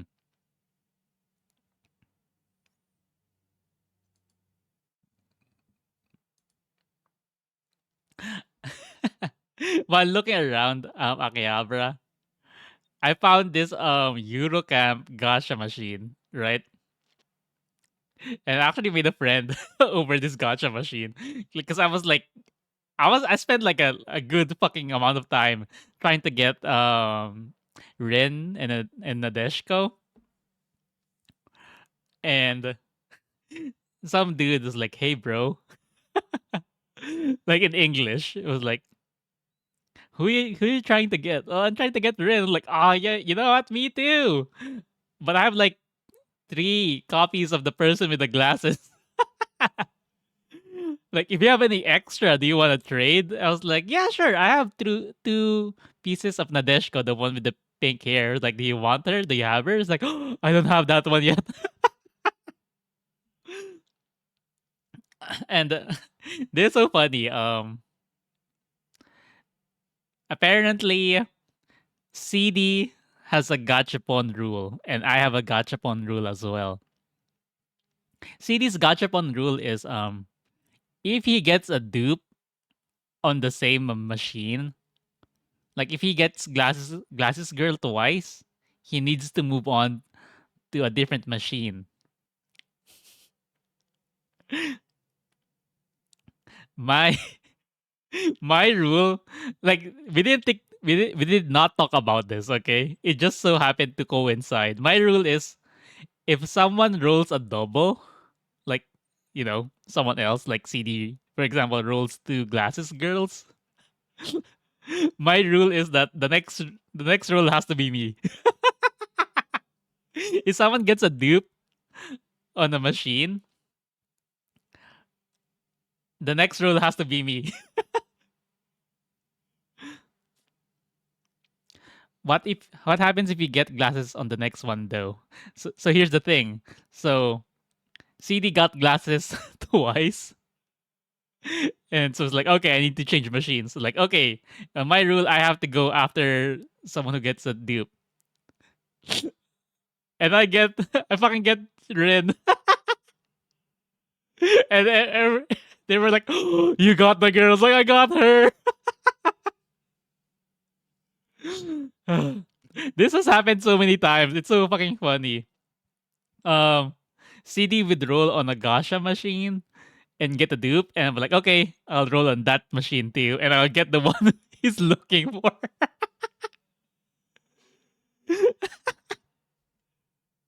I can feel the salt coming from him.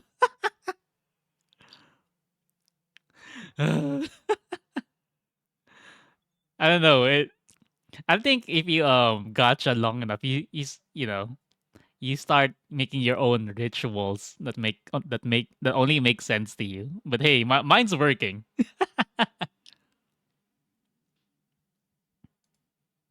And then so we went to the radio station tower earlier, right, in the day, and radio Kaikan. And I found something that I really liked, but I wanted to check if other places had them too, and other places did, but it just so happens that the radio Kaikan had the best price. So we went back, and this time they had the lights on. Mm-mm-mm.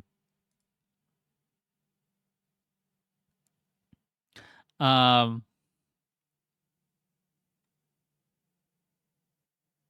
oh, I think I forgot to tell this story because I don't have pictures of it.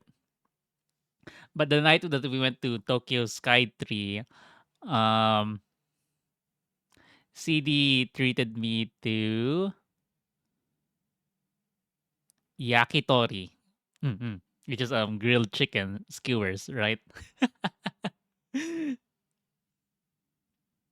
um, how did this fucking conversation go again? okay, we were having yakitori, which is amazing. But we were talking about how much fucking steps we've had to do in Japan. Like I'm pretty sure I lost weight. I lost weight at Japan. um and CD thinks he agrees. CD thinks that he probably lost weight too because I quote, I quote. He says, I live a pretty sedimentary life." He said sedimentary.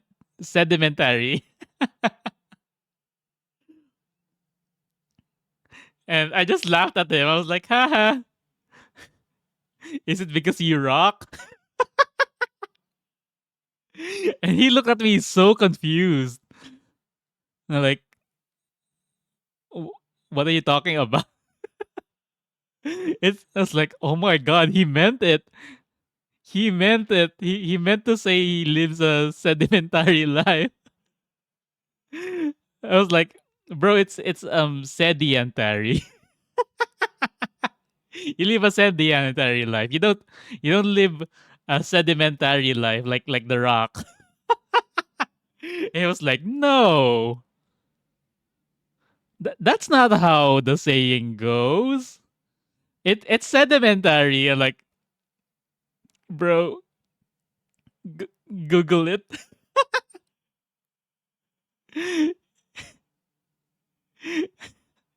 And it's like, "Oh, you're right. It's not sedimentary." Like, bro is out here telling people he lives a sedimentary life. Ah. But yeah, like I said, this was my last day at Japan. Um, I didn't take pictures of most stuff because most stuff's like it's a shopping episode, you know. Um, what's crazy though is we went to this one McDonald's. CD trying to tell everyone he rocks. That's what I'm saying. We went to this one McDonald's at Akihabara, and we just for a snack, right? But I can tell this one dude right beside me on the next table is living there. Like, bro, finished a meal and then went to sleep. I think he lives there. Like those runaways, you know. Hmm, hmm, hmm. And for my last night at Japan, I asked CDs like I want to have Oden because I haven't had Oden yet, and it's like I got you. And he found me a place, this Yi Oden shop,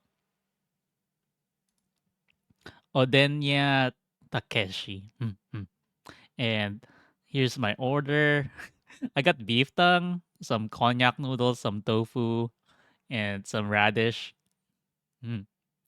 It was really good. It was really warm. And not gonna lie, I was super fucking depressed. Uh, this was such a nice meal, but I was like, I'm leaving tomorrow morning. I'm like, goodbye, Japan. Goodbye, people that follow the rules. That stay on one lane during busy train station traffic, foot traffic.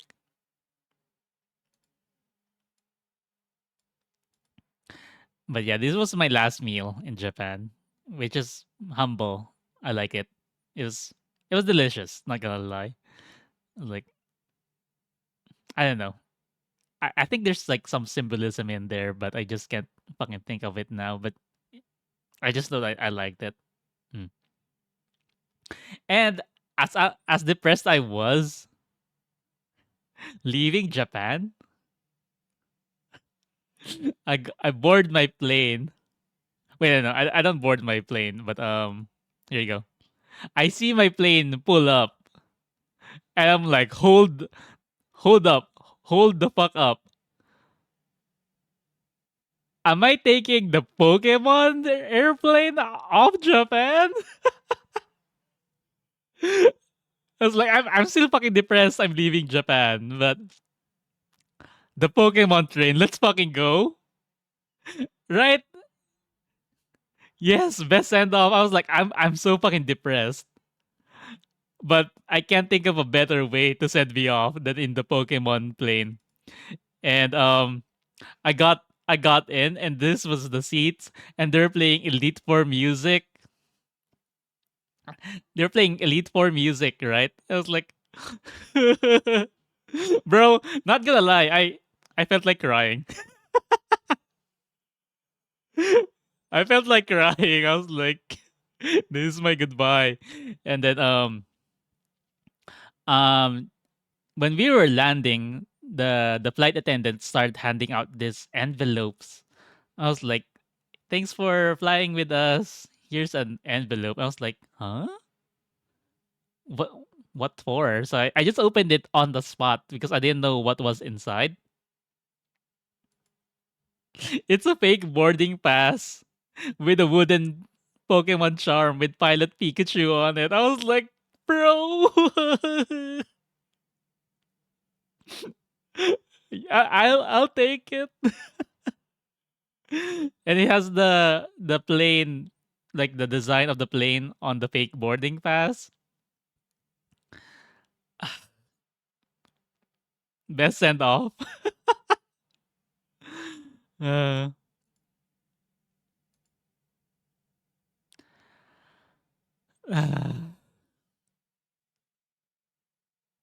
yeah, I got a plane souvenir. I still have it. It's like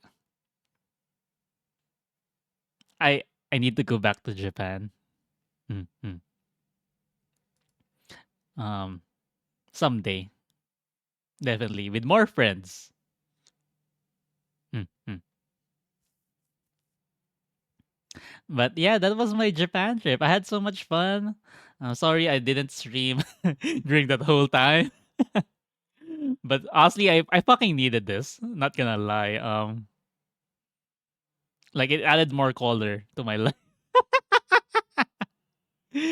uh, and it gives me something to strive for more. Like aside from the current stuff that I strive to do, I think going back to Japan on the list is a happy addition. Mhm. Definitely want to go back again. But yeah, um, thank you guys so much for hearing me ramble, talk about my adventures and misadventures at Japan. um, I wonder if I'll probably try to like edit this VOD and turn it into a YouTube video. I don't know how yet, but yeah, thanks guys. Tomorrow I'm probably not gonna stream tomorrow because I want to watch Argyle and I've been really itching to make pasta primavera. um if I make pasta primavera, I'll definitely post it on Twitter. So keep an eye out. Um I want to stream on the day afterwards though, Sunday. I'd like to do another early morning stream where we have breakfast and we can talk, just chat while I'm eating breakfast with you guys, and then maybe play a game afterwards.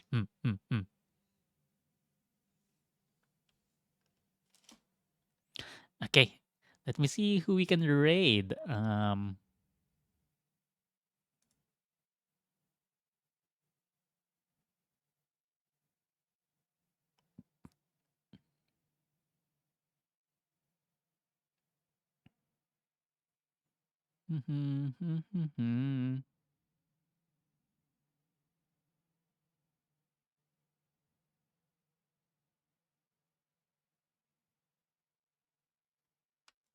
You know what?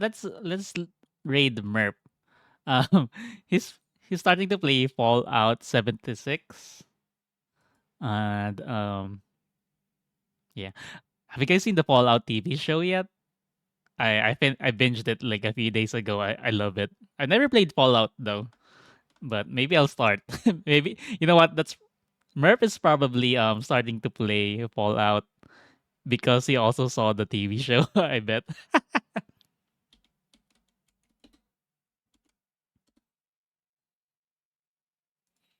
But yeah, raid messages, raid one for subscribers, so you can get the Zol Tumble emote, and raid two for followers with the default Twitch emote. Mhm.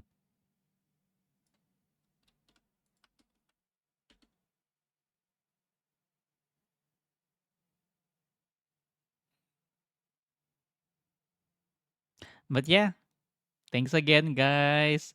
And thanks for sticking with me for 2 years.